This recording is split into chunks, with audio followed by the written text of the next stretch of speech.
Pump houses ఇతరత్ర రిజర్వాయర్లు ఉన్నమాట వాస్తవం. ఇందాక హరీష్ రావు గారు పెద్దలు చెప్తూ ఈ కాళేశ్వరం మీద గత ప్రభుత్వం ప్రాణహిత చేవెల్లో 14 టీఎంసీల కెపాసిటీ రిజర్వాయర్ ఉంటే ఆనాడు సిడబ్ల్యూసి ఏదైతే గైడ్ చేసిందో దాని ప్రకారం 140 టీఎంసీల రిజర్వాయర్లు మేము ఏర్పాటు చేశామని చెప్పారు. డెఫినెట్గా అది మంచి కార్యక్రమే. దాంతోపాటుగా ఏదైతే పాలమూరు రంగారెడ్డిలో కూడా రిజర్వాయర్లు ఏర్పాటు చేశారు. ఇక్కడ 2 చోట్ల రిజర్వాయర్లు ఏర్పాటు చేసిన వాళ్ళు సీతారామ ఉమ్మడి ఖమ్మం జిల్లాకు సంబంధించి సీతారామ ప్రాజెక్ట్ వచ్చినప్పుడు అక్కడ రిజర్వాయర్లు ఎక్కడ 1 టీఎంసీ కోసం కూడా ఏర్పాటు చేయలే. మరి ఇక్కడ 2 చోట్ల చేయాలి లేకుంటే సిడబ్ల్యూసి కమిటీ నిర్ణయించింది అనే అంశాన్ని సీతారామ ప్రాజెక్టులో మిస్ అయ్యారనేది వారికి ఒకసారి ఈ వేదిక ద్వారా గుర్తు చేస్తుంది. రెండోది, గౌరవ ముఖ్యమంత్రి గారు కానీ, మా ఇరిగేషన్ శాఖ మంత్రివర్యులు కానీ, మా ఎల్ఏ మినిస్టర్ గారు కానీ, డిప్యూటీ సీఎం గారు కానీ ఏదైతే ప్రధాన ప్రతిపక్ష నాయకులు కల్వకుంట్ల చంద్రశేఖరరావు గారు సభలో ఉంటే ఎందుకు ఉండాలని కోరుకుంటుందంటే అధికార పార్టీ వారు స్టార్టింగ్ నుంచి ఎండ్ వరకు ఈ ప్రాజెక్టులన్నిటినీ శిల్పం చెక్కిందే నేను, ఈ డిజైన్స్ నా మెమరీలో ఉన్నాయని చెప్పిన వారు ఈ డ్యామేజెస్ జరిగిన తర్వాత సొల్యూషన్ కూడా వారు ఇవ్వగలుగుతారు, ఇని సొల్యూషన్ ఇస్తారనే ఉద్దేశంతో పదే అనేక పర్యాయాలు మా మంత్రి గారు ముఖ్యమంత్రి గారు ఈ వేదిక ద్వారా వారిని కోరటం జరిగింది. అయినా వారు రాలే. ఇక్కడ ప్రధానంగా మనం గమనించాల్సింది ఏదైతే ఈ కాళేశ్వరం ప్రాజెక్టు ఓపెన్ అయ్యే నాడు ఆనాటి ముఖ్యమంత్రి కల్వకుంట్ల చంద్రశేఖరరావు గారితో పాటు ఇంకిద్దరు ముఖ్యమంత్రులు హాజరయ్యారు. ఈ హాజరైన ఆ వేదిక సాక్షిగా ఆనాడు చంద్రశేఖరరావు గారు అన్న వర్డ్స్ ఏంటంటే ఇది ఒక దేవాలయం లాంటి ప్రాజెక్టు, ప్రపంచంలోనే అద్భుతంగా కట్టిన ప్రాజెక్టు, చాలా బ్రహ్మాండంగా కట్టాము అని ఆ రోజు అన్నారు. మంచిది. ఇదే కల్వకుంట్ల చంద్రశేఖరరావు గారు 4-5 రోజుల క్రితం నల్లగొండ వెళ్ళినప్పుడు వాళ్ళకి పని బాట లేదు, బొందలగడ్డకు పోయారు అన్నారు. ఆనాడు దేవాలయమైన మేడిగడ్డ, ఈనాడు అధికార పార్టీ ఏదైతే ప్రత్యక్షంగా డ్యామేజ్ అయిన ప్రాంతాన్ని చూడటానికి పోయినప్పుడు అది బొందలగడ్డ ఎలా అయిందో వారు ఒక్కసారి ఆత్మ పరిశీలన చేసుకోవాల్సిన అవసరం ఉంది. మీరు చేసిన దాన్ని, మీరు ఏదైతే తప్పు జరిగింది అది మేడిగడ్డ వల్ల జరిగింది, మీరు ఆతృతలో జరిగిందా, మీ పర్సనల్ ఇంట్రెస్ట్ ఏముంది దాంట్లో నేను బోటల్లా. అయితే ఇందాక గౌరవ ముఖ్యమంత్రి గారు చెప్పారు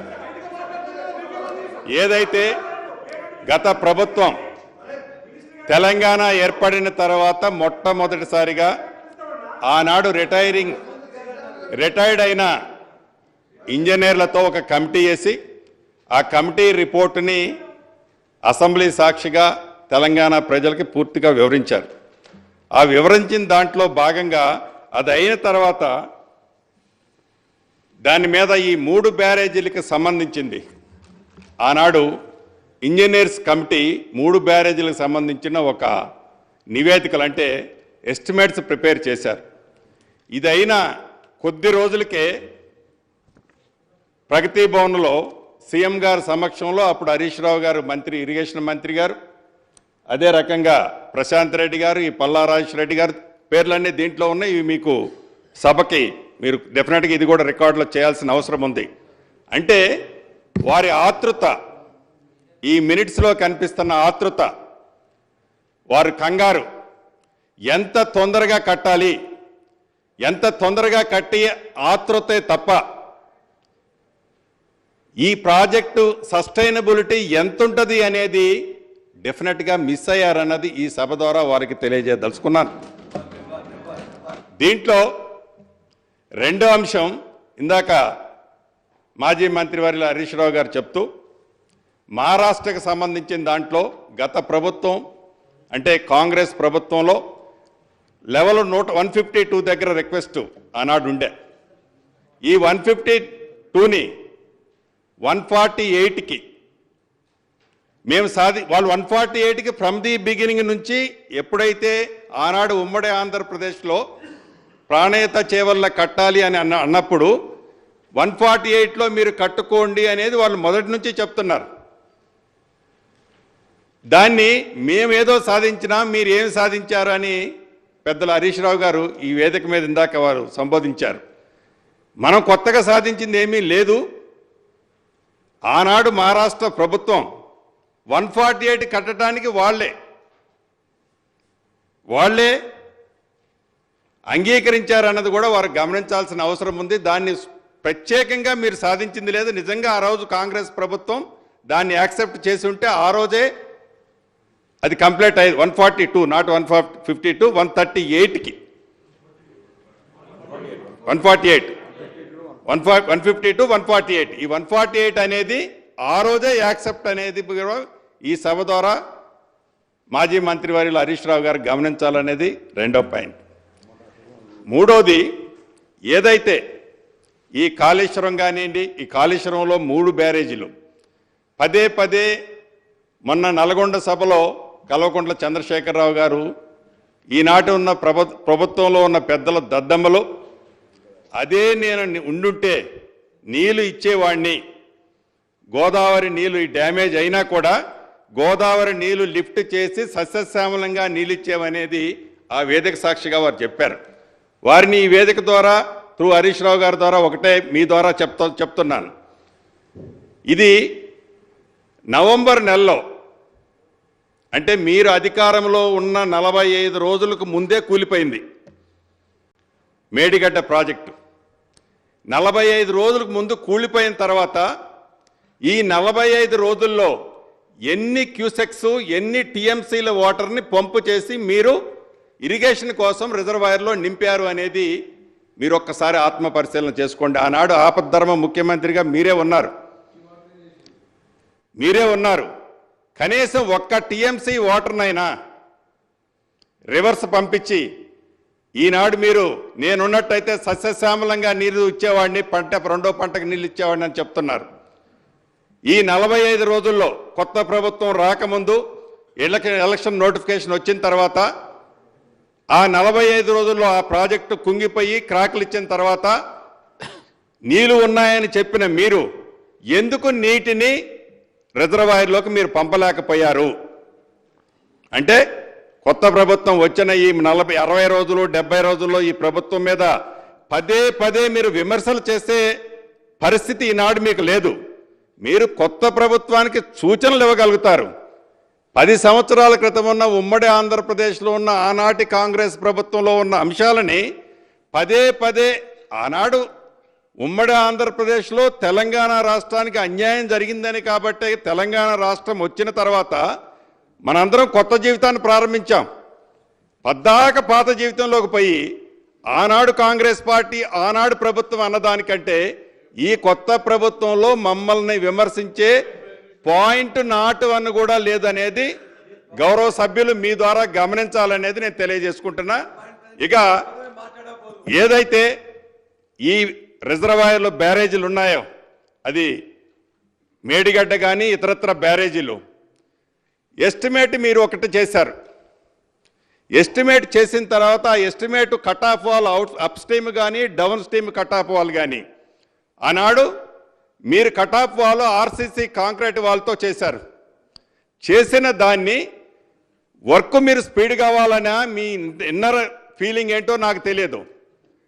యుద్ధ ప్రాతిపదిక మీద ఆ డిజైన్ చేంజ్ చేసి ఆ డిజైన్ చేంజ్ చేయటమే ఈనాడు ఆ ప్రాజెక్టులు బట్టిన అధోగతి అనేది ఈ వేదిక ద్వారా మీ ద్వారా వాళ్ళకి తెలియజేస్తున్నాను. నిజంగా ఆ డయాఫ్రమ్ వాల్ కాంక్రీట్ వాల్తో చేసి ఉంటే ఆ శాండ్ని పర్ఫెక్ట్గా కాంపాక్ట్ చేసి ఉంటే ఈనాడు ఆ రాఫ్ట్ కుంగేది కాదు, ఆ డ్యాము షింక్ అయ్యేది కాదు. ఈనాడు తెలంగాణ ప్రజల ఈ వేలాది కోట్ల డబ్బు దుర్వినియోగం అయ్యేది కాదనేది ఈ సభ ద్వారా మీకు తెలియజేస్తూ చివరగా నేను చెప్పేది, యుద్ధ ప్రాతిపదిక మీద ఇదొక్కటే కాదు, ఇదొక్క డ్యామే కాదు, మిగతా ఉన్న అన్ని డ్యాములో ఈ 3 పిల్లర్లే కాదు, ఇందాక ఉత్తమ్ కుమార్ రెడ్డి గారు ఇరిగేషన్ మంత్రి గారు చెప్తున్నట్టు 2వ డ్యాంలో సీపేజ్ మొదలైంది, 3వ డ్యామ్లో కూడా బుడగలు వస్తున్నాయి. ఈ 3 పిల్లర్లే కాదు సేమ్ సిస్టమ్. ఈ 3 పిల్లర్లు అన్నది డ్యామ్కి ఒక ఎడ్జ్లో జరిగిన డ్యామేజ్. ఇప్పుడు సెంటర్లో అటుపక్క ఎప్పుడో అడుగున్నర కుంగింది. ఆ అడుగున్నర కుంగిన తర్వాతనే మహారాష్ట్ర సైడ్ అడుగున్నర కుంగిన తర్వాతనే దాని మీద ట్రాఫిక్ని మీరు బంద్ చేశారు. అప్పుడు మీ ప్రభుత్వం చాలా పర్ఫెక్ట్గా ఉంది. ఆనాడే మీరు శ్రద్ధ తీసుకొని ఉంటే మొన్న ఇది డ్యామేజ్ జరిగి ఉండేది కాదు. ఇప్పటికైనా దాన్ని పర్ఫెక్ట్గా కొత్త ప్రభుత్వంలో మేము ఆతృతపడి ఏదో అడావుడి పడి తప్పులు చేయాలనే ఉద్దేశం ఈ ప్రభుత్వానికి లేదు. చిత్తశుద్ధితో గతంలో మీరు చేసిన దాన్ని నిజంగా మీరు ఒప్పుకుంటారా ఒప్పుకోకపోతారా అది మీ ఇష్టం. కానీ ప్రజలు గమనిస్తున్నారు. విజువల్స్ కనపడుతున్న దాన్ని కూడా మీరు అంగీకరించకపోవడం అనేది చాలా బాధాకరం. అంగీకరించిన దాన్ని కూడా మీరు ఆతృతతో కట్టారా, ఎవరు కట్టారు, ఎంతమంది కట్టారు, ఎట్లా కట్టారు, డిజైన్లు ఎందుకు మార్చారు, దీనికి కారకులు ఎవరు, ఎంతమంది సస్పెండ్ చేశారు, వరద వచ్చినప్పుడు ఎన్ని పంపులు మునిగిపోయినాయి, పంపులు మునిగిపోవటానికి కారణం ఏంటి, దాని మీద చర్యలు ఏం తీసుకున్నాము అనేది కూడా మనం గమనించాల్సిన అవసరం ఉంది.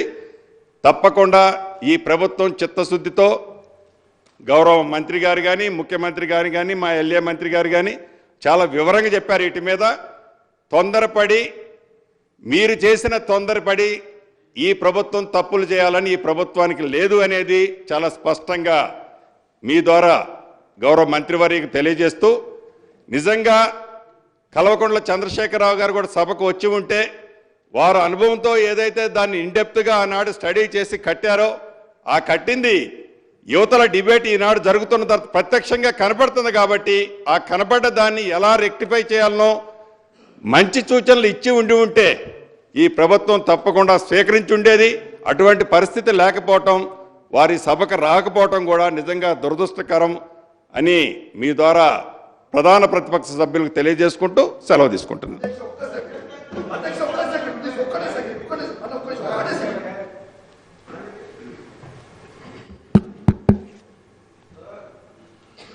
అధ్యక్ష, ఈ అసెంబ్లీలో మొదటిసారి మాట్లాడేటువంటి అవకాశం ఇచ్చినటువంటి మీకు ధన్యవాదాలు తెలియజేసుకుంటూ, మరి మాట్లాడేది కూడా మొదలు మా ప్రాంతానికి సంబంధించి, మా ఉమ్మడి కరీంనగర్ జిల్లా సంబంధించి ఏదైతే అద్భుతమైన ప్రాజెక్టు, ఈ ప్రాజెక్ట్ అయితే కాళేశ్వరం ప్రాజెక్ట్ నిర్మాణం అయితే 1 కోటి ఎకరాలకు నీళ్ళు ఇస్తామని చెప్పి ఆనాడు అప్పటి ముఖ్యమంత్రి అనేక మార్లు ఎన్నోసార్లు ఈ తెలంగాణ రాష్ట్ర ప్రజానీకానికి చెప్పి, కనీసం మీరు నిన్న మొన్న లెక్కలు చూస్తూ ఉంటే 1,00,000 ఎకరాలకు కూడా నీళ్ళు ఇవ్వనటువంటి దుస్థితి. మరి ఇవాళ దీనికన్నా ముందు స్వాతంత్రం వచ్చిన దగ్గర నుంచి ఇప్పటి వరకు కాంగ్రెస్ పార్టీ ప్రభుత్వాలున్నప్పుడు ఈ రాష్ట్రంలో ఉమ్మడి ఆంధ్రప్రదేశ్లో కానీ తెలంగాణ ప్రాంతంలో కానీ అధ్యక్ష ఎన్నో ప్రాజెక్టులు నిర్మాణమైనాయి. ఇవాళ విచిత్రం ఏంటంటే కట్టినాక ముచ్చటగా 3 సంవత్సరాలు కాకముందే ఇవాళ మేటిగడ్డ ఉంగిపోవడం, మరి ఇవాళ పెద్దలు గౌరవనీయులు ఉత్తమ్ కుమార్ రెడ్డి గారు కూడా చెప్తా ఉన్నారు. ఇవాళ అన్నారం బ్యారేజ్ కూడా అది కూడా లీక్ అవుతూ ఉంటే దాన్ని కూడా వాటర్ డివాటరింగ్ చేస్తూ ఉన్నాం. సుందిల్లా బుంగవడ్డని చెప్పి కూడా మరి గతంలో విన్నాం, పత్రికలలో చూసినాం. మరి ఈ రకంగా ఉంటే ఇవాళ 1,00,000 కోట్ల రూపాయలు ఖర్చు పెట్టి పెద్ద ఎత్తున అప్పులు చేసి ఇవాళ మరి ఇక్కడటువంటి ఇంతకుముందు మాట్లాడినటువంటి మాజీ మంత్రివర్యులు హరీష్ రావు గారు ఆనాడు భారీ నీటి శాఖ మంత్రిగా ఉండి మరి ఆనాడు అనేక మార్లు ఆ కాళేశ్వరం ప్రాజెక్టునే నేను దగ్గరుండి నిలబడి కట్టిస్తా ఉన్నా, అది నా కన్సర్న్లో నడుస్తూ ఉందని చెప్పి అనేక సార్లు పత్రికలలో మరి రాయించుకొని మరి ఎక్స్పోజ్ అయినటువంటి విషయం మనందరికీ తెలిసిందే. ఇవాళ మొన్న మనందరం రేవంత్ రెడ్డి గారు ముఖ్యమంత్రి గారి ఆధ్వర్యంలో మరి ఏదైతే మేడిగడ్డ ఉంగిందని చెప్పి ఆనాడు దానికన్నా ముందు రోజు మరి అన్ని పక్షాలను అన్ని రాజకీయ పార్టీలను ఈ శాసనసభలో ఉన్నటువంటి అందరి సభ్యులను అధ్యక్ష ఆ రోజు మరి మీ ఆధ్వర్యంలో అప్పీల్ చేయడం జరిగింది. ఆనాడు వీళ్ళు రాక మరి ఎక్కడో నల్గొండలో మీటింగ్ పెట్టి వాళ్ళకి ఇష్టం వచ్చినట్టు మరి వ్యంగ్యంగా మాట్లాడి మీరు దేనికోసం పోతానో అక్కడ ఏం బీక్టానికి పోతానని చెప్పి ఆనాడు మరి అక్కడటువంటి మాజీ ముఖ్యమంత్రి గారు మరి ఇప్పుడున్నటువంటి ముఖ్యమంత్రి గారి గురించి మాట్లాడడం జరిగింది. అంటే 10 సంవత్సరాలు ఒక ముఖ్యమంత్రిగా పనిచేసి మరి అటువంటి విషయాలు మాట్లాడచ్చు, ఆ భాషను వాడి మాట్లాడచ్చు అధ్యక్ష, ఒక్కసారి మీరు ఆలోచన చేయండి.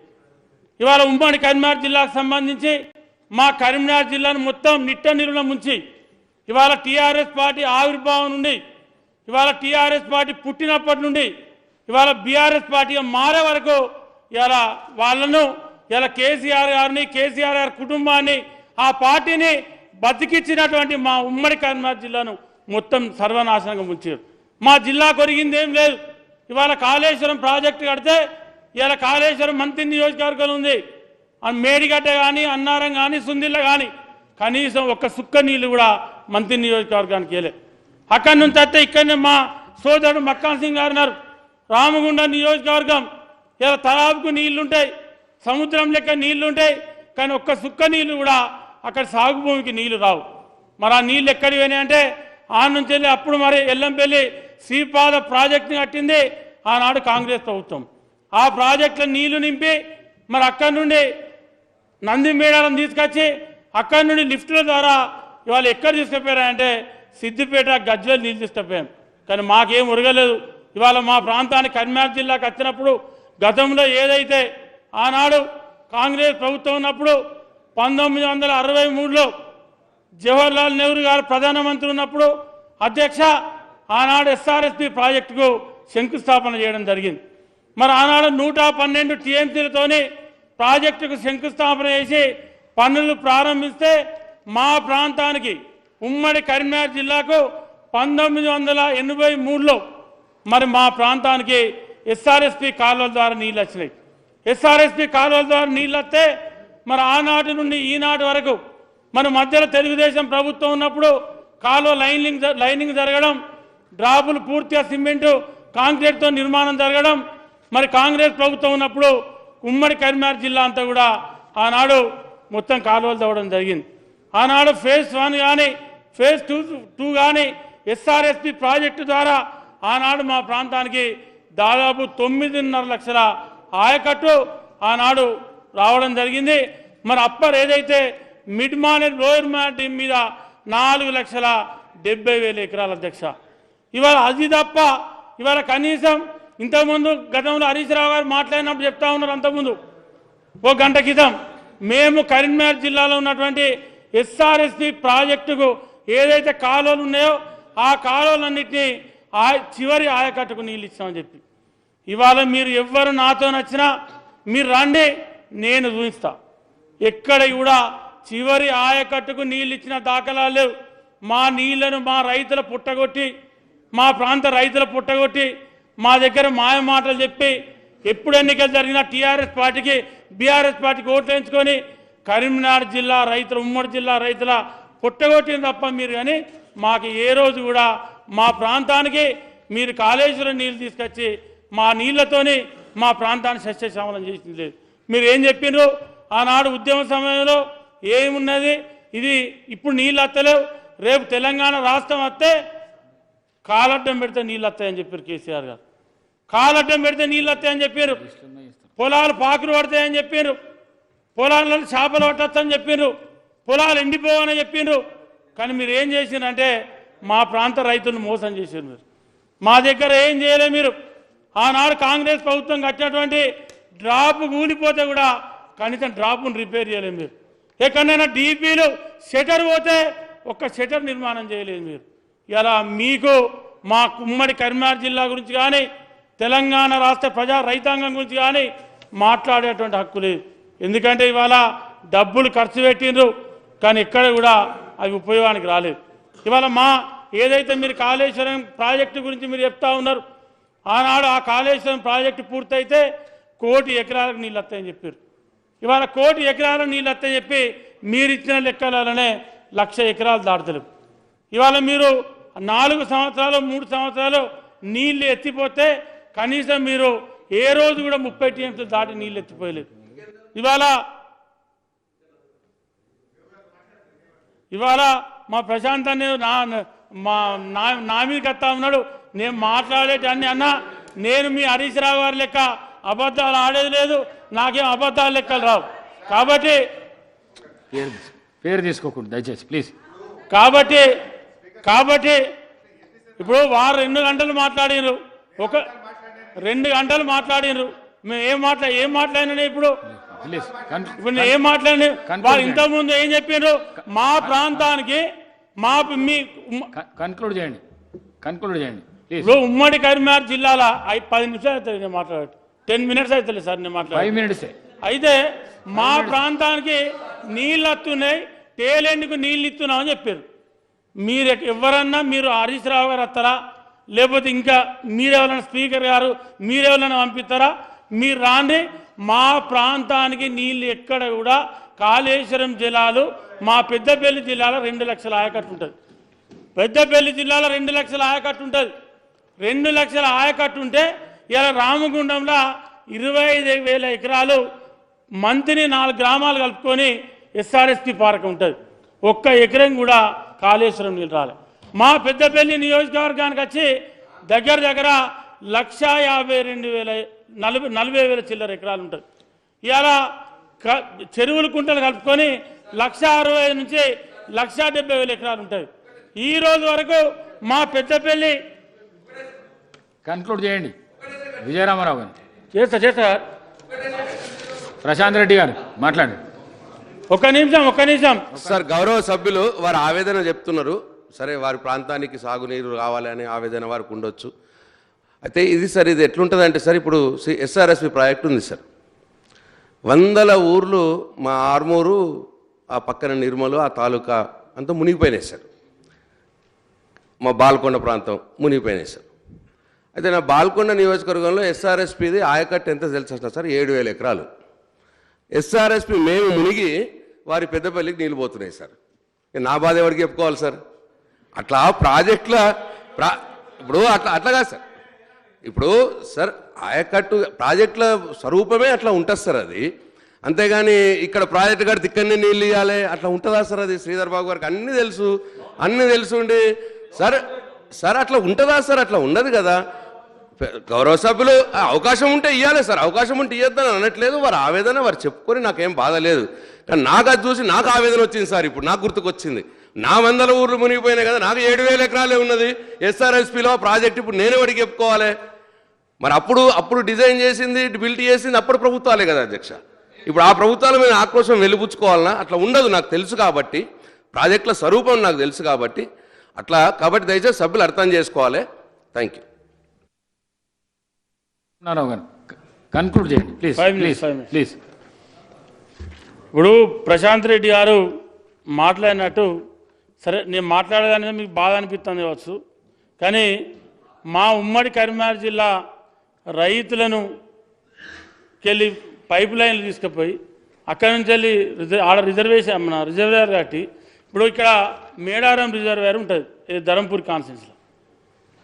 మేడారం రిజర్వేయర్ ఉంటే ఆ రిజర్వేయర్ కింద కనీసం ఒక్క ఎకరానికి కూడా నీళ్ళు ఇవ్వలేదు. మేడారం చెరువు ఏదైతే ఉందో దాని కింద గతం కింద చెరువు కింద ఎంత పార్కం ఉందో ఈరోజు కూడా గంతే పార్కం ఉంది తప్ప కనీసం ఒక గుంటకు కూడా అక్కడ వాటర్ ఇవ్వలేదు. అదేవిధంగా మా పెద్దపల్లి నియోజకవర్గానికి వచ్చినప్పుడు DIT3 DIT6 2 కెనాలు ఉంటాయి.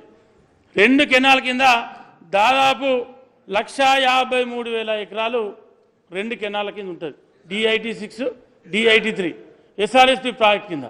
అదేవిధంగా చెరువు కుంటల కింద దాదాపు 20,000 ఎకరాలు అంటే 1,70,000 ఎకరాల పైచిలకు మా నియోజకవర్గంలో ఎస్ఆర్ఎస్పి నుంచి వెళ్ళి మాకు వాటర్ వస్తుంది. ఇవాళ మా నియోజకవర్గానికి వచ్చినప్పుడు నేనేమంటానంటే ఇది మా ఆవేదన.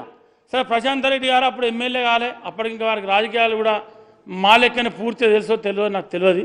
ఎందుకంటే ప్రాజెక్టు కట్టిందే 63లో స్టార్ట్ అయింది, నీళ్ళు 83లో నీళ్ళు వచ్చినాయి.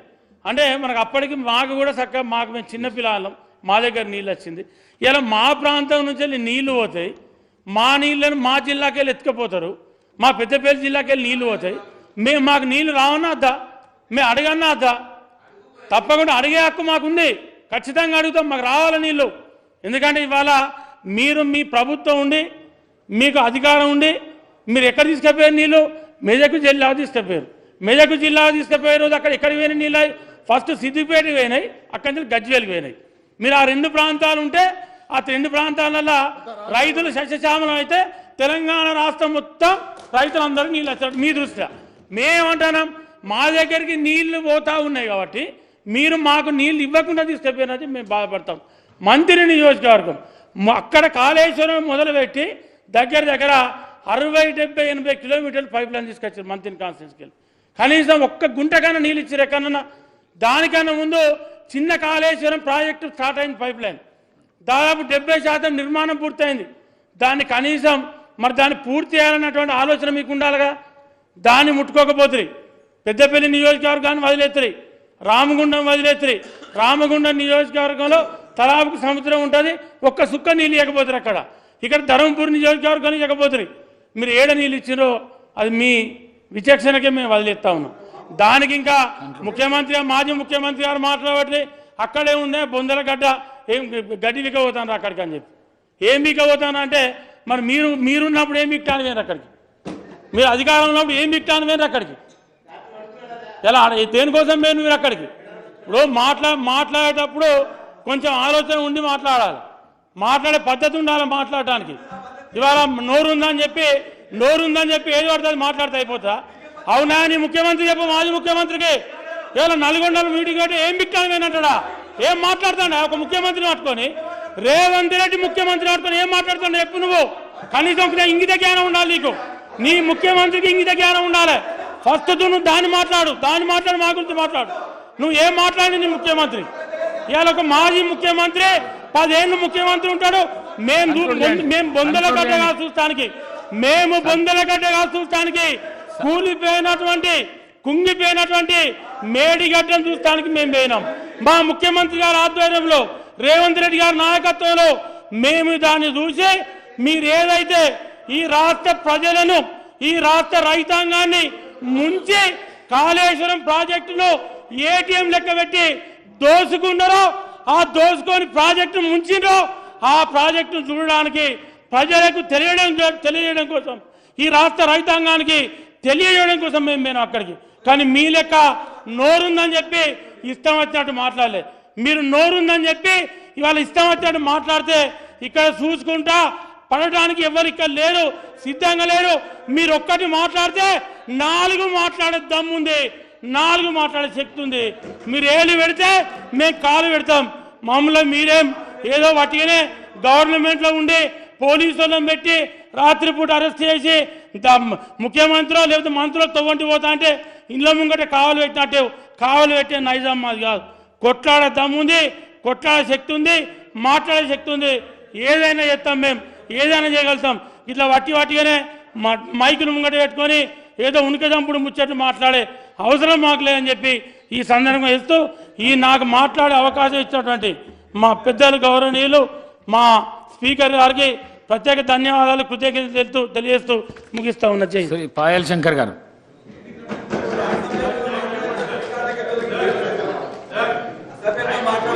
అధ్యక్ష, మాట్లాడే అవకాశం ఇచ్చినందుకు మీకు ప్రత్యేకంగా ధన్యవాదాలు. పాయల్ శంకర్ గారు ఒక్క నిమిషం. ఫ్లోర్ లీడర్లకు 30 నిమిషాల టైం కేటాయించినాము. సాధారణ సభ్యులకు అందరికీ గౌరవ సభ్యులకు 5 నిమిషాలు. దయచేసి దీన్ని పాటించవలసిందిగా కోరుకుంటున్నాను. పాయల్ శంకర్ గారు. సార్ మా పార్టీ సమయంగా భావించి మాకు అరగంట సమయం ఇస్తేనే అది న్యాయం చేసినట్టు అవుతారు.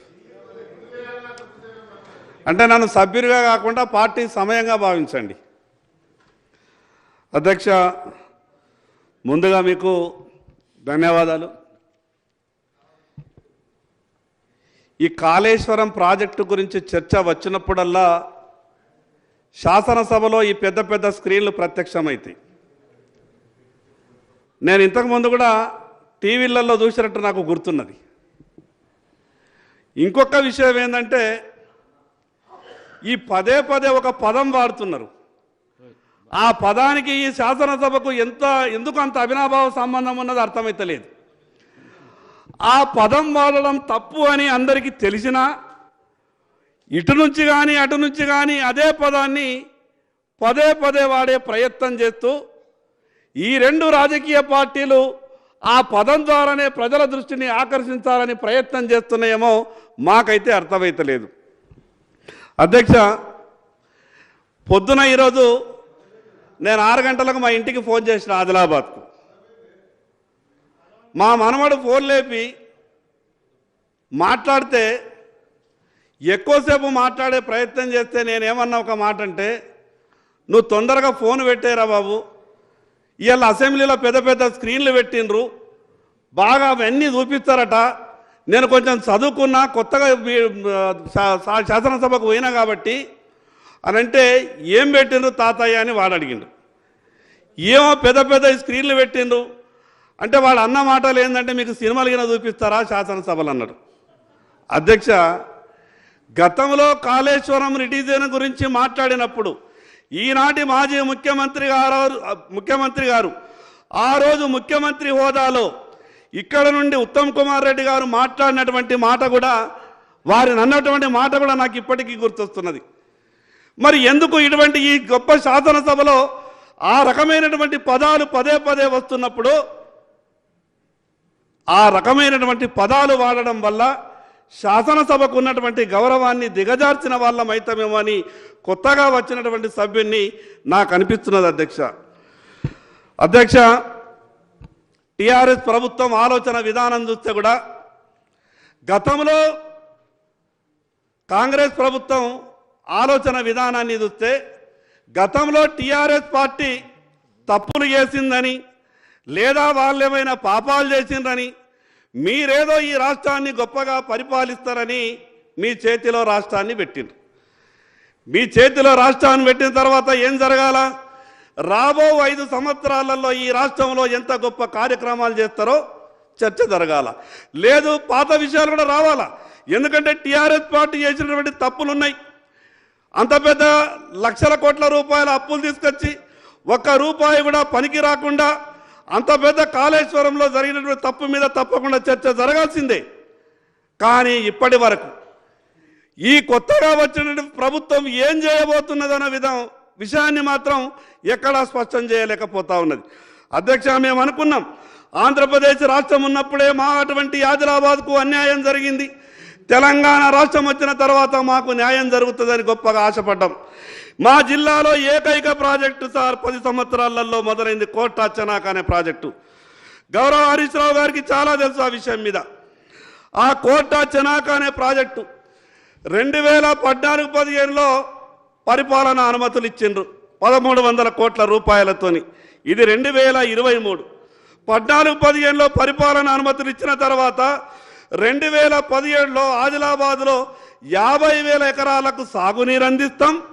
గత ఆంధ్ర పాలకులతో పరిపాలన వల్ల ఆదిలాబాద్కు అన్యాయం జరిగింది, మేము వచ్చినాం కుర్చీ మీద కూర్చున్నాం, మా పరిపాలన చూడుండ్రి అని టీఆర్ఎస్ పార్టీ వాళ్ళంటే మేము బాగా సంతోషపడ్డాం సార్. కానీ ఏం జరిగింది సార్? 2023-24 వరకు కూడా సగం పనులు మాత్రమే పూర్తయినాయి. 1300 కోట్లతో ప్రారంభించినటువంటి కోట చెనాక ప్రాజెక్టు ఈరోజు 2000 కోట్ల రూపాయలు కావాలా. కానీ ఇంకా 2019లో సార్ ల్యాండ్ ఎక్వేషన్కు డబ్బులు కావాలని ఆదిలాబాద్ నుంచి అధికారులు హైదరాబాద్ ఉన్నటువంటి వీళ్లకు ఉత్తరాలు రాస్తే ల్యాండ్ ఎక్వేషన్కు 2019 నుండి చిల్లి గవ్వ కూడా రాలేదు. మరి అదే కాళేశ్వరం ప్రాజెక్టులో కాంట్రాక్టర్ల దృష్టి అంతా కూడా కాళేశ్వరం ప్రాజెక్టు కాయమైంది, అధికారుల దృష్టి అంతా కూడా కాళేశ్వరం ప్రాజెక్టుకి ఏమైంది. మిగతా వాళ్ళప్పుడు ఏమంటుండే, ఈ రాష్ట్రంలో ఎక్కడ పనులు చేసినా బిల్లులు రావు, కాళేశ్వరంలో పని చేస్తే మాత్రం బిల్లులు వారం రోజులు వస్తాయంటుండే. మరి ఎందుకు అంత గొప్ప ప్రేమ ముట్టింది?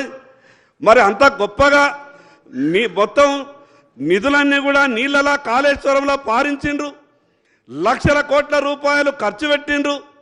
కానీ ఎక్కడా కూడా నిన్న సంబంధిత అధికారులు మీడియా ముందు చెప్తే వీళ్ళేం చెప్తారు, లక్షల ఎకరాల సాగు చేసినామని చెప్తారు. అధికారులు ఏం చెప్తున్నారు, 1,00,000 కోట్ల రూపాయలు ఖర్చు పెట్టి కేవలం 1,00,000 ఎకరాలు మాత్రమే సాగైందని చెప్తారు. అధ్యక్ష, ఇప్పటి వరకు వీళ్ళు మాట్లాడుకుంటే మేమేమనుకున్నామంటే అధికార పక్షం ప్రధాన ప్రతిపక్షం కాబట్టి కొంత సమయం ఎక్కువించుకుంటారో మాట్లాడుకుంటారో అనుకుంటున్నాం. ఏ కాళేశ్వరం ప్రాజెక్ట్ అయితే కుంగిపోయిందని మొదలుగా తెలిసినటువంటి భారతీయ జనతా పార్టీ రెండవ రోజే మేము అక్కడికి మేడిగడ్డ దగ్గరికి వెళ్ళి కుంగిన విషయాన్ని మా రాష్ట్ర పార్టీ అధ్యక్షుడు ప్రత్యక్షంగా చూసి వెంటనే కేంద్ర ప్రభుత్వానికి నేషనల్ డ్యామ్ సేఫ్టీ అథారిటీ వాళ్ళకు ఉత్తరం రాస్తే 48 గంటల లోపల నేషనల్ డ్యామ్ సేఫ్టీ అథారిటీకి సంబంధించినటువంటి అధికారులంతా వచ్చిర్రు. అక్కడ ఉన్నటువంటి మేడిగడ్డనంతా కూడా పరిశీలించిర్రు. కావలసినటువంటి కాగితాలన్నీ ఆ రోజు టీఆర్ఎస్ పార్టీ ప్రభుత్వం అధికారంలో ఉండే వాళ్ళని నేషనల్ డ్యామ్ సేఫ్టీ అధికారులు కొన్ని పత్రాలు కావాలని అడిగిండ్రు. ఆ ప్రభుత్వం పత్రాలు ఇవ్వలేదు అధ్యక్ష. పోనీ ఆ ప్రభుత్వం పత్రాలు ఇవ్వకపోయా మరి కొత్తగా వచ్చినటువంటి కాంగ్రెస్ ప్రభుత్వమైనా నేషనల్ డ్యామ్ సేఫ్టీ అథారిటీకి పత్రాలు ఇవ్వాలి కదా, వీళ్ళు కూడా ఇస్తలేరు అధ్యక్ష. గతంలో వాళ్ళు ఉండే పత్రాలు కావాలని నేషనల్ డ్యామ్ సేఫ్టీ మంత్రి గారు పాయల్ శంకర్ గారు, అధ్యక్ష మీ ద్వారా మాకు తెలియదలుచుకున్న నేషనల్ డ్యామ్ సేఫ్టీ అథారిటీ ఇప్పుడు ఏమి డాక్యుమెంట్స్ అడిగినా ఇవ్వడమే కాకుండా మీరు ఈ 3 బ్యారేజ్ విషయంలో పూర్తి ఎంక్వైరీ ఇన్వెస్టిగేషన్ టేకప్ చేయండి. అదేవిధంగా ఏ విధంగా అవి పునరుద్ధరణ చేయాలనో ద వే ఫార్వర్డ్ చేయాలనో totally we are handing over to NDSA. Thank you sir. మీకు ఈ రకమైనటువంటి గొప్ప మనసుంటే ఎట్లా బయటకు రావో, పోయిన డబ్బంతా ఏడాడికి పోయిందో కేంద్ర ప్రభుత్వం మీకు పూర్తిగా ఈ ప్రభుత్వానికి అండగా ఉంటుంది. అందుకే మేము మొదటి నుంచి అంటున్నాం, మీరు ఈ రకమైనటువంటి సహకారం అందించండి, మాటకు కట్టుబడి ఉండండి. ఏదైతే ఆ రోజు మల్కాజ్గిరి పార్లమెంటు సభ్యులుగా రాష్ట్ర కాంగ్రెస్ పార్టీ అధ్యక్షులుగా జరిగినటువంటి విషయాల మీద సిబిఐ విచారణ జరగాలని గౌరవ ముఖ్యమంత్రి గారు ఆ రోజు మాట్లాడినటువంటి మాటను ఒక్కసారి గుర్తు చేసుకున్నా. మీకు కూడా చాలా ఈజీ ఉంటుంది, ఎందుకంటే మీరు కొత్తగా ప్రభుత్వంలోకి వచ్చి మీకు ఇంకా చాలా పనులు ఉన్నాయి. ఇది ఎక్కడెక్కడ తప్పులు జరిగినాయి, ఎక్కడెక్కడ లోపాలు జరిగినాయి సిబిఐకి ఇస్తే అది నేషనల్ అయినా ఇంటర్నేషనల్ లెవెల్లో కూడా ఏమైనా సంబంధాలు ఉంటే, ఇక్కడ ఉన్నటువంటి డబ్బు ఎక్కడన్నా పోయిందా, ఆ విషయాలు కూడా ఏమన్నా ఉంటే అవి తొందరగా బయటపడేటటువంటి అవకాశాలు ఉన్నాయి సార్. అందుకే భారతీయ జనతా పార్టీ చాలా క్లియర్గా మొదటి నుంచి కూడా డిమాండ్ చేస్తున్నాం. మేము చేస్తున్నటువంటి డిమాండ్ కూడా ఏం కాదు, మీరన్నటువంటి మాటకే కట్టుబడి ఉండండి. మీరే అన్నారు కదా సిబిఐ విచారణ జరగాల, భారతీయ జనతా పార్టీకి టీఆర్ఎస్కు ఏదో సంబంధం ఉన్నట్టున్నది, మేము ఎంత అడిగినా కూడా సిబిఐ ఎంక్వైరీ చేస్తలేరని గౌరవ ముఖ్యమంత్రి గారు అన్నారు. ఆ రోజు గౌరవ ముఖ్యమంత్రి గారు ఆ రోజు కూడా ఇంకో మాట కూడా మాట్లాడింది సార్.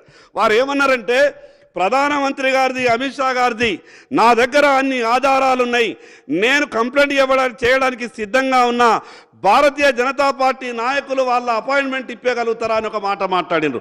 అధ్యక్ష, ఈరోజు ఎవరు కూడా గౌరవ ముఖ్యమంత్రి గారికి అపాయింట్మెంట్ ఇప్పించే అవసరం లేదు. ఎందుకంటే వాళ్ళు నేరుగా ఒక అపాయింట్మెంట్, ఒక ఫోన్ కాల్ చేస్తే ఈరోజు కేంద్రంలో ఉన్నటువంటి అందరూ కూడా ఒక మంచి ఆలోచనతో అపాయింట్మెంట్ ఇస్తున్నారు. మీరు వెంటనే ఒక ఉత్తరం రాయండి, నిజంగా మీకు గతంలో చేసినటువంటి ప్రభుత్వం తప్పిదాలన్నీ కూడా బయటకు రావాలా, దాంట్లో ఉన్నటువంటి లోపాలన్నీ కూడా బయటకు రావాలా, జరిగినటువంటి అవినీతి అంతా కూడా బయటకు రావాలా, ఎవరెవరి పాత్ర ఎంతెంత ఉన్నదో మొత్తం తెలుసుకోవాలనంటే మీకు ఏమాత్రం కూడా చిత్తశుద్ధి ఉన్నా మీరు వెంటనే సిబిఐ ఎంక్వైరీకి ప్రభుత్వం ఉత్తరం రాయాల్సిందిగా మీ ద్వారా విజ్ఞప్తి చేస్తున్నా అధ్యక్ష. ఇంకో విషయం, కేవలం అవినీతి మీదనే కాదు, అసలు కాళేశ్వరం కార్పొరేషన్ మీద తెచ్చినటువంటి అప్పుల మీద కూడా చర్చ జరగాల అధ్యక్ష. తక్కువ వడ్డీకి ఇవ్వడానికి ఎన్నో బ్యాంకులు సిద్ధంగా ఉండే, ఇదేం వడ్డీలు అధ్యక్ష? గౌరవ మంత్రి గారు మరి వడ్డీ పర్సెంట్ చూసిండో లేదో తెలియదు, కానీ ఈ వడ్డీ శాతం కూడా మామూలుగా లేదు అధ్యక్ష. ఈ రాష్ట్ర ఆర్థిక పరిస్థితిని చూస్తే రాబో రోజులలో ఎటువంటి పరిస్థితులు ఉంటాయని ఒక భయంగా అనిపిస్తున్న అధ్యక్ష ప్రజలు అధికారం ఇచ్చింది సరి అయిన పద్ధతిలో ప్రభుత్వాన్ని నడపమని, ప్రజలకు న్యాయం చేయమని, కేవలం రాష్ట్రాన్ని అప్పుల పాలు చేయమని ప్రజలు అధికారం ఇవ్వరు అధ్యక్ష గత ప్రభుత్వం ఎఫ్ఆర్బిఎం మద్దతు ఇవ్వనటువంటి అనేక సందర్భాల్లో కార్పొరేషన్లను క్రియేట్ చేయడం, దాని ద్వారా బ్యాంకుల నుంచి అప్పులు తీసుకోవడం. అధ్యక్ష నాకు ఒక విషయం తెలియక అడుగుతున్నా, ప్రభుత్వానికి అప్పు తీసుకునే శక్తి లేదు, కానీ కార్పొరేషన్లు అప్పు తీసుకుంటే గ్యారంటీ ఇచ్చేటటువంటి శక్తి ఉన్నది. ఎంత ఈ చట్టాలలో ఉన్నటువంటి కొన్ని లొసుగులను వాడుకొని ప్రభుత్వ ఖజానా ఖాళీగా ఉన్నదని ఎఫ్ఆర్బిఎం ద్వారా తెలిసినప్పుడు, ఎఫ్ఆర్బిఎం మద్దతు ఇవ్వనప్పుడు, ప్రతి విషయానికి అప్పు కావాలన్నప్పుడల్లా కార్పొరేషన్లను క్రియేట్ చేయడం, బ్యాంకుల దగ్గరికి వెళ్ళి అప్పులు తీసుకురావడం. అంటే కార్పొరేషన్లు కేవలం అప్పుల కొరకే ఉడతాయా? వాటి వ్యవహారం ముందు చెయ్యాలా? ఒక కార్పొరేషన్ క్రియేట్ అయిన తర్వాత 2 సంవత్సరాలు మినిమంగా లావాదేవీల వ్యవహారాలు జరపాలా. కానీ ఏమీ లేదు అధ్యక్ష. అప్పు తీసుకోవాలనంటే కార్పొరేషన్లను వెంటనే క్రియేట్ చేయాలా, దానికి బ్యాంకుల ద్వారా అప్పులు తీసుకురావాలా. అధ్యక్ష ఇన్ని అప్పులు, విపరీతమైనటువంటి వడ్డీలు, ఈరోజు రాష్ట్రం 7 లక్షల కోట్ల అప్పులు ఉన్నట్టు దాదాపు చెప్తున్నారు. ఒక 5-10 వేలు అటు ఇటు ఉండొచ్చు. 7 లక్షల కోట్ల అప్పులకు మినిమం 6% వడ్డీ పట్టుకున్నా కూడా ఒక 36-38 వేల కోట్ల వడ్డీ. తర్వాత ఈ రాష్ట్రంలో గొప్పగా డిజైన్ చేసినటువంటి అన్ని ప్రాజెక్టుల కరెంటు బిల్లులు 10 నుంచి 12 వేల కోట్లు వస్తాయని నిపుణులు చెప్తున్నారు. ఈ వడ్డీ ఇంతున్నది. తీసుకున్నటువంటి అప్పులో కొంత ఇన్స్టాల్మెంట్ కూడా కట్టేది అవసరం ఉంటుంది. మరి ఇంత ఎక్కడికి వెళ్ళి చేస్తారు అధ్యక్ష? కొత్తగా వచ్చినటువంటి ప్రభుత్వ హామీలు కూడా విపరీతమైనటువంటి హామీలు ఉన్నాయి. నేను కొత్తగా వచ్చిన ప్రభుత్వం తప్పు పట్టాలనో విమర్శించాలనో ఈ మాటలు మాట్లాడతలేను. కానీ రాష్ట్ర ప్రజలను కాంగ్రెస్ ప్రభుత్వం కూడా వాస్తవాలు చెప్పే ప్రయత్నం చెయ్యండి. ఎక్కువ రోజులు మీరు ఇట్లు విషయాన్ని గుంజుకుంటూ పోలేరు. ఈ రాష్ట్ర ఆర్థిక పరిస్థితి మీద ఎప్పుడో ఒకసారి మీరు చెప్పాల్సిన అవసరం వస్తుంది. రాష్ట్ర రాజకీయాలలో కూడా కొంత మార్పు రావాల్సినటువంటి అవసరం వస్తుంది. అధ్యక్ష అధికారంలోకి రావడానికి అనేక రాజకీయ పార్టీలు అమలుకు సాధ్యం కానటువంటి హామీలు ఇస్తున్నాయి. ఖచ్చితంగా ఈ సభలో అటువంటి విషయం మీద చర్చ జరగాల. ఒకసారి గెలిస్తే చాలు, తర్వాత సంగతి తర్వాత అనే పరిస్థితులు వస్తున్నాయి.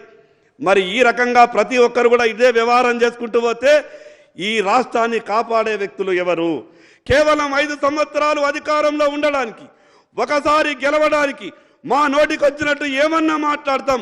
గత పాలకులు అమలు చేసినరా, మేము అమలు చేయకుంటే ఏమవుతుందనే ధోరణి ఏదైతే ఉన్నదో దాంట్లో ఖచ్చితంగా మార్పు రావాలా.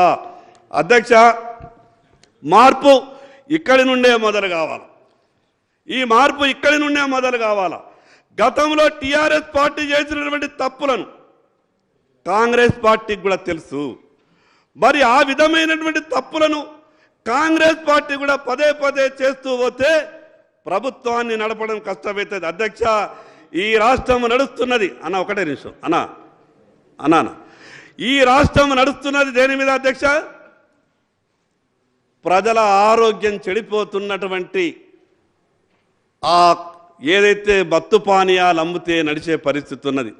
అధ్యక్ష రేపు రాష్ట్రంలో ఉద్యమం వస్తే రాష్ట్ర ఆర్థిక పరిస్థితి పూర అతలాకుతలమయ్యే పరిస్థితి ఉన్నది. అదేవిధంగా అధ్యక్ష ఇంకా దేని మీద నడుస్తున్నది? మిగతా రాష్ట్రాలలో పెట్రోల్ డీజిల్ ధరలన్నీ కూడా తగ్గినాయి. పెట్రోల్ డీజిల్ ధరలని తగ్గాలని, లేదా భవిష్యత్తులో అవి కూడా జిఎస్టీలకు పోతే రాష్ట్రం జీతాలు కాదు కదా 6 నెలలకు ఒకసారి కూడా జీతాలు ఇచ్చేటటువంటి పరిస్థితి ఉన్నది. అధ్యక్ష వాస్తవాలు చర్చకు రావాలా. కేవలం రాజకీయ విమర్శలు చేసి ఒక రాజకీయ పార్టీని ఇంకో రాజకీయ పార్టీని తిట్టుకోవడానికే ఇది వేదిక చేసుకొని ఈ ట్రిక్స్తోనే రాజకీయాలు చేస్తూ సభలో ఇటువంటి వ్యవహారం జరిగితే తెలంగాణ రాష్ట్ర ప్రజల భవిష్యత్తు ఎప్పటికీ బాగుపడది. తెలంగాణ రాష్ట్రం వచ్చిన తర్వాత కూడా వాస్తవాలు సభలో చర్చ జరగాల.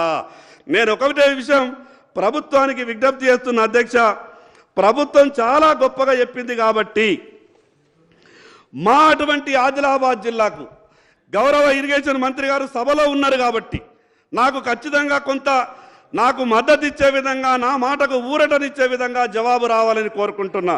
అధ్యక్ష, ఈ జిల్లాలో ఉన్నటువంటి ఏకైక ప్రాజెక్టు సార్, దాని మీద జిల్లాలో ఉన్నటువంటి ఆ ఏకైక ప్రాజెక్టు చూడడానికి స్మితా సబర్వాల్ గారు 2 సార్లు హెలికాప్టర్ పట్టుకొని వచ్చారు.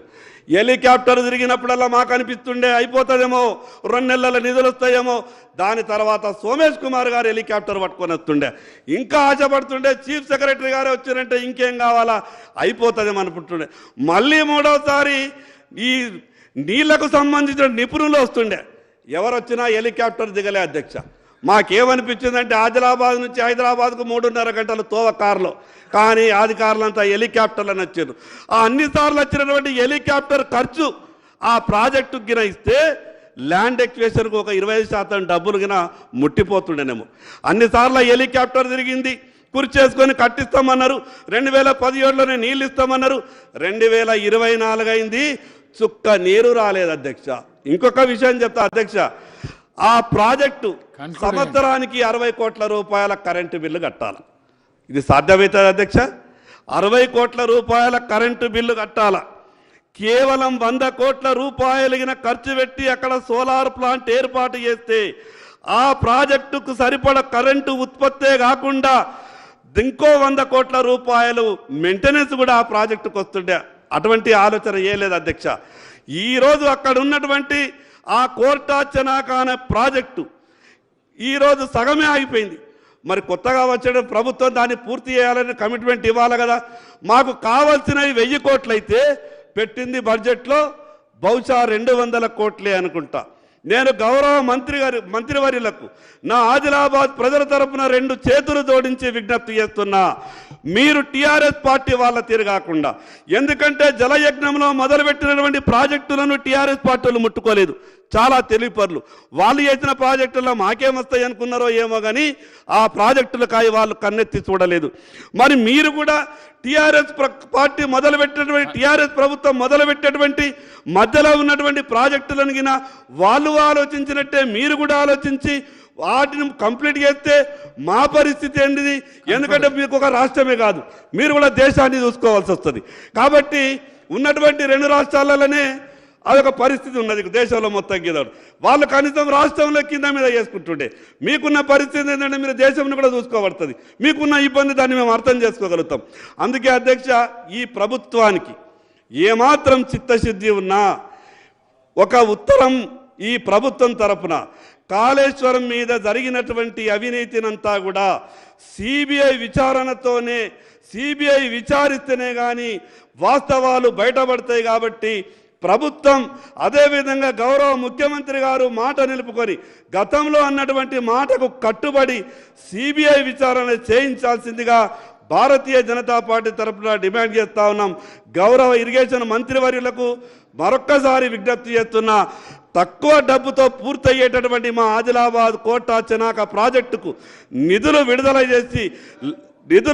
చేసి మాకు న్యాయం చేయాల్సిందిగా విజ్ఞప్తి చేస్తూ నాకు ఈ సమయం ఇచ్చినందుకు మీకు ప్రత్యేకంగా ధన్యవాదాలు తెలియజేస్తున్నా సార్. శ్రీ అక్బరుద్దీన్ ఓవైసీ గారు.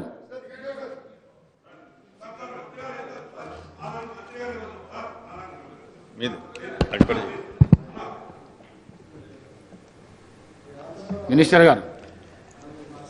సరే, బీజేపీ సభ్యులు పాయల్ శంకర్ గారి విషయం తప్పనిసరిగా మీరు ఈ ఇరిగేషన్ ప్రాజెక్ట్స్ విషయంలో నేను ప్రత్యేకంగా సమావేశం ఏర్పాటు చేస్తే మీరు కూడా రండి, అధికారులతో కూర్చొని సరే అనిల్ జాదవ్ నువ్వు కూడా రా, అంటే ఉమ్మడి ఆదిలాబాద్ జిల్లా ఎమ్మెల్యేలు అందరినీ పిలిచి ఆదిలాబాద్ జిల్లా ఇరిగేషన్ ప్రాజెక్ట్స్ని మండే కానీ ట్యూస్డే కానీ ఒకరోజు ముందు చెప్పి నేను రివ్యూ మీటింగ్ పెట్టి ఏమి చేయగలిగితే తప్పనిసరిగా చేస్తాను మనం చేస్తూ, అదేవిధంగా మీరు స్పీకర్ సార్ మీ ద్వారా శాసనసభ సభ్యులందరికీ నేను మనవి చేస్తున్నా, వారి హై కాస్ట్ లోన్స్ గురించి ప్రస్తావించారు. గౌరవ ముఖ్యమంత్రి గారు, నేను కేంద్ర ఆర్థిక శాఖ మంత్రివర్యులు నిర్మలా సీతారామన్ గారిని కలిసి గత ప్రభుత్వం చాలా పెద్ద amount high cost short term loans తీసుకుని రాష్ట్రంపై చాలా పెద్ద ఆర్థిక భారం పెట్టారు. మరి కేంద్ర ప్రభుత్వం మీరు సహాయం చేయండి, ఈ high cost loans, high interest loans swap చేసి మాకు కొంత మరి సాఫ్ట్ లోన్స్, లో ఇంట్రెస్ట్ లోన్స్ ఇవ్వవలసిందిగా ఫార్మల్గా రిక్వెస్ట్ చేసాం కేంద్ర ప్రభుత్వాన్ని. అది ఫాలో అప్ చేస్తున్నాం. Thank you. Saab Akbaruddin Owaisi Saab. Floor leader. Honorable Speaker, Floor sir. leader. Sir, I take the opportunity to participate in the discussion on the white paper on irrigation, sir. Sir, this is my 25th year, and from last 20 years, I am heading as a floor leader of my party, AIMIM, sir. And there has been several occasions where a white paper was issued on irrigation projects. Sir, and I have also spoken extensively on irrigation when the dispute over Alamati or Krishna River and Babali barrage on Godavari figured in this house, sir. So the issue of raising of height of Alamati Dam and River Krishna by Karnataka figured in this house on many occasions, sir. Sir, but I would like to say this without any hesitation. Let it be the Telugu Desam government or the Congress government or after the formation of Telangana, the BRS government. Sir, all of them have somewhere been responsible. Because we have been seeing this, sir, from quite a long time, sir. Sir, when I talk about Alamati, sir, on River Krishna by Karnataka, sir, without any hesitation, I would say that it was due to the failure of the then Chief Minister, Mr. Chandrababu Naidu Saab, that the Karnataka succeeded in raising the height of Alamati Dam, thereby causing harm to the riparian interest of AP and now the Telangana. So the height of Alamati Dam controversy, Naidu Saab got the then Karnataka Chief Minister Saab, H.D. Devegowda, elevated as the Prime Minister of India. Then Prime Minister of India, the then AP Devegowda Saab, he had constituted a committee of 4 chief ministers, sir. Then it was chaired by the West Bengal Chief Minister, Mr. Jyoti Basu Saab, to resolve the interstate dispute among Maharashtra, Karnataka and AP over Alamati Dam, sir. Even as the Jyoti Basu committee and 4-member expert committee were looking into the issue, the Karnataka government under the then Chief Minister J.H. Patel illegally continued the construction of the Alamati Dam on a war footing for raising the height of the dam from 519.6 meters to 524.25 meters for impounding higher quantum of water, sir.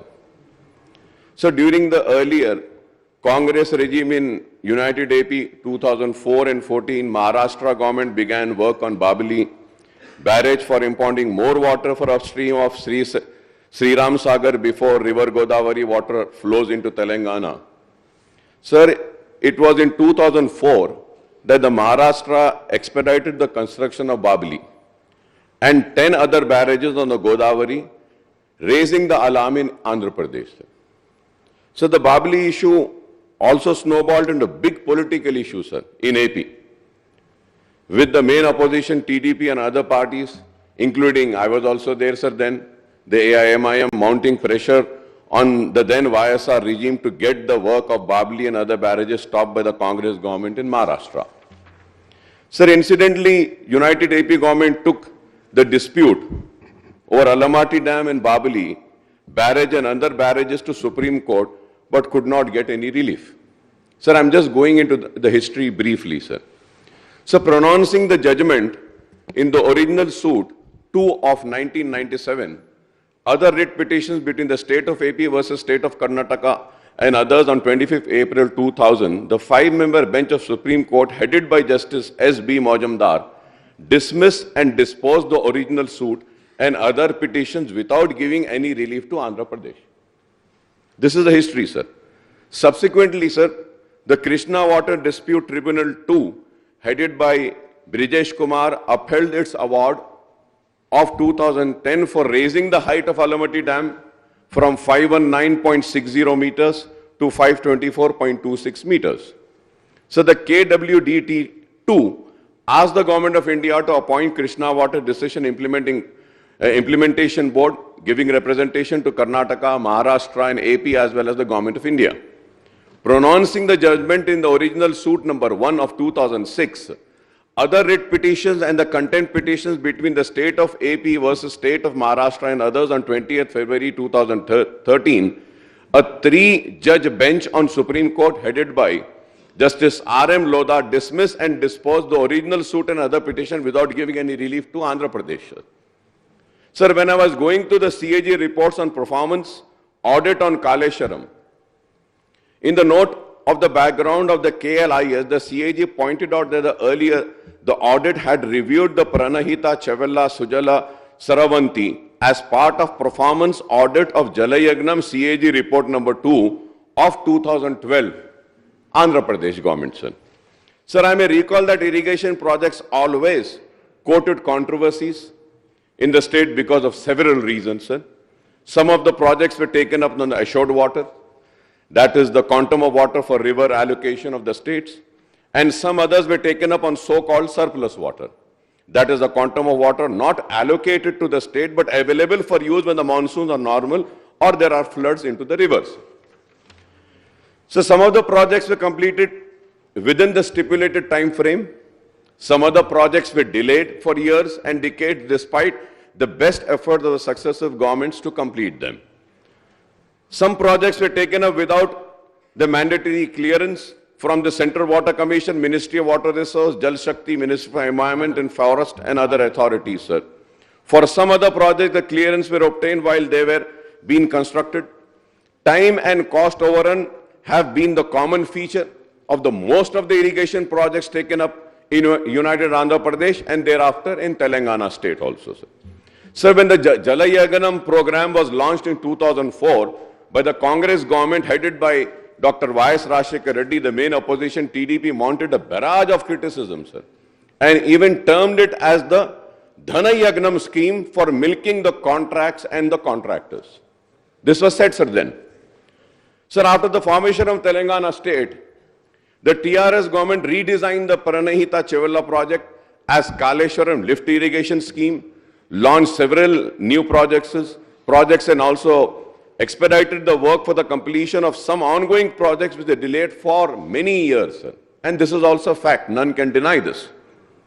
So the Jalayagnam program was taken up in 2004 for construction of reservoirs and lift irrigation schemes on Godavari and Krishna River so as to create 97.46 lakh acres of new ayakat and stabilize the existing ayakat to 22.53 lakh acres. Jalayagnam program was proposed to provide drinking water to 2.22 crore people in 6,310 villages, utilizing 64.14 lakh TMC to generate 2,700 megawatt of hydel power also, sir.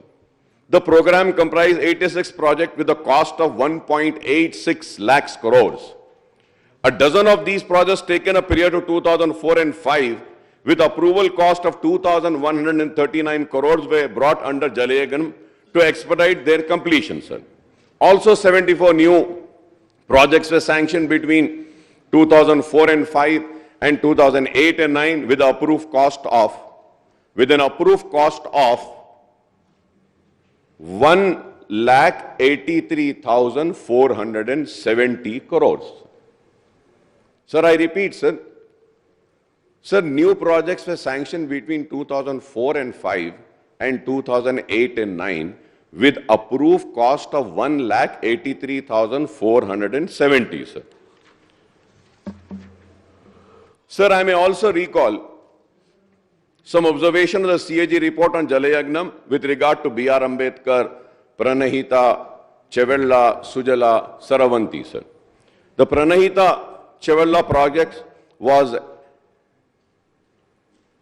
envisaged to create irrigation potential of 16.4 lakh acres in 7 districts of Telangana by utilizing 160 TMC from Pranahita and 20 TMC from Godavari. Sir. The project cost was fixed for rupees 17,875 crores in May 2007, but it further enhanced to more than 115% to rupees 38,500 crores within a year and a half, that is December 2008, sir. 2008, sir. Sir, it is the same Pranahita Chivalla project that was designed and renamed as Kaleshwaram lift irrigation scheme by the previous BRS regime, sir. And once again, the CAG has exposed the irregularity and lapses in the execution of Kaleshwaram project, sir. Now coming to the issue highlighted in the white paper, sir, I would like to speak on few of them, Honorable Speaker, sir. Sir, I may point out that Honorable Irrigation Minister Janab Uttam Kumar Reddy Saab has presented in this House on the projects and issues of Krishna River on 12th of February 2024. He also made a presentation on report on Medigadda Barrage and the Kaleshwaram project on the barrage site on 13th February when the legislators were taken there on field visit. Most of the issues relating to the projects on Godavari and Krishna River has been discussed at length in these two presentations. According to the presentation on project and issues of Krishna River, there are 17 existing projects in Telangana and marked by erstwhile AP with water requirement of 298.96 TMC and average utilization from 2014 to 15 to 2022-23 of 197.83 TMC for an ayakat of 15,68,104 crores, sir. The 5 ongoing projects of Telangana state with water utilization of 225.4 TMC and contemplated ayakut of 25,64,500 acres. In addition, there are 7 contemplated projects with planned utilization of 206.5 TMC and planned ayakut of 23,07,983 acres. So there are total 29 irrigation projects completed, ongoing and proposed on Krishna River in Telangana state with water requirement of 731 TMC of ayakat for 64,40,587 acres. The total allocation for United AP is, now it is very important, sir. Sir, the total allocation for United AP is 811 TMC as per KWDT award, and the requirement for Telangana for existing, ongoing and contemplated project is 731 TMC. Right. I don't know how and from where we will get the required quantum of 731 TMC for all the 29 projects on River Krishna in Telangana, sir.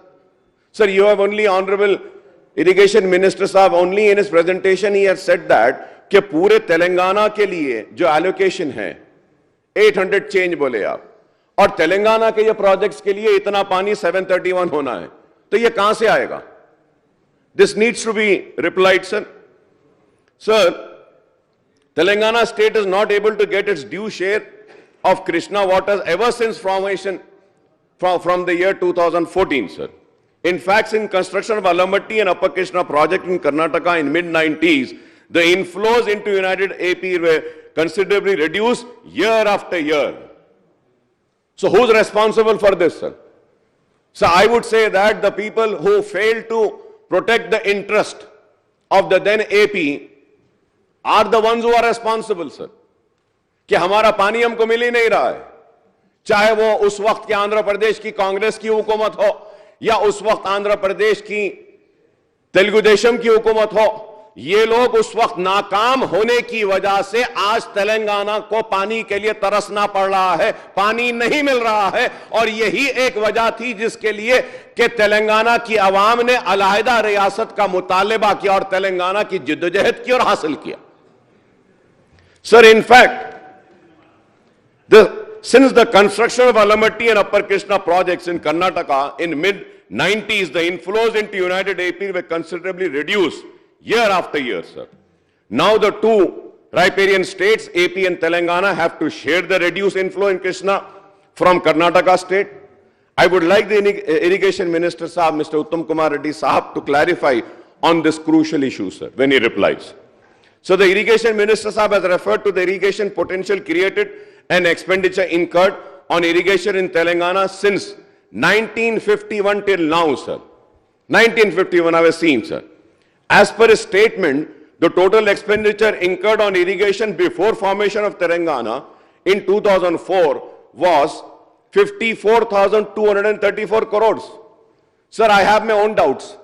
Honorable Speaker, sir, I have my own doubts about the authenticity of these figures, and I think it was arrived at nationally on the basis of the same formula that was adopted for calculating the shares of Telangana in the budgetary expenditure of United Andhra Pradesh from 1956-57 to 2013 and 14 in White Paper on State Finances released by Deputy CM Saab in December 2023, sir. Honorable Speaker, sir, the budget expenditure of Telangana in combined AP was assessed at rupees 4,98,043 crores.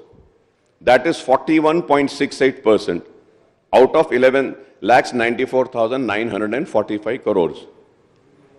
This figure was calculated, Honorable Speaker, sir, this figure was calculated on the basis of population ratio of 41.68 and 58.32 between Telangana and Seema Andhra, including in the AP Reorganization Act. Sir, the estimate of expenditure shown for Telangana do not correspond to the actual budgetary expenditure on the region in undivided AP and cannot be reckoned as factual, sir. It cannot be, sir. It cannot be, sir. सिर्फ आप एक ratio ले लिए उस हिसाब से बोल दिए इतना हो गया, no. This is clearly an unseriousness, sir. Sir, the officials and the people responsible should have been given the responsibility of taking out the actuals, sir. Actuals, where they have failed, sir. So, moreover, the irrigation minister Saab had cited the data on budget allocation, expenditure, irrigation, details, economic analysis, details of major projects undertaken with corporation loans and irrigation sector, a comprehensive analysis. Sir, I am sorry to point out that the budget estimate and expenditure figures cited by the white paper on irrigation do not reflect the budget estimates and account of expenditure in the budget book of Telangana government from 2024 and 15 onwards, sir, and the government of undivided AP, this is 1956-57 to 2013 and 14, sir.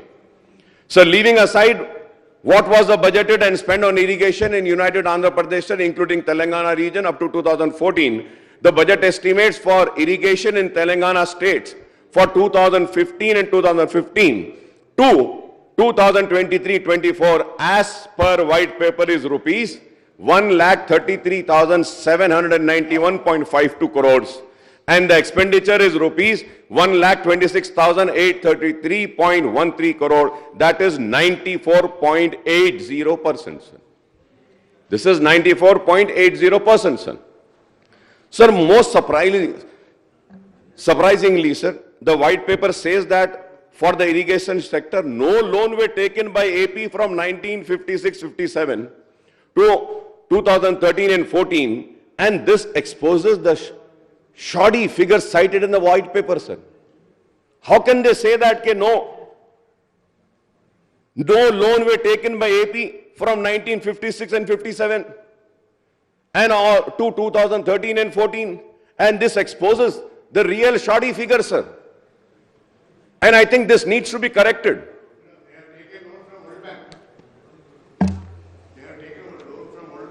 But they haven't mentioned here. They are supposed to mention it. I'm coming to that point, sir, what you're saying. I'm coming to that also. Sir, as the white paper, the expenditure on irrigation in Telangana is rupees 54,234 crores out of the total budgetary expenditure of 4,98,053 crores in the region. That is only 11%, which also appears unrealistic. This also needs to be corrected, sir. How can it be, sir? I repeat once again. As the white paper figures, the expenditure on irrigation in Telangana is rupees 54,234 crores out of the total budgetary expenditure of 4,98,053 crores in the region. That is only 11%, which also appears unrealistic.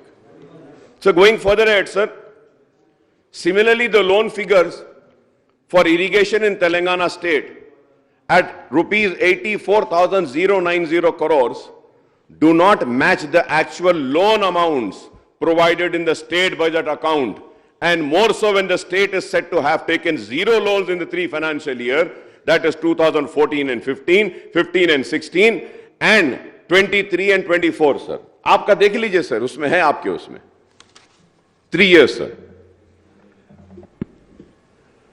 Speaker, sir, about this borrowings, I want to clarify one thing. This issue of off-budget borrowings did not exist earlier, prior to 2014, and also probably not in the first 2-3 years of the new government coming in the new state. It's only after that, under the name of Kaleshwaram Corporation, under the name of Telangana Water Resources Development Corporation, 2 new corporations were formed exclusively for irrigation, and they were borrowings against both these corporations, which, if I remember right, the total figure of both the corporations comes to 84,000 crores. That is how this reflection is there. In the combined state, there was no such procedure. There was no procedure of a separate corporation to borrow for irrigation only. So this is the difference about borrowing for irrigation. And the central government is not, earlier central government was not taking this under the FRBM limit. Somewhere after 2014, after a few years, when they found that many states in India, like Andhra Pradesh and Telangana, were forming SPVs for corporations for irrigation and borrowing indiscriminately, then they brought this also under FRBM. That is the background of it, and after you finish, I'll give you a detailed reply.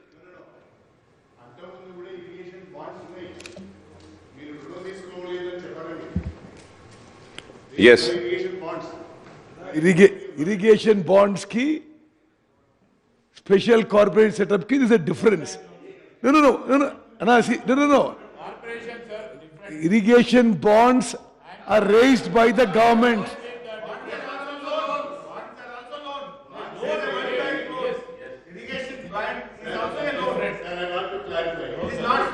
No, 1 minute. See, irrigation bonds may have been floated by the then government for the purpose of irrigation. But I'm telling you, after TRS government came in Telangana, they set up special corporations to borrow for irrigation. That is a fact. I mean, I'm not stating something opinion. Akbar Sahab.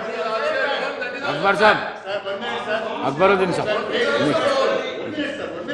మీకు ఉన్నది, మీకు అవకాశం ఉన్నది. Sahab, Akbar Sahab. Honorable Speaker, sir, I thank the irrigation minister. అధ్యక్ష, గౌరవ నీటిపారుదల శాఖ మంత్రులు 2014కు ముందు నీటిపారుదల ప్రాజెక్టులపైన ఏ రకమైన రుణము అప్పులు తీసుకోలేదనే మాట మాట్లాడారు. అధ్యక్ష, నాకు బాగా గుర్తుంది, 2014కు ముందు కూడా మనం వరల్డ్ బ్యాంక్ నుంచి అప్పు తెచ్చుకున్నాం.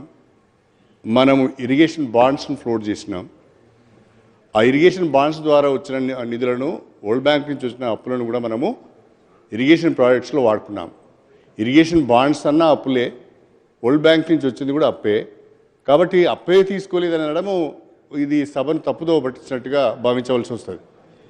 అక్బర్ సాబ్, ఐఎమ్ సారీ, ఇంత సీనియర్ మెంబర్ మీరు, you're making basic mistakes.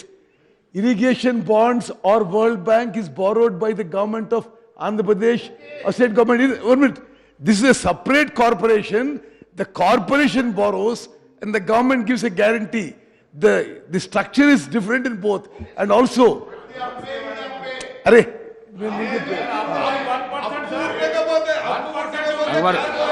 Akbar साहब Honorable Speaker, sir.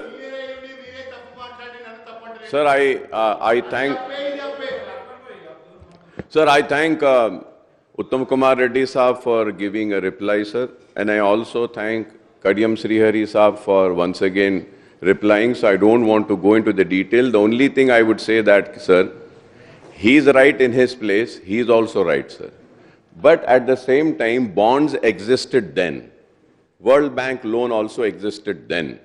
Now, after the formation of Telangana, what Irrigation Minister Saab says that corporations were formed and corporation took the loan, that is also right. This also cannot be denied, that also cannot be denied. Sir, going further ahead, sir. Yeah, it is. No doubt, sir. So the white paper, page number 27 to 29, sir, the list out the 24 ongoing loan-based project for which the administrative sanction cost of rupees 2,93,440.48 crore, the loan raised so far amount of rupees 1,95,666.58 crores, that is 66.68%, and the balance loan to be raised are rupees 97,773.90 crores, sir. So these projects envisage creation of irrigation potential of 73.58 lakh acres, and out of this, the IP created till now is only 20 lakhs 51,000 acres, that is 27.87%, and the balance IP to be created is 53.09 lakh acres, sir. And this is as per the white paper, sir. So what I am trying to explain is that, sir, कि हम इतना पैसा खर्च करें, sir, कि the amount that has been spent is almost 67%, but हम जो create करे हैं सर, जो लैंड को हम आयाकुत में लाए हैं, it is only 27%, sir. So this is what I need a clarification from Honorable Minister Saab, sir. On page 9 of the white paper, 22 ongoing projects are listed, and the IP contemplated under these projects is 48.616 lakh acres, sir. The IP created so far is 15.81 lakhs, and the balance IP to be created is 32.35 lakh acres, sir. I don't know which figure to believe, sir. There are two figures. Sir, this is on page number 9, sir, of the white paper, sir. Sir, however, the government has to raise the funds for completion of all the ongoing projects so that the balance IP is created in the state to benefit the farmers. The state budget and the budgetary allocation includes three components: revenue account, capital account, and loans. The loans taken and serviced by the government are shown in the state budget, and these are different from the loans taken as extra budgetary resources for the corporation, for which the state government stands a guarantee. As to what Honorable Minister Saab had said, sir. Sir, table number 7 on major irrigation projects funding details show the budgetary allocation and loan share, which also do not match with the actual figures, sir. It doesn't match, sir. No figure is matching, sir. Table 8, sir, on share of irrigation budget versus GSDP also do not give the accurate figures on irrigation allocation and share in GSDP, sir. Sir, also the details of major projects undertaken with the corporation loan cited in the white paper on irrigation do not match with the figures cited elsewhere in the same papers and also in the white paper on the state finances, sir. So the irrigation white paper says loans taken for Kaleshwaram and PRLS through KIPCL amount to rupees 68,806 crores, and the loans taken by TSWRIDCL for various other projects amount to rupees 15,284 crores, and the total loan amount of two corporations comes to 84,090 crores. The white paper on state finances, in table 10 shows that the loan availed by KIPCL amount to rupees 79,287 crores. And loan borrowed by TRSWRIDCL amount to 15,284 crores. And total comes to 94,575 crores. So how can it be, sir, कि आप एक paper इस house में दे रहे हैं, उसमें एक amount है, व्हाइट पेपर में एक अमाउंट है, ये पेपर भी आपने दिया, वो पेपर भी आपने दिया. But how can this be? One paper was presented by the finance minister, one paper is now being presented by the irrigation minister. So which paper is right, sir? Which paper is right? Who is right, sir? I would like the minister sahab to clarify on the variation in all the figures cited in the irrigation white paper, sir.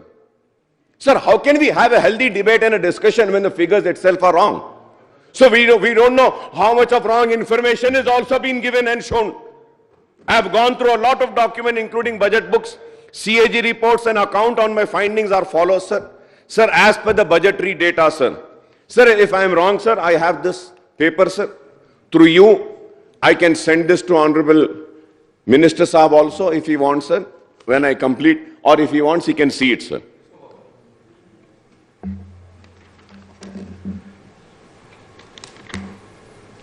Sir, I have gone through a lot of documents, including budget books, CAG reports, and accounts, and my findings are as follows, sir. Sir, as per budgetary data since the formation of Andhra Pradesh state in 1953 and Andhra Pradesh in 1956, the total expenditure on irrigation and command area development sector between 1951 and 52 to 1998 and 99 aggregated to rupees 8,773.78 crores. However, there is a big jump on budgetary expenditure on irrigation and the CAD from the year 99-2000 onwards. The TDP government spent 13,079.51 crores during 5-year periods, that is from 99-2000 to 2003 and 4. They had spent 13,079.51. The successor Congress government spent 1,41,882.35 crores in 10 years period, that is 2004 and 5 to 2013 and 14 in United Andhra Pradesh. The total expenditure on irrigation in United AP from 1951-52 to 2013 and 14 comes to 1,63,735.64 crore, and this includes the expenditure on revenue, capital and loan accounts also.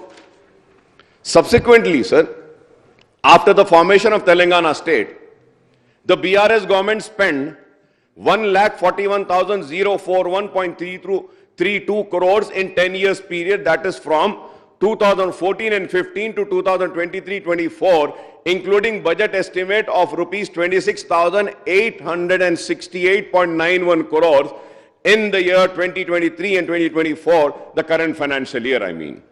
As per the details cited by white paper on irrigation and state finances, the loan amount of rupees 94,572 crores raised by two SPVs and KPICL and TSWRIDCL are actually government guarantee loans serviced by the government. Right. This means that these loans do not form a part of state budget allocation for irrigation department and are actually extra budgetary resources raised by the concerned corporations. If we, now, it is very important, sir. If we add these loans raised by the two corporations to the budgetary expenditure of irrigation by Telangana government in the last 10 years, the total figure comes to 2,35,613.32 crore. This is budgetary expenditure of rupees 1,41,041.32 crores and loan amount of 94,572. Sir, so I would request the Irrigation Minister Sahab, Mr. Uttam Kumar Reddy Sahab and Deputy CM Sahab, Bhatti Vikrama Sahab, to clarify on all issues regarding the allocations and loans for the state irrigation sector. This is very important, sir. It has not been shown properly and corrected. Sir, the irrigation projects include the project that were completed, ongoing projects and proposed projects. Most of the ongoing are the ones which were sanctioned in United AP, and some of these remain ongoing for 4 decades or even more SLBCs in case in point, as the work is going on since 1980s, sir. So talking about Krishna Basin projects, the white paper points out that the paper says that the previous Telangana government agreed for allocation of 299 TMC of water and 512 TMC to AP from Krishna without considering the state needs. The white paper, page number 5, says that based on Krishna Basin catchment area in Telangana, the state is entitled to get 68.5% of water. That is 555 TMC out of total allocation of 811 TMC for the 2 states. Here I may once again recall that in the representation on Krishna waters in the House earlier, sir, in the presentation which was made in this House, sir, earlier, the Irrigation Minister Sahab had stated for the 29 completed ongoing contemplated projects on Krishna in the state of Telangana needs 731 TMC. 731 TMC. I would request the Irrigation Minister Sahab to enlighten on this, as the 555 TMC being sought by the Congress government will not be sufficient for all these 29 projects in Telangana. Am I right or wrong? Sir, I am thankful that the Irrigation Minister Sahab had recalled the contribution of Nizam in the overall development of the erstwhile Hyderabad state, especially in implementing several important irrigation projects across Telangana, including Nizam Sagar, Upper Manar, Usman Sagar, Himayat Sagar, Pocharam, Sadarmat, Sarvana, Kadam, Sarala Sagar, Fatehnagar, Vaira, etc. Sir. I may say that Ali Sagar was also built in Nizamabad district, and it is incidentally the name of the noted engineer Nawab Ali Nawaz Jung in the Nizam era, sir. So the Sadarmat and Ghanpur project constructed in Nizam era were strong enough for the 100 years and provided water to the Ayakat. There are many issues which have been highlighted by the white paper, and I was listening to the elaborate presentation of the Irrigation Minister Sahab, Mohtaram Uttam Kumar Reddy Sahab, and the debate that followed, in which former Irrigation Minister Harish Rao Sahab also spoke. Sir, before I conclude, I would like to raise a few issues and seek answers from the government, sir. Sir, the first, what is the intent of new government with regard to the issue of completion of all ongoing irrigation projects and execution of the contemplated projects in the state, sir? Do we have water availability in Godavari and Krishna and their tributaries for existing, ongoing, contemplated projects, and what the total quantum of water required for these projects in the state in terms of TMC for Godavari and Krishna, sir? This is very important, sir. Sir, the reason why I'm asking this is, sir, हम देखें हैं Andhra Pradesh assembly में, रायलसीमा में भी कई ऐसे projects बनाए हुए हैं, सर. प्रोजेक्ट्स बन के हैं लेकिन सूखे पड़े हैं, पानी आता नहीं, वैसे ही पड़े हुए हैं. तो sir, we need to relook into our projects also. Rayalaseema के वैसा नहीं होना है कि प्रोजेक्ट बन गया, खड़े हुए हैं, पानी तो रहता ही नहीं. तो यहां पर भी होना चाहिए. Sir, this is why I'm requesting this, sir. Sir, all these ongoing and contemplated projects viable in terms of water availability, feasibility and utility, sir. Sir, these water availability, feasibility and utility is very important, sir. I'm sorry to say that, sir. Do not think that I'm criticizing the previous governments, the Congress, TDP or BRS. No, sir. But this is very important, sir. Sir, never there has been a discussion on the availability of the water, never there has been a discussion on the feasibility of the project, and never there has been a discussion on the utility, sir. पानी कहां से आएगा, पानी उठाने के लिए power कहां से आएगा, और वो पावर पे कितना खर्च होगा, पावर होने के बाद में फ्री पंप सेट पर कितना पावर होगा, और उसके बाद कितनी जमीन सैराब होगी, इस पर किसी ने गौर नहीं किया. And then the viability of a project should also be discussed. Unfortunately, sir, never there has been any discussion on the viability of a project, sir. I'm sorry to say, sir. I'm sorry to say, sir. And please excuse me, I'm not using this term for anyone, but I feel that ye irrigation projects have become an ATM. Have become an ATM.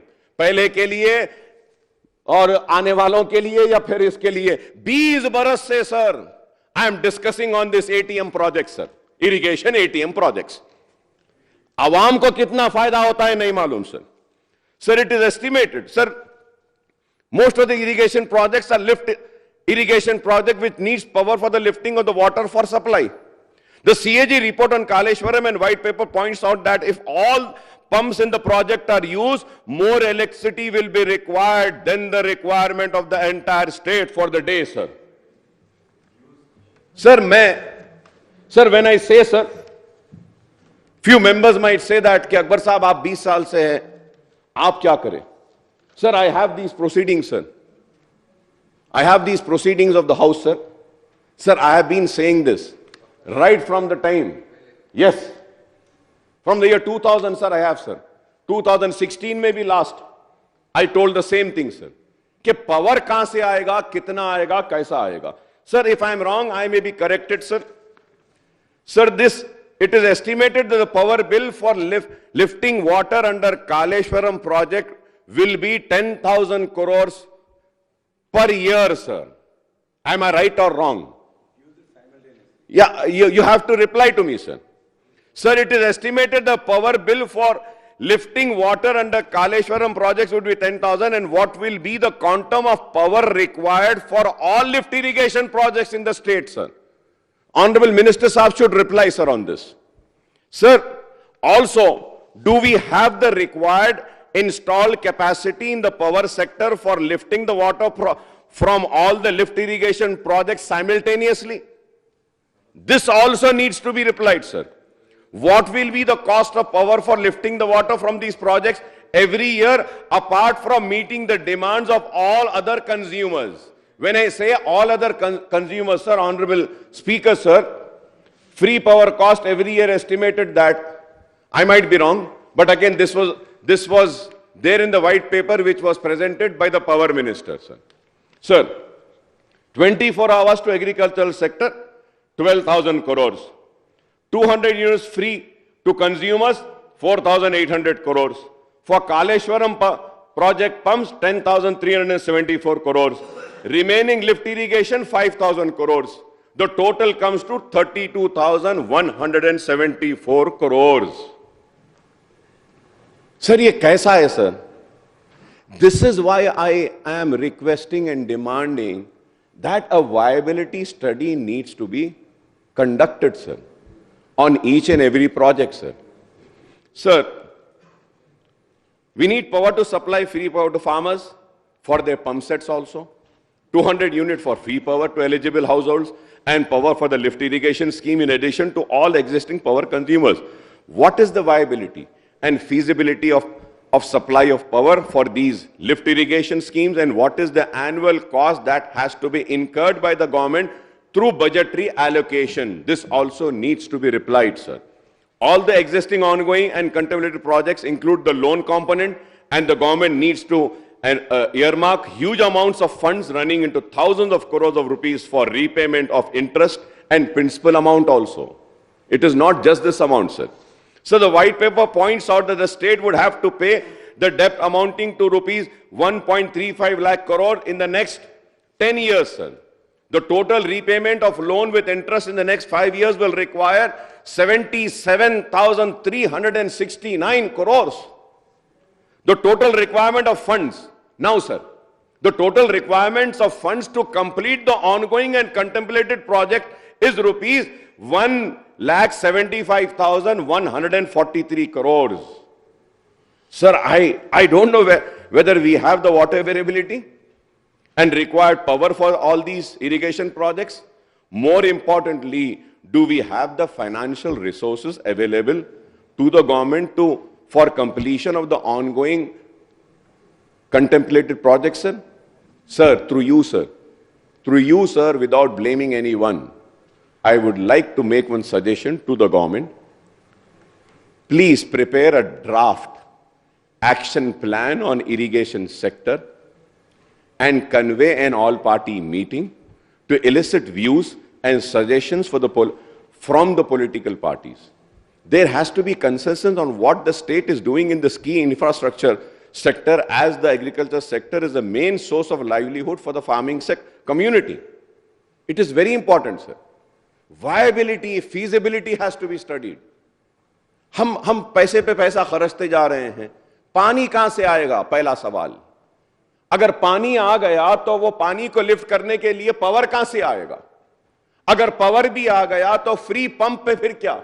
फिर उसके बाद क्या is it I mean, as in any business, an investor looks into the investment and also the returns after the investment. What are the returns, sir? What are the returns? It is very unfortunate, sir. Sir, मैं कह रहा हूं कि with a very heavy heart I am talking today, sir. Very heavy heart. कि पैसा किस तरीके से जा रहा है, चाहे वो हो या कोई और हो, बस खाली खर्चते हैं प्रोजेक्ट्स पे। अरे फायदा कितना हो रहा है? किसान को कितनी मदद हो रही है? स्टेट कितना प्रॉस्पर हो रहा है? स्टेट की प्रॉस्पेरिटी को किसी को फिक्र नहीं है, अपनी अपनी प्रॉस्पेरिटी के ऊपर तवज्जो दी जा रही है। एटीएम मशीन की तरह पैसा निकल रहा है और लोग खुशहाल हो रहे हैं। रियासत में हमारी खुशहाली नहीं दिखाई देती है।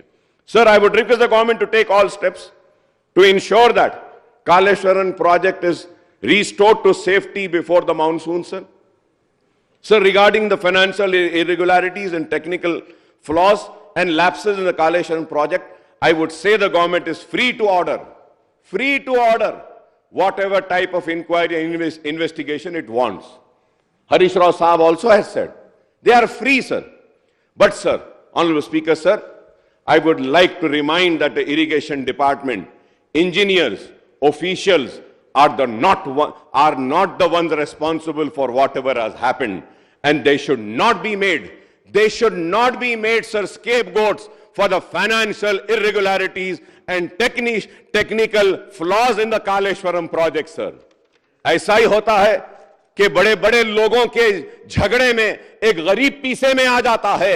ये बड़ों के झगड़ों में गरीब को ना पीसे, गरीब को ना सजा दें। और आपने जो मुझे मौका दिया है, इसके लिए मैं आपका शुक्रिया अदा करता हूं स्पीकर साहब, और उम्मीद करता हूं कि हुकूमत की जानिब से जो सवालात मैंने उठाए हैं उसका मुझे मौसर जवाब मिलेगा। I thank you very much for giving me this opportunity, sir. Shri Rajagopal Reddy garu. I'll just finish whatever I have. Sir, Minister గారు. Speaker, sir, on the issues raised by Mr. Akbaruddin OAC, the first is I'd like to, yes, the government will organize an all-party meeting to discuss irrigation projects. We have no issues on that. I'll myself call for it very soon. Second, about the water allocation, what I'd like to submit is existing projects. OAC sahab, existing projects, the already existing hai, unka abhi allocation, I mean, this is what the earlier government also had asked, was for the existing projects is 299 TMC. Ongoing projects means which are under construction and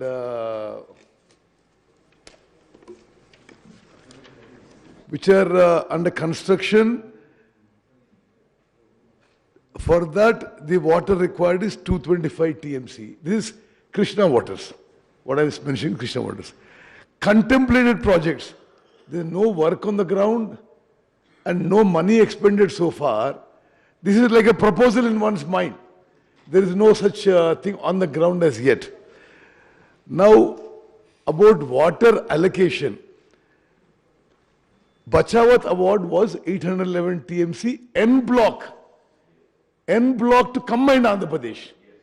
Okay, so as I was mentioning in my presentation earlier, It is my opinion that the earlier government was mistaken in asking for only 299. That's my, that's what I submitted in the presentation. No, that's my opinion. So, if we had gone for catchment area, percentage of catchment area, which is approximately 68%, then we could have claimed closer to 550 TMC, which would have covered existing and ongoing projects, but will not still cover contemplated projects. That is the actual situation. But I must tell you that this Bachawat award was based on 75% dependability. Now it is very likely, if all the states agree, they may allocate additional water based on 65% dependability. In that case, our state could also get another 194 TMC. That was a rough calculation of the water availability. Now, about your, I really appreciate your concern about the viability and feasibility of the projects.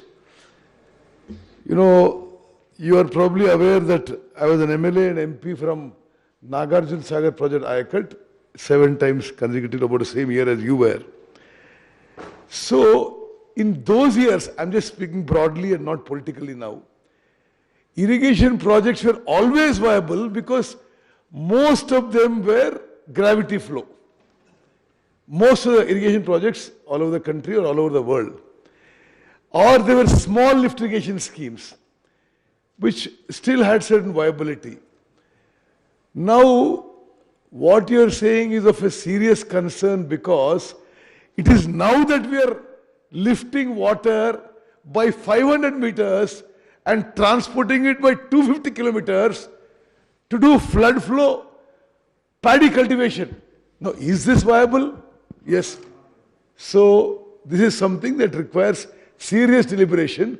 I can't off the cuff make these figures, but I will tell you some interesting figures. Kaleshwaram project, it should concern any citizen of the state that when all pumps in Kaleshwaram project work, the cost is at today's power cost, is 10,600 crores a year. Okay. Now, you are quoting either the power minister or finance minister's white paper. Only Kaleshwaram is 10,000 crores, 10,600. When all the lift works, it will be 15,000 crores. So now how much does it work out to? And like you rightly said, it is more than the rest of the power consumption in the state. It is a matter of serious concern. Why is it coming now like this? Because there never was, even when long innings in the assembly and in parliament, this kind of a huge lift. So governments may have the justification, and it can be another day of detailed discussion on the finances, the viability, the feasibility which you said. In my opinion, water is available, but at a cost when you lift. Now, when you lift water from Kaleshwaram, energy cost alone per acre is 43,000. This CAG report. And cost of finance is another 50,000 more. Actually, I'm quoting the lower end. So about a lakh of rupees per acre. So now, no, annual cost per acre.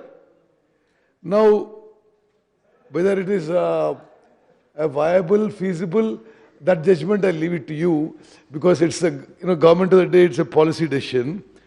We should not further proceed ahead on such projects at least where the viability and feasibility is not there. At least that's the reason why I was requesting that let us have a all-party meeting and let all the political leaders give their suggestions and at least stop the projects which are not viable and we are just going ahead with that. Yes. I appreciate your answer, sir. I thank you very much for your reply and it is a very good reply which you have given, sir. I thank you very much for that. But we need to relook into all the projects, sir. We should not further go and keep on investing just because we have to complete the projects, because we have an example of Rayalaseema where the projects are completed and they are just lying there dry. So let us not waste our resources and money. Let us correct the mistakes. I agree with you. And all the queries you had on the finances and the differences in the white papers, I will give you a detailed reply about it. And our government policy about completion of ongoing projects is, we realize that we don't, have the resources to take up all projects simultaneously and complete them. So as per directions and the consultative meetings we had chaired by the Honorable Chief Minister, we said we will take up those projects where at a minimum or optimal cost, we could generate more haircut. If something is going to take a lot of money and a lot of time, that will take second priority. Lesser money and shorter time, we are going to take up, we have prioritized projects and we are going to take it up. And our target for this financial year is 7 lakh acres new haircut. Thank you. Rajagopal Reddy. ధన్యవాదాలు అధ్యక్ష. అధ్యక్ష, నేను మాట్లాడదామనుకున్న చాలా విషయాలు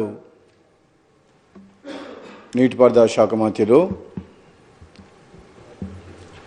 మధ్యలో ఒకసారి గౌరవ ముఖ్యమంత్రి గారు కూడా చాలా క్లారిటీ వాళ్ళు చేసిన తప్పుల గురించి అయితేంది, మా ప్రభుత్వ లక్ష్యం ఆశయం ఏ విధంగా ముందుకు పోవాలనేది కూడా మళ్ళీ ఇప్పుడు సోదరు అక్బరుద్దీన్ గారు అడిగిన ఒక వ్యాలిడ్ క్వశ్చన్స్, వాళ్ళ డౌట్స్,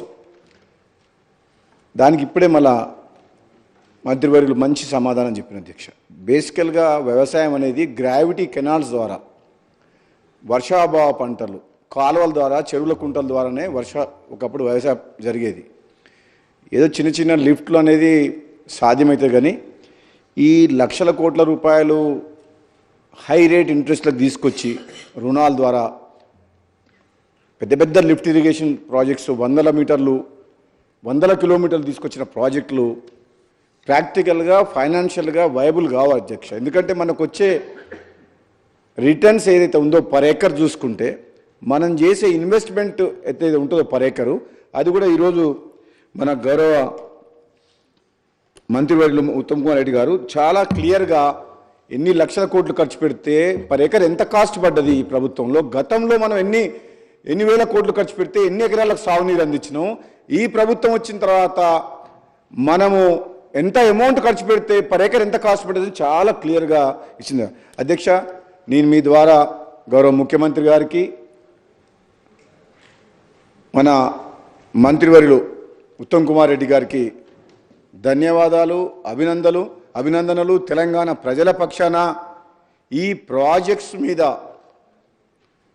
తెలంగాణ ప్రజలకు పూర్తి అవగాహన, వాస్తవాలు తెలంగాణ ప్రజల్లో ఈ గత 10 సంవత్సరాల వల్ల,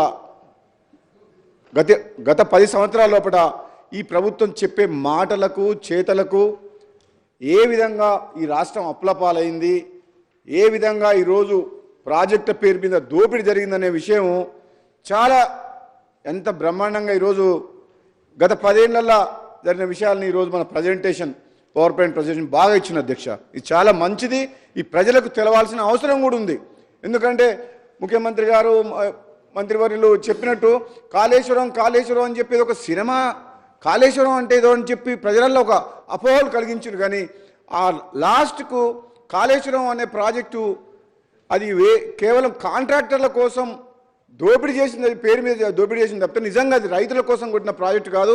1 ఎకరా సాగునీరు రాలేదని చెప్పి ముఖ్యమంత్రి గారు స్వయాన మా అందరినీ మేడిగడ్డకు తీసుకుపోయి చూసి, అక్కడ అధికారులు ప్రజెంటేషన్ ఇచ్చి, తను మాట్లాడి మీడియా ద్వారా తెలంగాణ ప్రజలకు కూడా చెప్పారు అధ్యక్ష.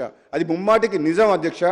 కానీ ఇప్పుడు కూడా కనీసం వాళ్ళు చేసిన తప్పులు ఈ ప్రభుత్వం ఆల్రెడీ మన ఉత్తమ్ కుమార్ రెడ్డి గారు గత ఈ సమావేశంలో క్లారిటీ ఇచ్చిన అధ్యక్ష. బడ్జెట్లో నియరింగ్ కంప్లీషన్ ఏదైతే డబ్బులు ఖర్చు పెడితే మేము వెంటనే దాని రిజల్ట్స్ వచ్చి రైతులకు లాభం చేకూరుతుందో, పంట నీళ్ళు ఇస్తామో వాటి మీదనే ఖర్చు పెడతాము, మిగతా వాటిని ఒక ప్రణాళికబద్ధంగా ముందుకు తీసుకుపోయి మిగతా ప్రాజెక్టులు కూడా కంప్లీట్ చేస్తామని చెప్పి ఏదైతే ఆలోచన చేసిండ్రో అది చాలా మంచి ఆలోచన అధ్యక్ష. మీ దృష్టికి సరే, గతంలో ముఖ్యమంత్రి అయిన పొలిటికల్ బెనిఫిట్ కోసం, రాజకీయ ప్రయోజనాల కోసం తన మార్క్ ఉండాలని చెప్పి ప్రాణహిత చేవెళ్ళ పేరు మార్చి గ్రావిటీ ద్వారా వచ్చే తుమ్మిడెట్టుని కాదని కాళేశ్వరం పేరు పెట్టిన పేరు మార్చి మళ్ళీ ఆయన ఏదో తన ప్రతి విషయంలో సెక్రటరియట్ కానీ యాదాద్రి కానీ ఎక్కడైనా నా మార్కు ఉండాలనుకుంటాడు ఆయన. కానీ డబ్బు వృధా అవుతుంది, కష్టాల్లో ఉన్న పేదలు ఉన్నారు, చాలా రకాల ఇబ్బందులు ఉన్నాయి. ఈ ప్రజాధనం ఇంత దుర్వినియోగం చేయకూడదన్న ఆలోచన కంటే ఎక్కువ ఇంతసేపు తన గురించి మాట్లాడమే ఆయనకు ఎప్పుడు ఎక్కువ ఆనందం. ఈ పత్రికలు పేపర్ల అడ్వర్టైజ్మెంట్లు ఇదే ఎక్కువ అధ్యక్ష. అంటే హంగామా, దాన్ని ఏమంటారు తెలుగులో ఆర్భాటం. అరే ఆర్భాటం అంటే ఎట్లా అంటే మామూలుగా అయితే ఎవరైనా చూస్తే కూడా ఈ తెలంగాణ రాష్ట్రంలో ఏదో అద్భుతాలు జరిగిపోయినాయి అన్నట్టు చూపించిన అధ్యక్ష. అప్పులు చేసినాం అంటే ఎందుకంటే అప్పులు చేసి మేము ఏం చేసినాం ఊరికనే అన్నాం. అప్పులు చేయాల్సిన అవసరం లేదు అధ్యక్ష. అప్పులు ఎప్పుడు చేస్తారంటే తప్పనిసరి పరిస్థితుల్లో అప్పులు చేయాలి తప్పితే అనవసరంగా ప్రాజెక్టుల పేరు మీద అప్పులు చేసి మిగులు బడ్జెట్ ఉన్న రాష్ట్రాన్ని అప్పుల పాలు చేసిన అధ్యక్ష. అది బాధ మా అందరికీ. గత అసెంబ్లీ సమావేశాల్లో మన హరీష్ రావు గారు ఉన్నారు, నేను అటుపక్క నుంచి మాట్లాడినా కాళేశ్వరం వద్దు అని చెప్పిన సార్ నేను 2018లో. ఈ యాదాద్రి పవర్ ప్లాంట్ కట్టొద్దు అని చెప్పిన సార్ నేను. అప్పు తీసుకొచ్చి కట్టకండి, బయట హైరేజ్కి ఇంట్రెస్ట్ తీసుకొచ్చి మనం అని చెప్పి అయినా వినలేదు అధ్యక్ష. ఇప్పుడు ఈరోజు ఈ కాంగ్రెస్ పార్టీ ప్రభుత్వం వచ్చిన తర్వాత వాళ్ళు ఇంత తొందరపడుతున్నారంటే సమయం ఉంది, 5 ఏళ్ల పాటు ప్రజలు తీర్పిచ్చిండ్రు. తప్పకుండా కాంగ్రెస్ పార్టీ మా ముఖ్యమంత్రి గారి ఆధ్వర్యంలో మంచి టీం ఉన్నది అధ్యక్ష, కమిట్మెంట్ ఉన్నది, ఆలోచన ఉంది. ఈ రాష్ట్రాన్ని మంచిగా చేయాలన్న ఆలోచనతోటి ముందు పోతున్నాం. హరీష్ రావు గారికి బాధ అనిపిస్తుండొచ్చు, కానీ గతంలో మీరు సరే మీ నిర్ణయమా అది కేసీఆర్ గారి నిర్ణయమా తెలంగాణ ప్రజలందరికీ తెలుసు. ఆ రోజు ఆనాడు ముఖ్యమంత్రి ఎదురుగా గట్టిగా మాట్లాడే ధైర్యము మంత్రులకు, ఎంపీలకు, ఎమ్మెల్యేలకు, అధికారులకు లేదు అధ్యక్ష. అది వాస్తవం, వాళ్ళు ఒప్పుకోవాలి గుండె మీద చేసుకొని. ఎవరు కూడా ఆయనతోటి అలా కాదు, అది తప్పు, ఇట్లా చేస్తే బాగోదు, ఇట్లా చేయాలని చెప్పే ధైర్యం లేకుండే ఆయన అవకాశం ఇవ్వకపోయేటోడు. ఈ రోజున్న పరిస్థితి వేరు. ఈరోజు అధ్యక్ష సబ్జెక్ట్ పోతా అంటే దాంతో ఎంత నష్టమైందా, మీరు మీ స్వార్థం కోసం అని చెప్పి నోరు మూసుకొని కూర్చోవడం వల్ల, జీహూజు ఉండడం వల్ల తెలంగాణ రాష్ట్ర ప్రజలకు నష్టం జరిగింది అధ్యక్ష. అది నా బాధ. వీళ్ళు ఆ రోజు అది కాదు ఇది ఇట్లా కాదు అని అనుంటే ఈరోజు తెలంగాణ రాష్ట్రం ఎంతో కష్టపడి ఎన్నో ప్రాణాలు కోల్పోయి తీసుకుంది, ఇట్లా ఉండకపోయేది అధ్యక్ష. అది మా బాధ. మీ స్వార్థం కోసం అని చెప్పి తెలంగాణ రాష్ట్రం నాశనమైంది అధ్యక్ష. మేము అధ్యక్ష మా ముఖ్యమంత్రి గారు, మంత్రులు, మా సోదరులు వెంకటరెడ్డి గారు, బట్టి గారు అందరూ కూడా వీళ్ళ ఇరిగేషన్ ప్రాజెక్ట్స్ మీద అందరికి అవగాహన ఉంది. అందరూ కూడా హరీష్ రావు గారి మీద పొద్దున్న నుంచి చెప్తూనే ఉండరు. మళ్ళీ నేను వాళ్ళని ఏమనాలి అధ్యక్ష? నేను ఒకవైపు వాళ్ళని చూస్తే బాధ అనిపిస్తుంది, ఎంతకన్నా అనాలని. కానీ అట్లని చెప్పేసి వాళ్ళు మేము తప్పు చేసిన ఒప్పుకుంటున్నాం, నిజంగానే తప్పు జరిగిందని అంటున్నా అంటే అది లేదు. మళ్ళీ ఇప్పటికైతే ఆ రోషం మాత్రం పోలే. చేసిన తప్పులు చాలమని ఇంకా ఉల్టా మమ్మల్నే బదనామం చేస్తామని చెప్పేసి ఏదో ప్రయత్నం చేస్తారు. కానీ చాలా క్లారిటీగా ఉన్నాం అధ్యక్ష. కాంగ్రెస్ పార్టీ ఈరోజు గౌరవ ముఖ్యమంత్రి గారి నాయకత్వంలో ఎంతో క్లారిటీతో పనిచేస్తుంది. తెలంగాణ ప్రజలు కూడా ఎంతో నమ్మకంతో ఉన్నారు. వాళ్ళకి మేము ఏదో అరచేతిలో స్వర్గం చూపించినట్టు మేము ఎప్పుడు మాట్లాడతలేము. మేము ఎట్లా మాట్లాడుతున్నాం? కాంగ్రెస్ పార్టీ అంటే ఫస్ట్ మా ధర్మం ఏంటంటే ఈరోజు పరిస్థితి ఏంది, రాష్ట్రంలో ఆర్థిక పరిస్థితి ఏంది, కృష్ణా జలాలు ఎట్లయింది, ఈరోజు మన ప్రాజెక్టుల పరిస్థితి ఏంది అని వివరంగా అన్ని ప్రజల్లోకి తీసుకుపోతున్నాం అధ్యక్ష. ఇక లాస్ట్కు మా ప్రాజెక్టు విషయం నల్గొండ జిల్లా అధ్యక్ష. నల్గొండ జిల్లాలోనే పోరుబాట చేసి ఇచ్చారు. మా సోదరులు కూడా చాలాసార్లు మాట్లాడినారు. ఏమని? నల్లగొండ జిల్లాకు మీ ప్రభుత్వం గత 10 ఏళ్లలో చేసినంత అన్యాయము గతంలో ఎప్పుడు జరగలేదు. అది సొరంగ మార్గమే కావచ్చు, ఉదయ సముద్రం ద్వారా బ్రాహ్మణ వెల్ల ప్రాజెక్టు కూర్చేసుకొని కూర్చొని కంప్లీట్ చేస్తా అన్న మా శివనగూడెం రిజర్వాయరు ఫ్లోరైడ్ పీడిత ప్రాంతమైన మా మున్గోడు దేవరకొండ కావచ్చు. ఏమైంది అధ్యక్ష? 2015లో కొబ్బరికాయ కొట్టేసి కంప్లీట్ చేపిస్తాను. ఆ కుర్చీ డైలాగ్ ఎక్కడ పోయినా కుర్చీ వేసుకొని కూర్చుంటా అన్నాడు. మరి ఇప్పుడు కుర్చీ లేదు, లాస్ట్కి ఇప్పుడు వీల్ చైర్లో కూర్చొని ఉన్నాడు. ఆ కుర్చీ పోయింది. ఎంతమందిని కుర్చీ ఎక్కడవో కుర్చీ వేసుకొని కూర్చుంటా అంటే పబ్లిక్ ఏమనుకున్నారంటే నిజంగానే కుర్చీ చేసుకొని కూర్చొని కంప్లీట్ చేస్తారని చెప్పి పబ్లిక్ నమ్మిండ్రు. కానీ కుర్చీ లేదు, టేబుల్ లేదు, బెంచ్ లేదు, ఏమీ లేదు అధ్యక్ష. ఒక్క పని కూడా కాలేదు. మీకు ఒకటే ఒక్క విషయం చెప్తా అధ్యక్ష, ఎక్కువ సమయం తీసుకొని నేను. అధ్యక్ష, మేము గతంలో నల్లగొండ జిల్లా SLBC సొరంగ మార్గం ద్వారా మా AMRP నల్గొండ జిల్లా రైతాంగానికి నేను రాకముందుకే పుట్టంగండి లిఫ్ట్ ఇరిగేషన్ స్కీమ్ అని నాగాయణ సార్ 4 షోర్ నుంచి తీసుకొని first lift irrigation scheme south east ఏషియాలో స్టార్ట్ చేసినాం అధ్యక్ష. సక్సెస్ఫుల్గా రన్ అయింది. సరే, అది అప్పుడు ఎట్లా సక్సెస్ అవుతుందో లిఫ్ట్ ఇరిగేషన్ ఫస్ట్ అని చెప్పి సొరంగ మార్గం 2005లోనే వైఎస్ రాజశేఖర రెడ్డి గారు అప్పుడు సొరంగ మార్గం ద్వారా వాటర్ తీసుకురావాలని చెప్పి శ్రీశైలం 4 షోర్ నుంచి అని చెప్పి డిసైడ్ చేసి టెండర్లు కూడా పిలిచిండు. ఆ తర్వాత కొన్ని రోజుల తర్వాత లిఫ్ట్ సక్సెస్ అయిన తర్వాత ఏం డిసైడ్ చేసిందంటే మా జానారెడ్డి గారు అప్పటి నాయకులు, సీనియర్ నాయకులు, జిల్లా నాయకులు ఇట్లా ఈ లిఫ్ట్ ఇరిగేషన్ బాగా పనిచేస్తుంది కదా, ఈ సొరంగం ద్వారా వచ్చే వాటర్ని 2 లిఫ్ట్ల ద్వారా 2 స్టేజెస్లో డిండికి తీసుకుపోయి ఈ ఫ్లోరైడ్ ఎఫెక్టెడ్ ఏరియా అయిన దేవరకొండకు మునుగోడు నియోజకవర్గానికి 4 లక్షల ఎకరాలకు సాగునీరు ఇవ్వాలని అప్పుడు డిసైడ్ చేసింది అధ్యక్ష. ఆ తర్వాత పరిణామంలో మళ్ళీ ఎప్పుడైతే మన టీఆర్ఎస్ ప్రభుత్వం వచ్చిందో పాలమూరు రంగారెడ్డికి 60 రోజులలో రోజు 2 TMCలు 120 TMC వాటర్ తీసుకొని దాంట్లోకి వెళ్ళి 0.5 TMC అంటే 30 TMC 60 రోజులలో డిండి లిఫ్ట్ ఇరిగేషన్కి ఇస్తాం. ఈ మునుగోడు దేవరకొండ నియోజకవర్గం బ్యాక్వర్డ్ ఉంది, ఫ్లోరైడ్ ఎఫెక్టెడ్ ఏరియా అని చెప్పి డిసైడ్ చేసిండు. బాధ ఏంటంటే అధ్యక్ష, లాస్ట్కు మీకు 2 నిమిషాలు బాధ ఏంటంటే మన హరీష్ రావు గారు ఏం చేసినా నాకు తెలియదు, కానీ ఆ కాళేశ్వరం మీద చూపించిన శ్రద్ధ మరి మా ప్రాంతం మీద ఎందుకో వివక్ష నాకు అర్థం కాలేదు. మరి అప్పుడు చాలామంది TRS ఎమ్మెల్యేలు బ్రహ్మాండంగా గెలిచిండ్రు, కానీ ఇక్కడ మాత్రం ఏ ఒక్క ప్రాజెక్టు మీద, కేవలం మూసీ ప్రాజెక్టు మీద ఒక 300 కోట్లు ఖర్చు పెడితే ఒక 5 నియోజకవర్గాలకు లక్షల ఎకరాలకు సాగునీరు వచ్చేది. అది వేస్ట్గా పోతుంది, అది మంచినీళ్ళు కూడా కావు. ఒక 300 కోట్లు అది కూడా ఇవ్వలేదు. మాకు లక్ష ఎకరాలకు సాగునీరు నుంచే మా బ్రాహ్మణవేల ప్రాజెక్టుకి ఏమని చెప్తే హరీష్ రావు గారిని గత సభలో అంతకుముందుకు వెంకటరెడ్డి గారు అడిగినా రాజకీయ కోణంలో ఆలోచించారు. ఇది వైఎస్ రాజశేఖర రెడ్డి గారు కాంగ్రెస్ ప్రభుత్వం స్టార్ట్ చేసిన ప్రాజెక్టు. ఈ ప్రాజెక్టు కంప్లీట్ చేస్తే నకరికల్, మునుగోడు, నల్గొండకు వస్తే వీళ్ళ అన్నదమ్ములకు పేరు వస్తుందని చెప్పి ఉత్తమ్ కుమార్ రెడ్డి గారు ఉన్నారు ఇక్కడ. 80% కంప్లీట్ అయింది అధ్యక్ష. 2014 నాటికి కంప్లీట్ చేయలేదు. అది ఈ 10 ఇయర్స్లో కూడా కంప్లీట్ చేయలేదు. ఇప్పటికి కూడా ఇంకా రైతులకు నీళ్ళు ఇస్తలేరు. 80% అయిన ప్రాజెక్టు కూడా. ఇక మూడోది, అన్నిటికంటే గొప్ప విషయం, ఈ ప్రాజెక్టులు కాంట్రాక్టర్ల కోసమా రైతుల కోసమా అని ఒకసారి ఆలోచన చేస్తే అధ్యక్ష, మా డిండి లిఫ్ట్ ఇరిగేషన్లో 7 ప్యాకేజీల కింద మా మునుగోడు దేవరకొండకు 6,000 కోట్ల రూపాయలు అడ్మినిస్ట్రేటివ్ శాంక్షన్ ఇచ్చి 7 ప్యాకేజీలకి ఇట్లా టెండర్లు పిలిచిండ్రు. కాంట్రాక్టర్లు వచ్చిండ్రు. జనరల్గా టెండర్లు పిలిచి అగ్రిమెంట్ అయ్యే లోపల 90% ల్యాండ్ ఎక్విజిషన్ అయ్యి ఉంటే, R&R కంప్లీట్ చేసి ఉంటే కాంట్రాక్టర్లు పని చేసుకోగలుగుతారు. ల్యాండ్ ఎక్విజిషన్ లేదు, R&R లేదు. 7 ప్యాకేజీల కింద 6,000 కోట్లకు టెండర్ పిలిచిన అధ్యక్ష. ఏం తొందర కొట్టుకుపోయిందని చెప్పేసి హడావుడిగా రైతులని ఊర్లు కాల్ చెప్పడం. 2013లో పార్లమెంట్లో తెచ్చిన యాక్ట్ కాదని, ల్యాండ్ ఎక్విజిషన్ కాదని జీవో నెంబర్ 123 తీసుకొచ్చి 30 లక్షల రూపాయలకి ఎకరం ఉన్న భూమిని 4 లక్షలకు 5 లక్షలకు రైతుల దగ్గర గుంజుకున్న అధ్యక్ష. పోలీసులను పెట్టి కాంట్రాక్టర్ల కోసం అని చెప్పి రిజర్వాయర్లు కంప్లీట్ చేసిండ్రు. రిజర్వాయర్లు పని నడిపించిండ్రు. ఒక 7-8 ఊర్లు మా శివనగూడెం రిజర్వాయర్ కింద, మా కృష్ణాంపేట కింద పోని వీళ్ళు త్యాగం చేస్తే, వీళ్ళు కష్టపడితే, వీళ్ళు ఊళ్ళో వదిలిపెట్టి భూములు వదిలిపెట్టి పోతే ఎమ్మటే ప్రాజెక్టులకు నీళ్ళు వచ్చి రైతులకు న్యాయం జరుగుతుందంటే నిజంగా చేసిన పని అధ్యక్ష.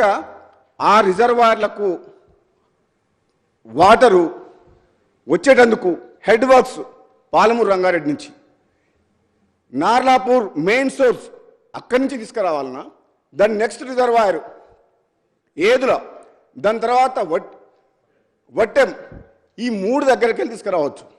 మరి 3 ఆల్టర్నేట్లు ఉన్నప్పుడు ఎక్కడికి వెళ్ళి హెడ్ వర్క్ తీసుకురావాలి వాటర్ అనేది డిసైడ్ చేయలేదు. అక్కడి నుంచి టెండర్లు పిలిచి ఆ హెడ్ వర్క్స్కు టెండర్లు పిలవలే, మొదలు పెట్టలే. కానీ ఇక్కడ మాత్రం రిజర్వాయర్లు కంప్లీట్ చేసిండ్రు. కాంట్రాక్టర్ల మీద ఒక 4,000 కోట్లు ఖర్చు పెట్టారు ఇప్పటి వరకు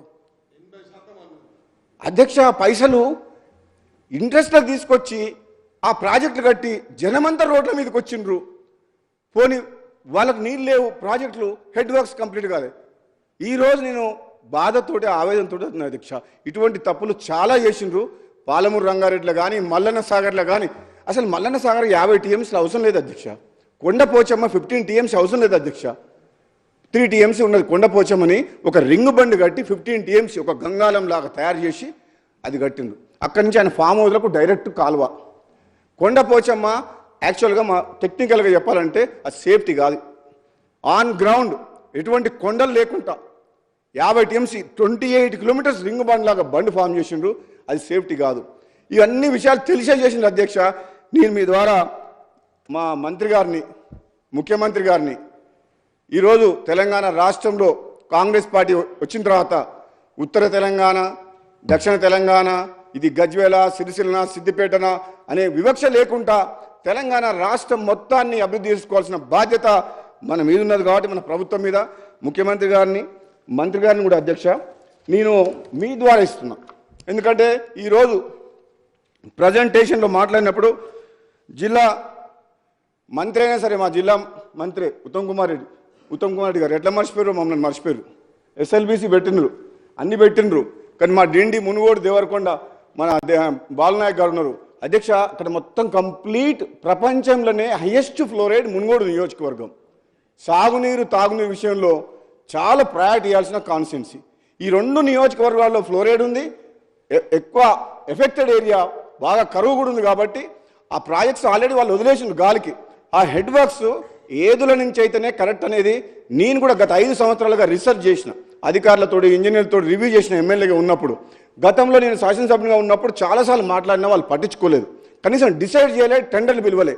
కనీసం ఇప్పుడన్నా కాంగ్రెస్ పార్టీ ప్రభుత్వం వచ్చింది కాబట్టి మీ ద్వారా ముఖ్యమంత్రి గారిని, మరి గౌరవ నీటిపారుదల శాఖ మంత్రి ఉత్తమ్ రెడ్డి గారిని కూడా వేడుకొని ఈ రిప్రజెంటేషన్ ఇచ్చి అధ్యక్ష ఒక్క నిమిషం అయిపోయిన తర్వాత ఏం లేదు అధ్యక్ష, ఒక 1890 ఒక 2000 crores ఆ హెడ్ వర్క్స్ దగ్గర ఏదో నుంచి ఒక టన్నలు 16 కిలోమీటర్స్ కెనాల్ తీసుకొచ్చి అక్కడ ఉలపరకాడ నీళ్ళు వేస్తే, వాగులు వేస్తే అధ్యక్ష ఈ 7 ప్యాకేజీలు కంప్లీట్ అయిపోతాయి అధ్యక్ష. ఆన్గోయింగ్ వర్క్స్ ఆల్మోస్ట్ ఇప్పుడు ల్యాండ్ ఎక్స్ప్లోరేషన్ ఇప్పుడు అయింది. అది నా మునుగోడు ఉప ఎన్నిక పుణ్యమా అంట. అప్పుడు R&R పేమెంట్ అయింది. ఆ హరీష్ రావు గారే వచ్చి అప్పుడు ఎట్లనే సరే ఓడగొట్టాలి ఓటు, అప్పటిదాకా రైతులు ఎంత మొత్తుకున్న పోలీసులను పెట్టి చేయించిన గవర్నమెంట్ ఆ ఉప ఎన్నిక రాగానే మొత్తం టకా టకా టకా టకా డబ్బులు మొత్తం ఇచ్చేసింది అధ్యక్ష. అవ మా మంత్రి గారు నవ్వుతురు జగదీశ్వర్ రెడ్డి గారు. ఆయనే ఊర్లలోకి పోయిండు. అన్ని పైసలు R&R ల్యాండ్ ఎక్విజిషన్ పేమెంట్ ఒక్క రోజులో టకా టకా టకా అకౌంట్లో పడిపోయినాయి అధ్యక్ష. 3.5 ఏళ్ళు ఎమ్మెల్యేగా ఉండి నేను అడిగితే పోలీసులను పెట్టి పనిచేసిన గవర్నమెంటు మరి ధనాధన ఎలక్షన్స్ కోసం అని చెప్పి ఇచ్చేసింది. నా పుణ్యమా అంట, నా రాజీనామా పుణ్యమా అంట. రైతులకు మాత్రం పైసలు వచ్చినాయి అధ్యక్ష. చాలా సంతోషం. చాలా నా రాజీనామా పదవి త్యాగం ఊరికే 570 కోట్ల రూపాయల నిధులు మా మునుగోడు నియోజకవర్గానికి వచ్చినాయి అధ్యక్ష. గొల్ల కుర్మలకు ఎక్కడ కూడా మన రాష్ట్రంలో 2వ విడత గొర్రెల పంపిణీ చేయలే. మామూలుగా అయితే గొర్రెలు ఇస్తారు కదా, నా రాజీనామా పుణ్యమా అంటే 90 కోట్ల రూపాయలు గొల్ల కుర్మలకు 7,500 మందికి అకౌంట్లలో పడ్డాయి. 100 పడకల ఆసుపత్రి వచ్చింది చౌటుపల్లి మున్సిపాలిటీకి రోడ్లు వచ్చినాయి. ప్రతి ఊర్లో ₹1 కోటి పెట్టి సీసీ రోడ్లు వచ్చినాయి. పోతే పోయిన నా పదవి 600 కోట్ల రూపాయలు నిధులైతే వచ్చినాయి మా మునుగోడు నియోజకవర్గాన్ని. మా రైతులు మాత్రం చాలా సంతోషంగా ఉండ్రు. కానీ ఇక నువ్వు ఇగో కాంట్రాక్ట్ కోసం పోయినోడినైతే మళ్ళీ మీ పని పడుతుంది మళ్ళీ కాంగ్రెస్లోకి ఎట్లా వచ్చినా? ఇప్పుడు అటు పోయినోడినైతే మళ్ళీ మిమ్మల్ని పని పడుతుంది కాంగ్రెస్లోకి ఎట్లా వస్తా? ఏదైతేనే అధ్యక్ష, ఏదేమైనా చాలా అధ్యక్ష ఏదేమైనా తెలంగాణ ఇచ్చిన కాంగ్రెస్ పార్టీ, నాది కాంగ్రెస్ పార్టీ రక్తం, కాంగ్రెస్ కుటుంబం. ఈరోజు నేను మళ్ళీ కాంగ్రెస్లోకి వచ్చినందుకు సంతోషంగా ఉంది. అందులో నేను వచ్చిన తర్వాత మళ్ళీ మా పార్టీ అధికారంలోకి వచ్చింది కాబట్టి ఇంకా సంతోషంగా ఉంది. ఆగమైన తెలంగాణ మా చేతుల్లోకి వచ్చింది కాబట్టి ఇప్పుడు నమ్మకం కూడా కుదిరింది. ఈ తెలంగాణ రాష్ట్రాన్ని రాబోయే రోజుల్లో వాళ్ళు చెప్పిన తాగుబోతుల తెలంగాణ కాదు, బెల్ట్ షాప్ల ద్వారా బంగారు తెలంగాణ మేము చేసి చూపిస్తాం. మేము 100% చేసి రైతులకు, నిరుద్యోగులకు, ప్రతి ఒక్కరికి మేము తప్పకుండా వాళ్ళ ఆశయాలు, వాళ్ళ కోరికలు, వాళ్ళు ఎన్నో కలలు కంటున్నారు కాబట్టి మీరు పూర్తి చేయని కలల్ని మేము చేసి చూపిస్తామని చెప్పి ఈ సందర్భంగా తెలియజేస్తూ మీ ద్వారా మన ఉత్తమ్ కుమార్ రెడ్డి గారికి రిప్రజెంటేషన్ సార్ మీరు ఒకసారి అనౌన్స్ చేయమని చెప్తున్నాను. ఎందుకంటే లక్షల కోట్లు ఖర్చు పెట్టిండు తెలంగాణలో, ఇది ఒక్క ప్రాజెక్టు. ఇగో మీలాగా కళలు లేవు నాకు. కూనమనేని సాంబశివరావు, మీ కూనమనేని సాంబశివరావు.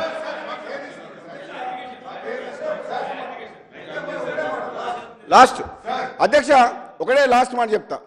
నేను ఏమంటున్నా అధ్యక్ష, వీళ్ళు ఏమనుకుంటుండ్రు, ఒక్క నిమిషం, వీళ్ళు ఏమనుకుంటుండ్రు, 10 ఏళ్ళు పరిపాలించిన వీళ్ళు చేసిన తప్పులు వాళ్ళు సరిదిద్దుకోకపోయినా వాళ్ళ ఆలోచన విధానం మారలేదని మాకు అర్థమైపోయింది. కానీ మీరు అధికారంలోకి ఎట్లా మళ్ళీ రారు, కానీ మిమ్మల్ని మీరు కాపాడుకుంటే కూడా గొప్ప వాళ్ళే.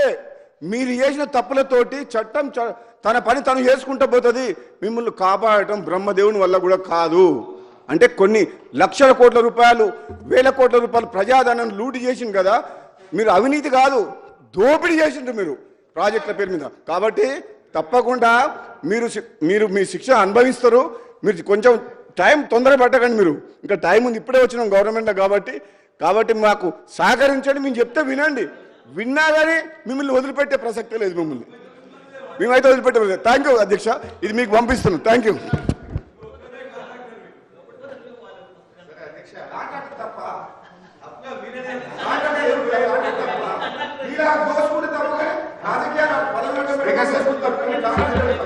సార్, గౌరవ సభ్యులు కూర్చోండి.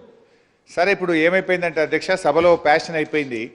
సో మేము ఆల్రెడీ చెప్పినాం, మీరు గవర్నమెంట్లో ఉన్నారు, మీరు ఏ నిర్ణయం తీసుకుంటారు ఏదనేది మీ డిస్క్రిప్షన్. కానీ పదే మా మీద బురద జల్లేటువంటి కార్యక్రమం మంచిది కాదు. అది ఎవరన్నా ఒకసారి పాసింగ్ రిమార్క్లో మాట్లాడితే వేరు, కానీ ప్రతి సభ్యుడు ప్రతి ఒక్కరు మాట్లాడడం కరెక్ట్ కాదు. నెంబర్ 1. నెంబర్ 2, గౌరవ సభ్యులు మా నల్గొండ జిల్లాకు ఏమీ చేయలేదనే విధంగా వారు మాట్లాడారు అధ్యక్ష. వాస్తవానికి అధ్యక్ష, ఇరిగేషన్లో ఒకసారి చూస్తే మేము నాగార్జున సాగర్ ప్రాజెక్ట్ లో లెవెల్ కెనాల్, ఎన్నో ఏళ్ల నుంచి పెండింగ్లో ఉన్న లో లెవెల్ కెనాల్ను మా ప్రభుత్వం రాగానే పూర్తి చేసినాం, దానికి నీళ్లు విడుదల చేసిన విషయాన్ని గుర్తు చేస్తా ఉన్నా. రెండవది అధ్యక్ష, modernization of Nagarjuna Sagar project. ఉమ్మడి ఆంధ్రప్రదేశ్లో నత్తనడక నడిచినటువంటి ఎన్ఎస్పి మోడర్నైజేషన్ ఆ రోజుకు 30% పనులే పూర్తయితే మిగతా 70% పనులను యుద్ధ ప్రాతిపదికన పూర్తి చేసి ఎన్ఎస్పి చివరి ఆయకట్టు దాకా నీళ్ళిచ్చినాం. దీన్ని వరల్డ్ బ్యాంకు ఇండియాలోనే అత్యద్భుతంగా ఈ మోడర్నైజేషన్ ప్రాజెక్టును క్వాలిటీగా తొందరగా అమలు చేసినందుకు గ్రేడ్ 1తో తెలంగాణ రాష్ట్ర ప్రభుత్వానికి ఇచ్చి అభినందించిన విషయాన్ని గుర్తు చేస్తా ఉన్నా. ఇదే నల్గొండ జిల్లాలో ఎస్ఆర్ఎస్పి స్టేజ్ 2కు గత కాంగ్రెస్ ప్రభుత్వంలో 1 ఎకరా నీళ్లు రాకపోతే తుంగతుర్తి, సూర్యాపేట, కోదాడలకు 3 నియోజకవర్గాలకు 2 పంటలకు కూడా మేము నీళ్లు ఇవ్వడం జరిగింది. నాగార్జున సాగర్ ప్రాజెక్టు ఎడమ కాలువ మీద లిఫ్ట్లన్నీ కూడా డిఫంక్ట్ అయిపోయి ఒక్క లిఫ్ట్ కూడా పనిచేయకపోతే మొత్తం కొత్త లిఫ్ట్లు పెట్టి 1,00,000 ఎకరాలకు ఎడమ కాలువ మీద లిఫ్ట్లు కూడా ఇచ్చి నీళ్ళు ఇచ్చిన విషయాన్ని కూడా గుర్తు చేస్తా ఉన్నా. అదేవిధంగా దిండి ప్రాజెక్టు కూడా ఇవాళ రిజర్వాయర్లన్నీ కూడా కట్టినాం. ఇప్పుడు వారు గౌరవ సభ్యులు కోరినట్టు నేను కూడా ఐ రికమెండ్ ఉత్తమ్ కుమార్ రెడ్డి గారు ఆ టనల్ను తొందరగా ఏదుల నుంచి చేసి నీళ్ళు ఇచ్చినట్టయితే ఫ్లోరైడ్ ప్రాంతానికి నీళ్ళు వస్తాయి. మేము 70% పనులు చేసినాం, మిగతా 30% చేయాలని కోరుతున్నాం. నల్గొండ జిల్లాకు అధ్యక్ష, ఇదే సభలో గౌరవనీయులు కోమటిరెడ్డి వెంకటరెడ్డి గారు, రాజగోపాల్ రెడ్డి గారు నన్ను మెచ్చుకున్నారు. మేము బత్తాయి మార్కెట్ కావాలని, నిమ్మకాయ మార్కెట్ కావాలని ఎన్నిసార్లు అడిగినా మా కాంగ్రెస్ పార్టీ ఇయ్యలేదు. నువ్వు ఇచ్చిన హరీష్ రావు గారు ధన్యవాదాలని హౌస్ లో ఆన్ రికార్డ్ చెప్పినారు. నల్గొండ బాలునాయక్ గారు. అధ్యక్ష, ధన్యవాదాలు అధ్యక్ష. ఇంతకుముందు మా గౌరవ శాసనసభ్యులు చాలా విషయాలు ఈ సభ దృష్టి తీసుకొచ్చారు అధ్యక్ష. కానీ పేరు తీసుకోవద్దని హరీష్ అన్న గారు ఇప్పుడే చెప్తున్నారు. నేను ఆయన ఒక విషయం చెప్పింది కాబట్టి అందులో నేను చెప్తున్నాను, వారి పేరు ఉచ్చరిస్తున్నాను. ఏదైతే నల్లగొండ జిల్లాకు సంబంధించినటువంటి ప్రాజెక్టులు మీరు ఇవాళ నాగార్జున సాగర్ అంటున్నారు, ఎస్ఆర్ఎస్పి అంటున్నారు, అదేవిధంగా ఈ కెనాల్స్ అన్ని పూర్తి చేసిన, మోడరేషన్ పూర్తి చేసిన అంటున్నారు. మేమేం పాపం చేసినాం అధ్యక్ష? కరువు పీడిత ప్రాంతమైనటువంటి దేవరకొండ, మునుగోడు నియోజకవర్గాలు, అచ్చంపేట నియోజకవర్గాల అధ్యక్ష, అడవి బిడ్డలైనటువంటి మా గిరిజన ప్రాంతం, కనీసం తాగడానికి నీరు లేనటువంటి ప్రాంతం అధ్యక్ష. దాదాపు ఆనాడు 2004లో కాంగ్రెస్ పార్టీ ప్రభుత్వం అధికారంలో వచ్చిన తర్వాత అధ్యక్ష ఎస్ఎల్బిసి టన్నల్ను పూర్తి చేసి నీరు అందించాలే సాగునీరు ఆలోచనతోటి ఆ ప్రాంతానికి ఆనాడు కాంగ్రెస్ ప్రభుత్వం మొదలుపెట్టిన ప్రాజెక్టు అధ్యక్ష. వీరు అధికారంలోకి వచ్చిన తర్వాత ఆ ప్రాజెక్టు వైపు కనీసం కన్నెత్తి కూడా చూడలే అధ్యక్ష. కనీసం ఒకసారి వచ్చే అధ్యక్ష మీరేం చెప్పలేదు. మీరు చూసిన అధ్యక్ష 10 సంవత్సరాల్లో ముఖ్యమంత్రి గారు కానీ ఇతర మంత్రులు కానీ ఎవరు కూడా దాన్ని సందర్శించిన పాపాలు పోలే అధ్యక్ష. మీరు ఒక్కసారి వచ్చినారు అధ్యక్ష. నాకు తెలుసు అధ్యక్ష, చూసినా నేను. మీరు ఒక్కసారి వచ్చినారు అధ్యక్ష, చూసిపోయినారు. ఇవాళ 10% మిగిలిపోయిన నక్కలగండిని పూర్తి చేయలే, మీరు పెళ్లిపాకలను పూర్తి చేయలే. ఆ ఎస్ఎల్బిసి టన్నలు కేవలం 10 కిలోమీటర్ మాత్రమే మీ ఆయంలోనే. ఆనాడు 23 కిలోమీటర్ చేసి 10 కిలోమీటర్ సరిగా పూర్తి చేయలేదు మీరు. అది పూర్తి చేసి ఉంటే మా ప్రాంతం ఇవాళ సాగునీరులోకి వచ్చి శాశ్వతంగా మనం కరుబారి నుంచి బయటపడేటువంటి అవకాశం ఉండేది అధ్యక్ష. అదొక్కటే కాదు అధ్యక్ష, ఇప్పుడు మా గౌరవ మునుగోడు శాసనసభ్యులు రాజగోపాల్ గారు చెప్పినట్టు అధ్యక్ష, మా ప్రాంతానికి కరువు నుంచి బారి నుంచి కాపాడాలని ఆనాడు నక్కలగండి నుంచి డిండికి లిఫ్ట్ చేయాలన్నటువంటి స్కీమ్ని ఆనాడు కాంగ్రెస్ పార్టీ ప్రభుత్వంలో సర్వే చేసిన అధ్యక్ష. కానీ తర్వాత వీళ్ళు దేనికి మార్చారో తెలియదు. కానీ మళ్ళీ కూడా ఏదైతే పాలమూరు రంగారెడ్డి నుంచి తీసుకోవాలని చెప్పేసి ఇవాళ నార్లాపురం అదేవిధంగా వెట్టం ఏదుల నుంచి తీసుకోవాలని ఆ రోజు ఆలోచన చేసి కింద ఏమో రిజర్వాయర్లన్నీ కట్టినారు అధ్యక్ష. రిజర్వాయర్లు కట్టినారు, కానీ తలకాయ తీసేసి మొండే ఉంటే ఏమో లాభం అధ్యక్ష. మీరు నిజంగానే పూర్తి చేసి ఉంటే మీకు గొప్పగా పేరు వచ్చే అధ్యక్ష. మా ప్రాంతంలో ఇవాళ అటువంటి కష్టాలు ఉన్నటువంటి గిరిజన ప్రాంతం అన్నట్టు మా ప్రాంతంలో మీరు చేయలేకపోయినారు. అందుకనే ఇవాళ ఈ సభ ద్వారా అధ్యక్ష మీరు ఎట్లా మాకు దేవరకొండ మునుగోడు ప్రాంతానికి నీరు అందించలేదు, నల్లగొండలో మీరు మొదలుపెట్టినటువంటి ప్రాజెక్టులు ఏవి కూడా పూర్తి చేయలేదు అధ్యక్ష. మీరు హరీష్ రావు గారు గౌరవ శాసనసభ్యులు మాజీ మంత్రివర్యులు ఒప్పుకోవాల్సిందే.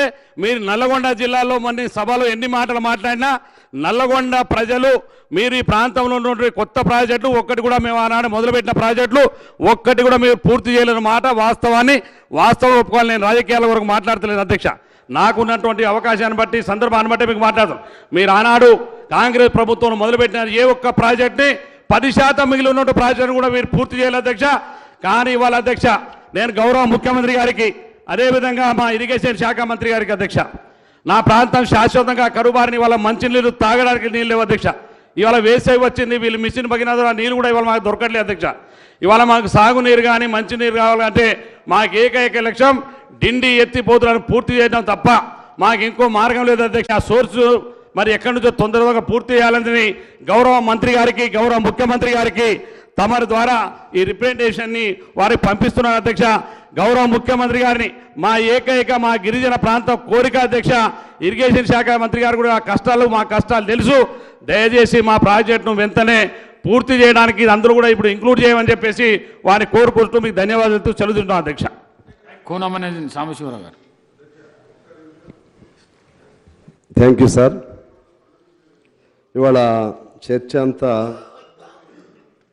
మన ఎజెండా రాష్ట్రంలో ఉన్నటువంటి అన్ని ఇరిగేషన్ ప్రాజెక్టులకు సంబంధించి ఎజెండా పాయింట్.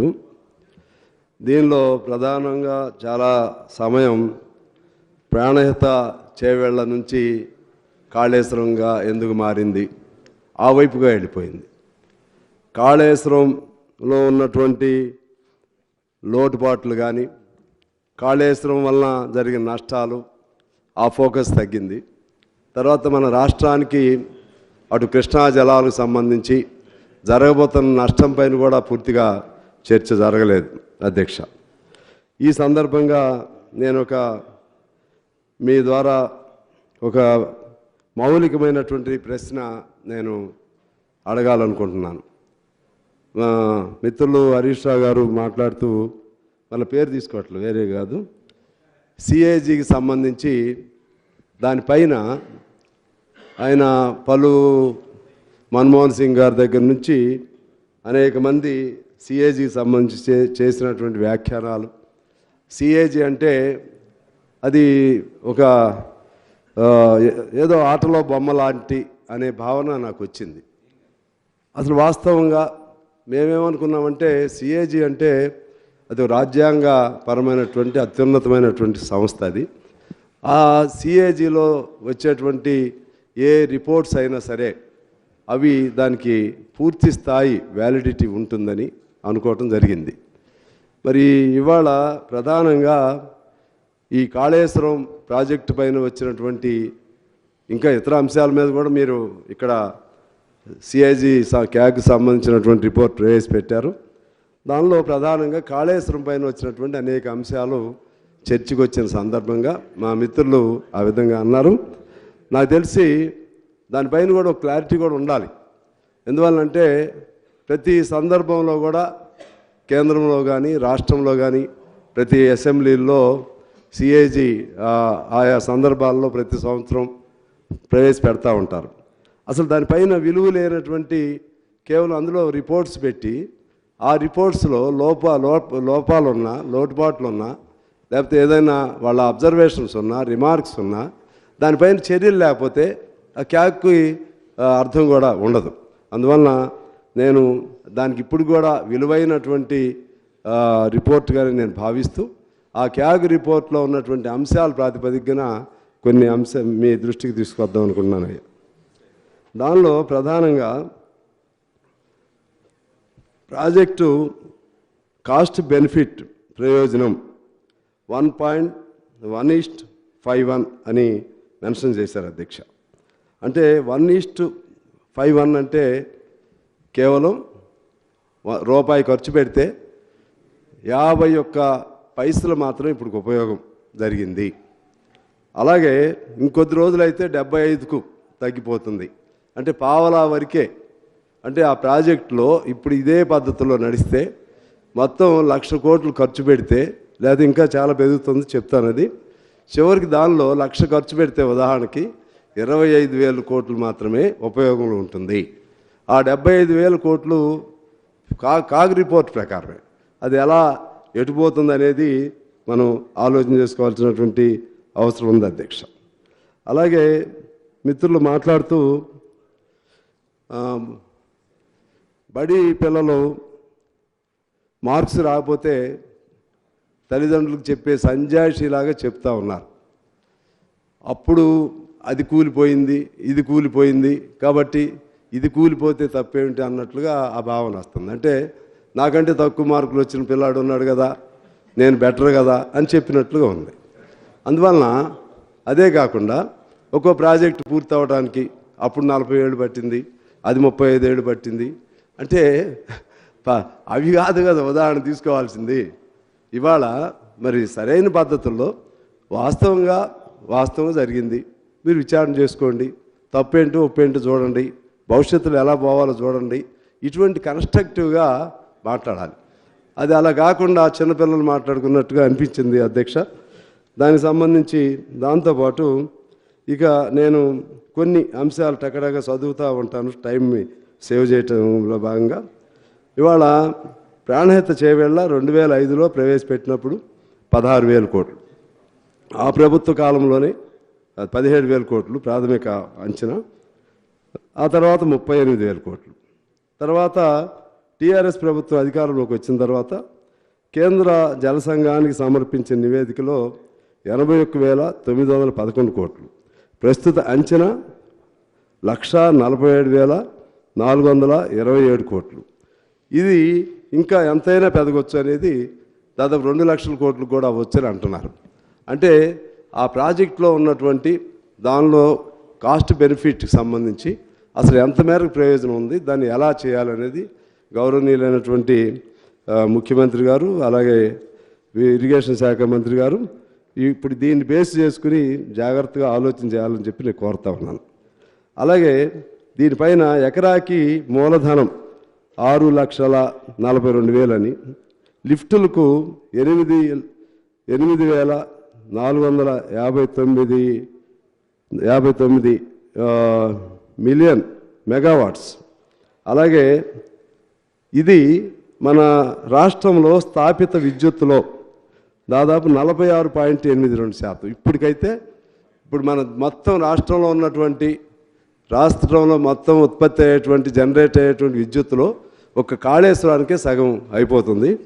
పూర్తి అయితే పీక్గా మొత్తం ఇప్పుడు సగం అది మొత్తానికి వాడుకలోకి వస్తే ఇక్కడ ఎంత అవసరం ఉంటుందో రాష్ట్రం అంతా కలిపి అంత అవసరం అక్కడ ఉంటుందని మనకి రిపోర్ట్లో వచ్చింది అధ్యక్ష.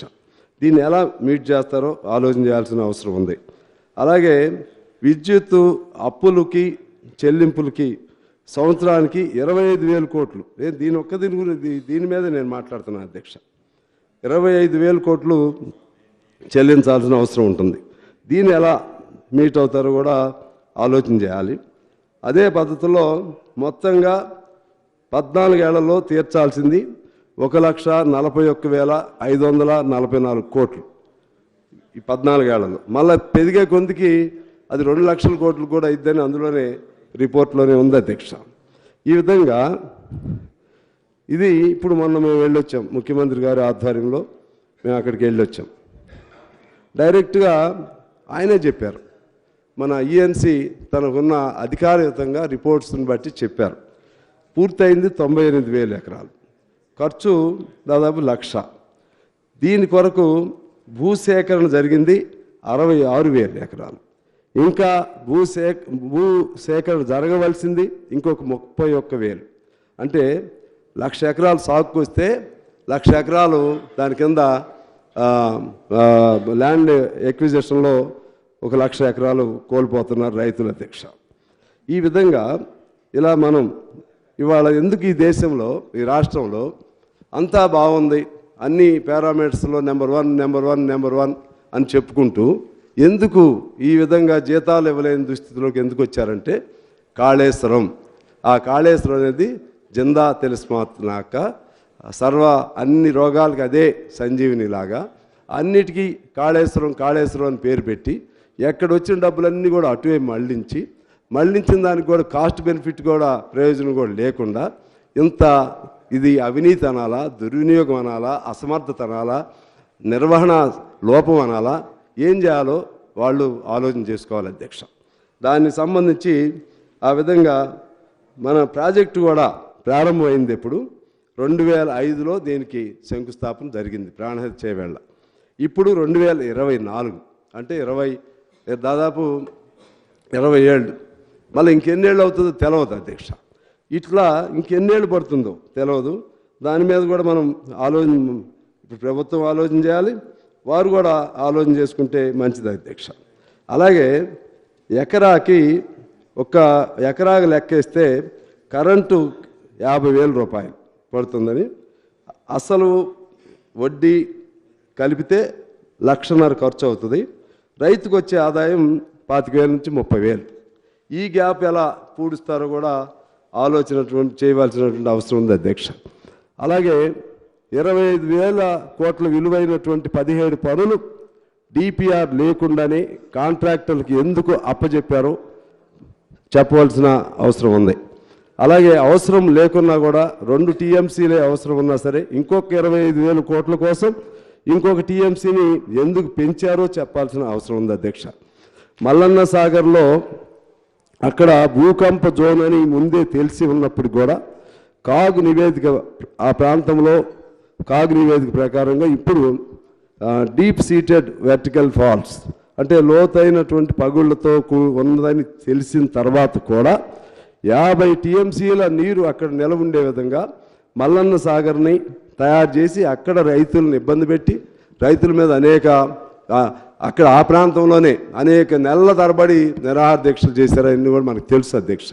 దానివల్ల అటువంటిది ఎందుకు గత ప్రభుత్వం ఆ విధంగా నిపుణుల సలహాలను కూడా పక్కన పెట్టి ఎందుకు దాన్ని టేకప్ చేసిందో వాళ్ళు చెప్పాల్సినటువంటి అవసరం ఉంది అధ్యక్ష. అలాగే ఒక టీఎంసీతో 10,000 ఎకరాలు సాగు వస్తుందని మనందరికీ తెలుసు. 10,000 ఎకరాలది వీళ్ళు చూపెట్టింది 17,666 ఎకరాలు ఎందుకు చూపెట్టారో వాళ్ళు సమాధానం చెప్పాల్సిన అవసరం ఉంటుంది. అలాగే మన ఈ లిఫ్ట్కి సంబంధించినటువంటి ఐరన్ కానీ ఇటువంటి కొనుగోలుకు సంబంధించి వాస్తవ ధర 1,686 కోట్లు అయితే వీళ్ళు అంచనాలకన్నీ మించి దాదాపు 7,000 కోట్లు వేశారు. 7,000 కోట్లు. ఒకవేళ ఇతర ఖర్చులు అవి ఇవన్నీ తీసేసినా అన్నీ నేను ఆ రిపోర్ట్ ప్రకారమే మళ్ళీ ఒకసారి మీ దృష్టికి తీసుకొస్తున్నాను అధ్యక్ష. ఇది ఈ లెక్కన ఆ కొద్దిలోనే దాదాపు 2,500-3,000 కోట్లు తినేశారు. ఎవరు తిన్నారు? కాంట్రాక్టులు తిన్నారా? ఎవరు తిన్నారా? అది వేరు, కానీ తినేశారు. దీనికి కూడా సమాధానం చెప్పాల్సినటువంటి అవసరం ఉంటుంది అధ్యక్ష. అలాగే వీటికి సంబంధించి కూలిపోయిన దెమ్మలు 148 కోట్ల రూపాయలు అప్పుడు. ఇప్పుడు వాటిని నిర్మించాలంటే ఆ కాంట్రాక్టులు రావట్లేదని గవర్నమెంట్ గట్టి ఒత్తిడి చేస్తే ఇప్పుడు ఒప్పుకున్నారంటున్నారు. ఆ విధంగా 10,450 కోట్లు ఇప్పుడు అవసరం అవుతుంది. అలాగే మేడిగడ్డ, అన్నారం, సుందిళ్ళ ఈ 3 మేడిగడ్డ దాదాపు వాళ్ళు 3 పిల్లర్స్ 4 పిల్లర్స్ అన్నా మేము కూడా చూసాం. పైన ఉన్నటువంటి ఓవర్ స్లాబే కిందకి రోడ్డే దిగిపోయి ఉంది. అది దాదాపు పనికి రాదని చాలామంది చెబుతున్నారు. ఇంకా నిపుణులు కరెక్ట్ తెలుస్తుంది. అది పోతే సేమ్ టెక్నాలజీతో నిర్మించిన సుందెళ్లను ఇంకా అన్నారం కూడా ఈ దెబ్బతింటే అది అప్పుడు 10,000 కోట్లు, 3 కలిపితే దాదాపు 10,000 కోట్లు. ఇప్పుడు నిర్మించాలంటే మళ్ళీ ఎంత అవుతుంది? అక్కడ 148 కోట్లు, ఇప్పుడు 450 కోట్లు అయితే 10,000 కోట్లు ఈ లెక్కన మరలా ఇప్పుడు ఆ 3 నిర్మించాలంటే ఎంత ఖర్చు అవుతుంది? ఇది ఆలోచన చేయాల్సినటువంటి అవసరం ఉంటుంది అధ్యక్ష. అలాగే అసలు మేడిగడ్డ లేకుండా దాని కింద చాలా ఉన్నాయి, బ్యారేజ్లు ఉన్నాయి, ఇంకేయో ఉన్నాయి. ఏ నీళ్ళైనా సరే త్రూ మేడిగడ్డ వెళ్ళాల్సిందే. మేడిగడ్డ లేకుండా అసలు ఉపయోగం ఎలా ఉంటుంది? మన ఎల్లంపల్లి వరకు మేడిగడ్డ నుంచి వెళ్ళాల్సిందే, లేకపోతే పాత ప్రాణ చేవెళ్ళైనా సరే ఎల్లంపల్లి వరకు వెళ్ళాల్సిందే. ముందు ఈ మేడిగడ్డ ఉండాల్సిందే, అన్నారం ఉండాల్సిందే, సుందేళ్ళు ఉండాల్సిందే. ఇవి లేకుండా అసలు నీళ్ళు ఎక్కడి నుంచి వస్తాయి? అది కాళేశ్వరం ఏమైపోతుంది? ఇవన్నీ కూడా సీరియస్గా ఆలోచన చేయాల్సినటువంటి అవసరం ఉంది అధ్యక్ష. అదేవిధంగా కాళేశ్వరం ప్రాజెక్ట్ని దాని డిజైన్ వీటికి సంబంధించి వ్యాప్కోస్ సంస్థ అనేది అప్పటికే అది బాగా అప్రతిష్ట పాలైనటువంటి సంస్థ ఇయ్యొద్దని చెప్పారు.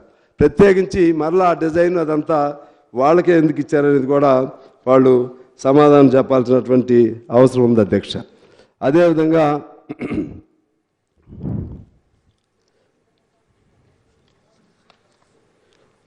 ఇలా మనం చూస్తా పోతే టోటల్గా వచ్చేసరికి 2005 నుంచి ఇప్పటి వరకు దాదాపు 20 ఏళ్ళు అవుతుంది. దీనిపైన జాగ్రత్తగా త్వరితగతిన పూర్తి చేయడానికి ప్రభుత్వం ఎలా చేయాలనేది అన్ని పార్టీలతో నిపుణులతో కూర్చుని దాన్ని అలా వదిలేస్తే చాలా నష్టం. దాదాపు 1,00,000 కోట్లు గంగలో పోసినట్లే దాన్ని అలా వదిలేస్తే. కాకుండా దాని మేరకు బాగు చేయాలన్న కూడా చాలా అవుతుంది. దాన్ని ఎలా చేయాలనేది ప్రభుత్వం అన్ని పార్టీలు నిపుణులతో కూర్చుని దాని కింద మంచి నిర్ణయం త్వరితగతిన చేస్తే బాగుంటుంది అనేది నా ఆలోచన అధ్యక్ష. అదే పద్ధతుల్లో దాంతోపాటు మన ప్రాణహిత చేవేళది కూడా ఆదిలాబాద్ జిల్లాకు అప్పుడే అన్యాయం జరిగింది. దాన్ని కూడా తీసుకుని అది కూడా త్వరితగతిన పూర్తి చేయడానికి ప్రయత్నం చేయాలి అధ్యక్ష. ఇది గోదావరికి సంబంధించి. గోదావరితో పాటు కింద మాకు కొన్ని ఉన్నాయి. అది గోదావరి, ఇక మేడిగడ్డ కిందంతా గోదావరి. మేడిగడ్డలో బ్యారేజ్ పెట్టి గోదావరి నీళ్ళని అక్కడి నుంచి వెనక్కి మళ్ళించే క్రమం అది దాటిన తర్వాత మా ఎన్ని వస్తాయి. సీతారాం ప్రాజెక్ట్ కానీ, సీతమ్మ సాగర్ కానీ, లేకపోతే దేవాదులు కానీ వరుస అట్లా పైనుంచి రావటం జరిగింది అధ్యక్ష. మరి మాకు సంబంధించి ఇంతవరకు 1 ఎకరం కూడా, ఇంతకుముందు శ్రీనివాసరెడ్డి గారు కూడా చెప్పారు, 1 ఎకరం కూడా ఇంతవరకు రాలేదు అధ్యక్ష. అది అప్పుడు నాకు గుర్తు, అది రాజశేఖర రెడ్డి గారు ఉన్నప్పుడు దాని మీద పెద్ద ఎత్తున మేము కూడా ఆందోళన చేసాం. అప్పట్లో మా తమ్ముల గారికి కూడా తెలుసు. అది 2 అప్పుడు రాజీవ్ దుమ్ముగూడెం, ఇందిరా దుమ్ముగూడెం పేరుతో 2 విడివిడిగా 2 ప్రాజెక్టులుగా ఉండేది. 1,200 24,000. ఇప్పుడు అది 26,000 కోట్లకి అయింది అధ్యక్ష. 26,000 కోట్లకి అయింది. ఎంత పూర్తయిందో కూడా తెలియదు, ఎప్పుడు పూర్తవుతుందో కూడా తెలియదు. ఇంతవరకు ఇన్నేళ్ళు అయినా సరే, అది కూడా 20 ఏళ్ళు అయింది. ₹1 కూడా దానిలో కూడా 1 ఎకరం కూడా ఎందుకు సాగు కాలేదో చెప్పవలసిన బాధ్యత పాత ప్రభుత్వం పైనే ఉంటుందని నేను మీకు తెలియజేస్తున్నాను అధ్యక్ష. అలాగే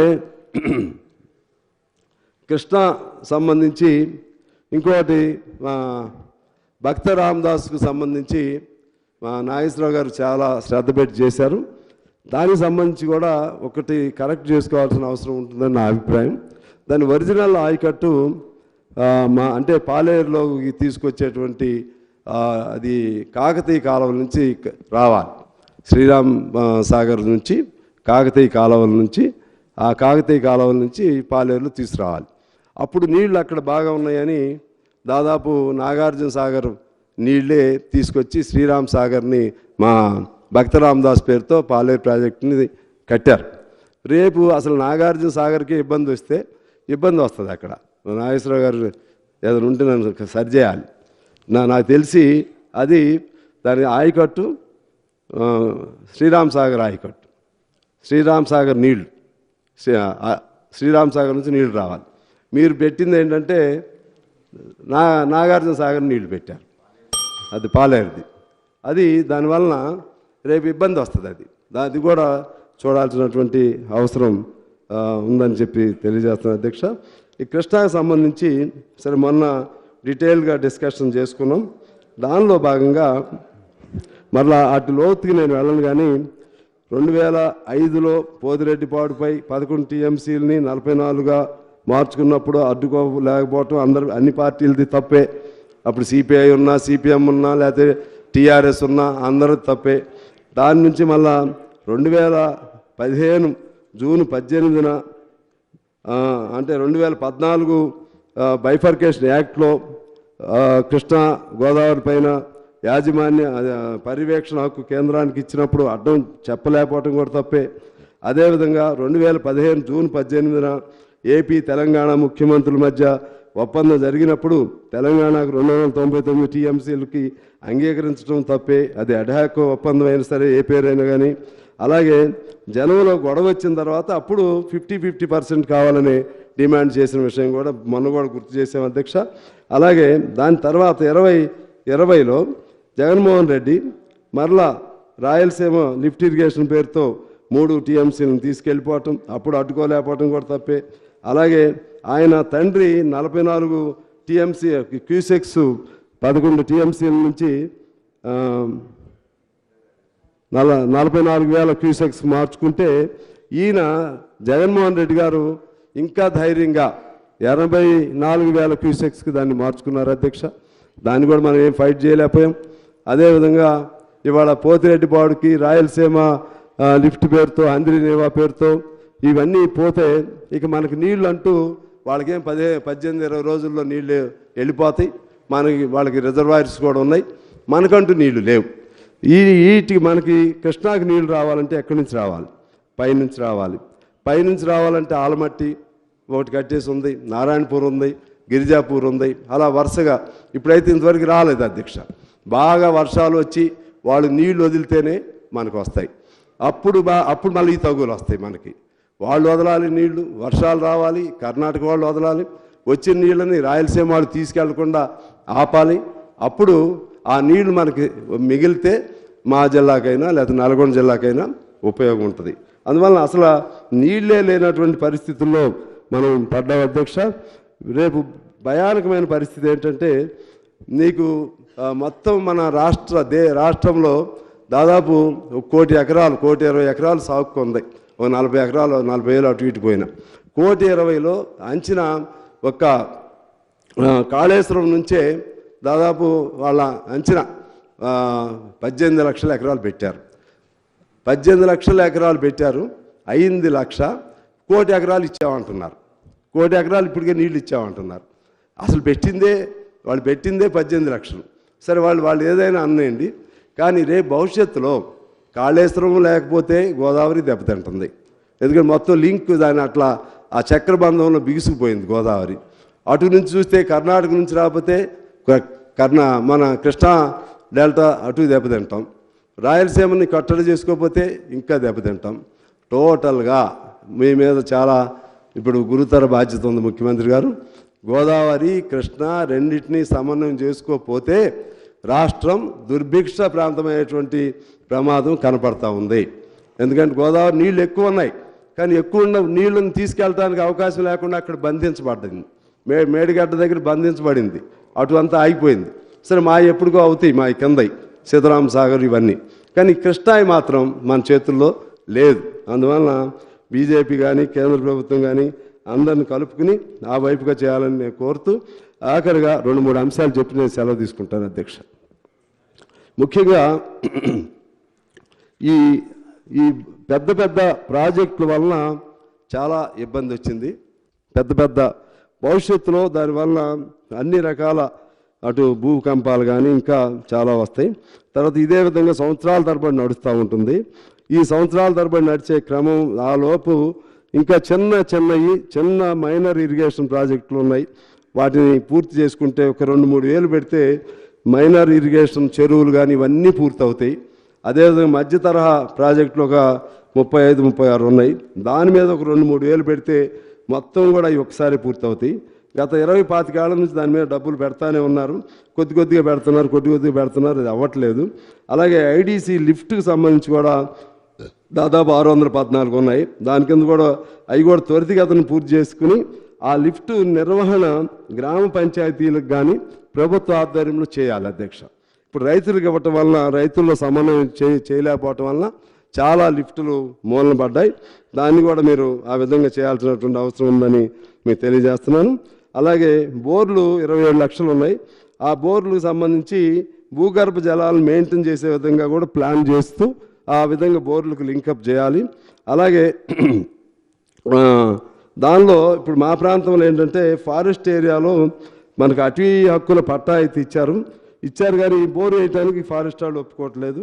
దాన్ని కూడా కొన్ని జాగ్రత్తలు చూడాల్సిన అవసరం ఉందని తెలియజేస్తూ కృష్ణాకి సంబంధించి ఒకటి మన ఒక్క సెకండ్ అధ్యక్ష, జోరాల తర్వాత అక్కడ ఒక 2 లక్షల ఎకరాల్లో ఇంకా 2 లక్షలు అయింది, ఇంకా 50,000 మిగిలి ఉంది అంటున్నారు. అలాగే భీమా 1, భీమా 2 అక్కడ కూడా అలాగే పూర్తి అవ్వలేదు, సగం అయినాయి అంటున్నారు. జోరాల నెట్టెంపాడు పూర్తి అవ్వలేదు. శ్రీశైలం బ్యాక్ వాటర్ కింద మన కలవకుర్తి పూర్తి అవ్వలేదు. అదేవిధంగా ఇంకా ఇతర పాలమూరు ఎత్తిపోతల ఇంతకుముందు కూడా నన్ను మా పల్లా వెంకటరెడ్డి గారు మా నాయకులు కూడా వచ్చి అప్పటికే రాజగోపాల్ రెడ్డి గారితో మాట్లాడామన్నారు. ఎందుకంటే మా 2 నియోజకవర్గాలు మాకు అనుబంధం ఉంది. ఇప్పుడు బాలనాయక్ గారు చెప్పిన మునుగోడైనా లేకపోతే దేవరకొండ అయినా అది కూడా గౌరవ మంత్రి గారు దాన్ని కూడా చేరుస్తారు. ఏదో ఓవర్ సైట్లో మిస్టేక్ అయి ఉంటుంది. అదేవిధంగా ఆ విధంగా చేసి దిండిని కూడా త్వరితగతిన నా దిండికి సంబంధించి మన శ్రీశైలం అదేమంటారు దాన్ని లోపల టనెల్ది కూడా పూర్తి చేయాలి. పక్కన ఇప్పుడు కొత్తగా టేకప్ చేసినవి కూడా ఇది కూడా చేయాల్సిందే. టనెల్ కూడా ఇంకో 10 కిలోమీటర్లు అయితే అది కూడా అవుతుంది. ఇవన్నీ కూడా చేస్తే అధ్యక్ష మీ ద్వారా ప్రభుత్వానికి తెలియజేస్తున్నాను, ఖర్చు తక్కువ. ఇవన్నీ కూడా ఇన్ని రోజులు కేవలం కాళేశ్వరం పేరుతో పెట్టి ఈ ప్రాజెక్టులన్నింటినీ కూడా వదిలేశారు.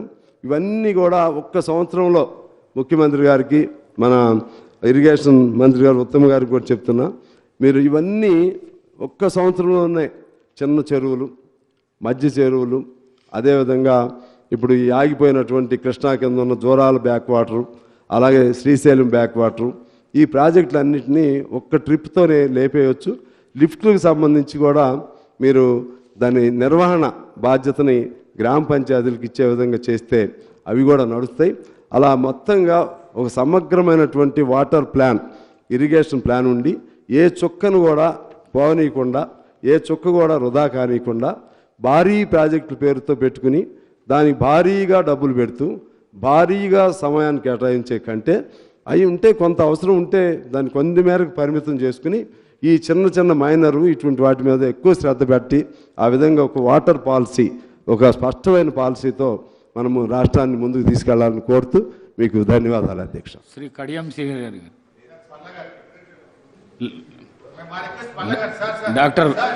డాక్టర్ వివేక్ వెంకటస్వామి గారు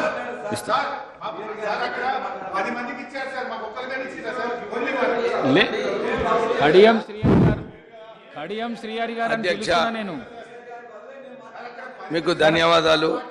నాకు ఈ అవకాశం హరీష్ ఇచ్చినందుకు. రావు గారు కడియం శ్రీహరి గారు అని 3-4 గంటలు మాట్లాడినారు ఆల్రెడీ లేరు కదా. టీఆర్ఎస్ పార్టీ నెక్స్ట్ తరఫు నుంచి. మెంబర్ తర్వాత మాట్లాడండి సరిపోతుంది. మీరు.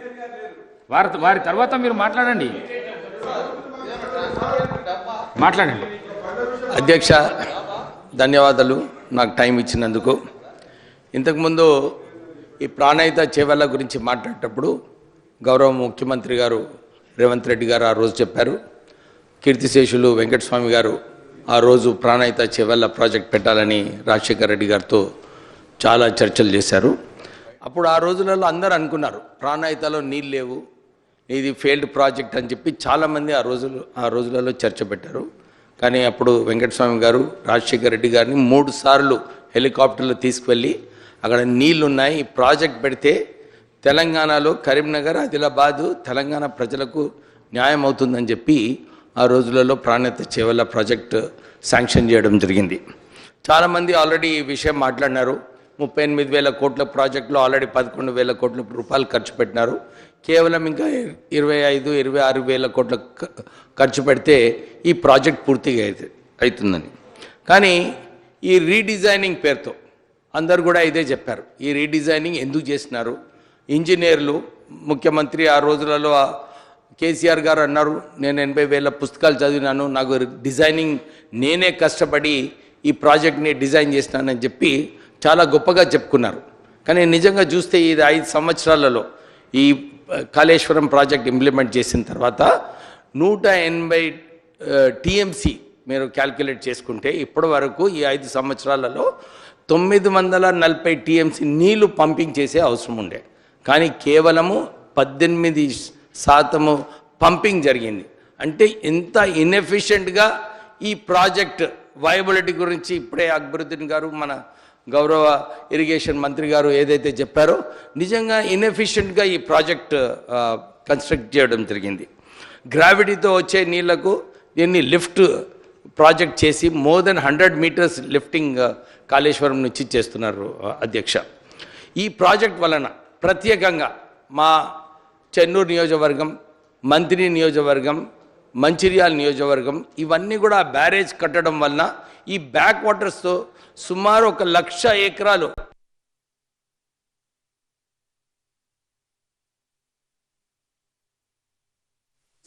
మంచిర్యాలలో కూడా ఈ ప్రాజెక్ట్ వలన రైతులు నష్టపోతున్నారు.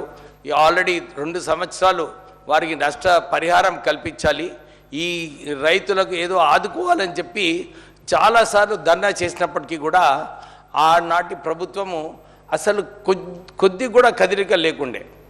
మొన్న కూడా పోయినప్పుడు అందరూ అక్కడ రైతులందరూ కూడా ఇదే అడుగుతున్నారు, సార్ ఈ బ్యాక్ వాటర్స్ వలన మాకు ఏదైతే నష్టమవుతుందో ఏం చేస్తున్నారని చెప్పి అందరు రైతులు అడగడం జరిగింది.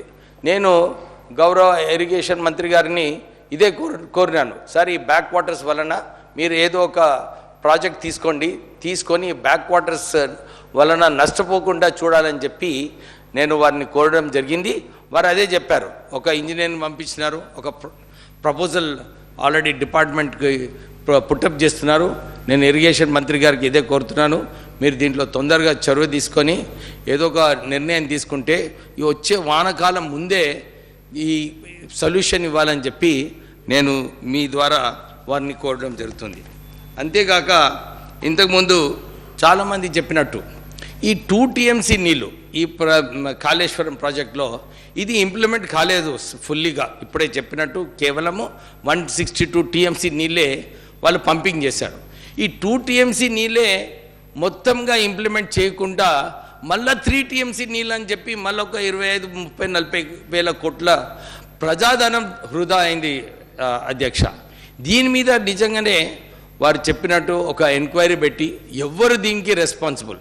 ఎందుకంటే ఎప్పుడన్నా ఏ ప్రాజెక్ట్ అయినా కానీ కెపాసిటీ పెంచినప్పుడు ఆ ఒరిజినల్ కెపాసిటీ మొత్తంగా వాడుకున్న తర్వాతనే ఎక్స్ట్రా కెపాసిటీ పెట్టాలి. కానీ ఇక్కడ ఆ 2 టీఎంసీఏ సరిగా ఇంప్లిమెంట్ కాక మళ్ళీ 3 టీఎంసీ అని చెప్పి ఎక్కువ నిధులు ఖర్చు పెట్టడం జరిగింది. ఇంతకుముందు గౌరవ ఉత్తమ్ కుమార్ రెడ్డి గారు చెప్పినట్టు 10,000 కోట్ల రూపాయలు కరెంట్ ఛార్జెస్ ఒకటి. నేను చాలాసార్లు చెప్పినాను, ఈ కాళేశ్వరం ప్రాజెక్టులో ఇన్ని నిధులు రుణాలు తీసుకొచ్చి దీంట్లో ఇంట్రెస్ట్ కాస్ట్ కూడా సుమారు 40 నుంచి 50 వేల కోట్ల రూపాయలు ఇంట్రెస్ట్ కాస్ట్ కూడా ఉంది. దీనికి ఎవరు రెస్పాన్సిబుల్? నీళ్ళేమో ఒకవైపు పంపింగ్ కావటం లేదు, రైతులకు అసలు నీళ్ళే ఇవ్వడం లేదు. 17 లక్షలని చెప్పి 1,00,000 ఎకరాలకే నీళ్ళు ఇస్తున్నారు. అంటే కాళేశ్వరం వలన ఏదైతే ప్రజాధనం దుర్వినియోగమైందో దాని గురించి ఆలోచించే అవసరం ఉంది. అప్పుడు కేసీఆర్ గారు అన్నారు, అరే నేను రైతులకు కోటేశ్వరుడు చేస్తానని చెప్పి చాలా గొప్పగా చెప్పారు, మంచి విషయము. కానీ ఎవరిని చేసినారు ధనవంతులు? ఈ మనం తెలంగాణ ఉద్యమంలో చాలాసార్లు కొట్లాడేటప్పుడు ఇదే మాట్లాడుకున్నాం. తెలంగాణ కాంట్రాక్టర్స్కి కాంట్రాక్ట్స్ ఇవ్వాలి, తెలంగాణ ప్రజలకు ఉపయోగపడేలాగా చేయాలని చెప్పుకున్నాం. కానీ కాళేశ్వరం ప్రాజెక్టులో కేవలం ఆంధ్ర కాంట్రాక్టర్స్ని అక్కడ వారికి ప్రోత్సహిస్తూ వాళ్ళను ఫోర్బ్స్లోనే అంటే ప్రపంచంలోనే ధనవంతులు చేసిన ప్రాజెక్ట్ అధ్యక్ష కేసీఆర్ ఇంకా కాళేశ్వరం ప్రాజెక్ట్. ఈ విషయం గమనించాలి. ఎందుకంటే తెలంగాణ నిధులు దుర్వినియోగం ఎట్లా అయినాయో, అప్పుడేమో మనం తెలంగాణ ఉద్యమంలో ఆంధ్ర కాంట్రాక్టర్లు ఆంధ్రలో దోచుకుంటున్నారని చెప్పి మనం చాలాసార్లు చెప్పడం జరిగింది. కానీ తెలంగాణ వచ్చిన తర్వాత కూడా ఇదే పరిస్థితి. కేవలం కాళేశ్వరం ప్రాజెక్టులో కాదు అధ్యక్ష, మన కృష్ణా వాటర్స్లో కూడా ఇంతకుముందు చాలాసార్లు చర్చించడం జరిగింది. కృష్ణా వాటర్స్లో ఎవరు రెస్పాన్సిబుల్? దీనికి 2018 నుంచి చాలాసార్లు మా V6 వెలుగు ఈ విషయం పైన చాలాసార్లు చెప్పడం జరిగింది. ఎందుకు అపెక్స్ కౌన్సిల్ పోలేదు? అప్పుడు ముఖ్యమంత్రి, ఆనాటి ముఖ్యమంత్రి కేసీఆర్ గారు, జగన్ గారు వాళ్ళిద్దరు కూడా చాలా సన్నిహితులుగా ఉండి వాళ్ళు చర్చ చేసుకొని ఒక మ్యాచ్ ఫిక్సింగ్ అయినట్టు కనపడింది అధ్యక్ష.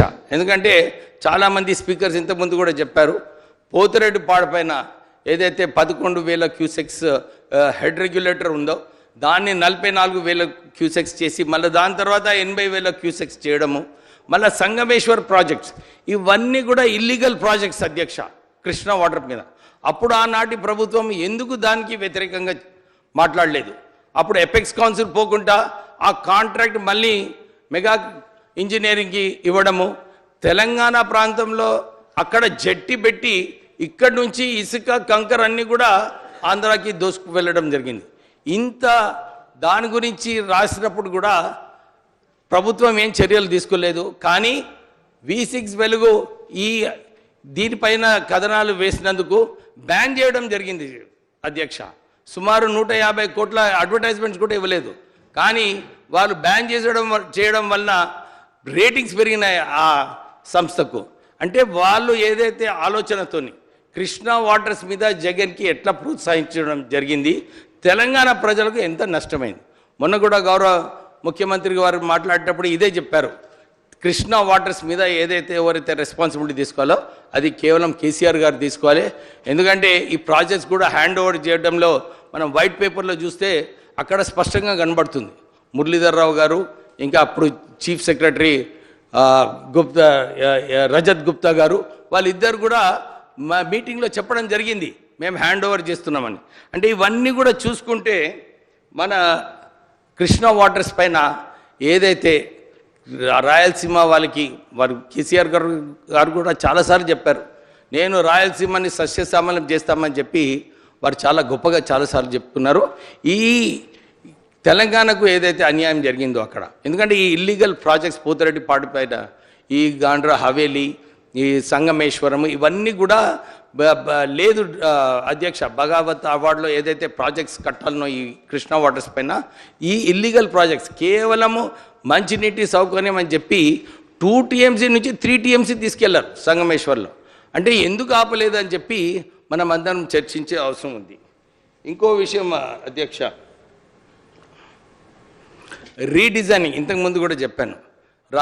మన ఖమ్మంలో కూడా ఈ ఇందిరా సాగర్, రాజీవ్ సాగర్ ప్రాజెక్ట్ కూడా అక్కడ కూడా ఒక బొట్టు నీళ్ళు ఇవ్వకుండా 7,000 కోట్ల రూపాయలు అక్కడ రీడిజైనింగ్ పేరుతో అక్కడ కూడా ఖర్చు పెట్టడం జరిగింది. అంటే ఇవన్నీ చూసుకుంటే కేవలం కాంట్రాక్టర్స్కి ఎట్లా ధనవంతులు చేయాలని చెప్పి ఈ ఇరిగేషన్ సెక్టర్ మారడం జరిగింది. దీంట్లో ఎవరైనా కానీ దాంట్లో చర్యలు తీసుకోవాలి అధ్యక్ష. నేను ఎలక్షన్ అయ్యేటప్పుడు మా పొలిటికల్ అపోనెంట్ ఒక్క లెటర్ రాసినాడు ఈ ఎలక్షన్ కమిషన్కి, ఈ 8.5 crores రూపీస్ ఏదో ట్రాన్స్ఫర్ అవుతుంది ఎలక్షన్ కోసం అని చెప్తే ఈడీ రేడ్ చేసింది అధ్యక్ష నా పైన.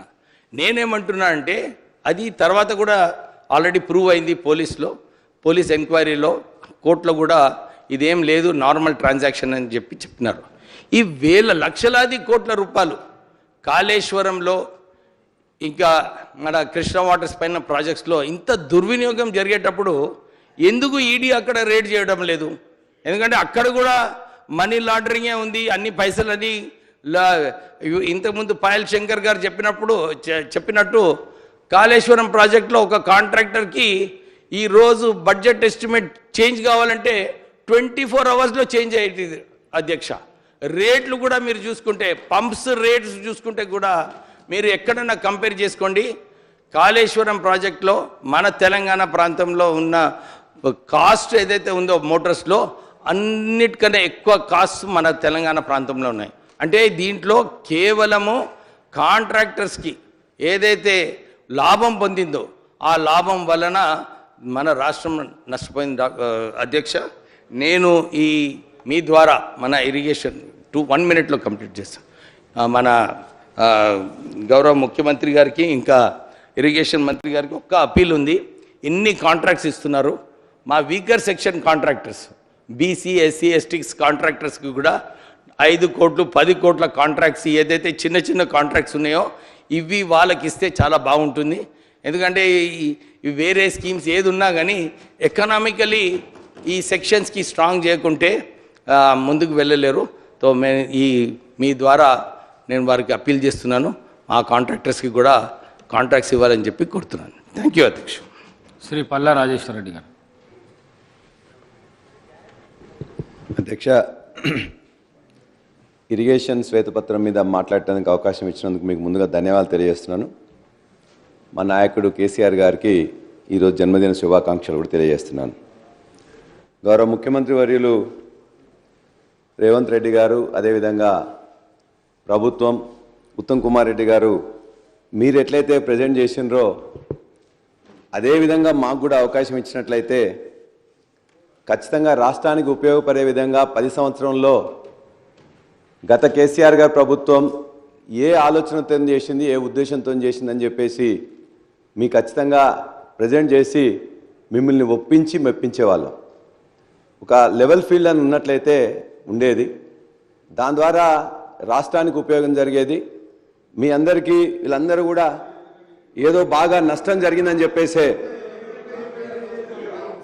మీరు ఒక పార్షన్ చెప్పారు, మీ ప్రజెంటేషన్లో ఒక పార్షన్ చెప్పారు అధ్యక్ష. రెండో పార్షన్ చెప్పడానికి వినడానికి సిద్ధంగా లేరు. ఆ రెండో పార్షన్ వల్ల వచ్చే లాభాలేంటి అనేది కూడా ఖచ్చితంగా తెలిసినట్లయితే ఇప్పటికైనా మీరు భవిష్యత్తులో కూడా మీకు రాజకీయంగా కక్ష లేకపోతే అది ఉన్నట్లయితే బయట తిట్టుకోవచ్చు, లేకపోతే ఎలక్షన్ వరకు పోవచ్చు.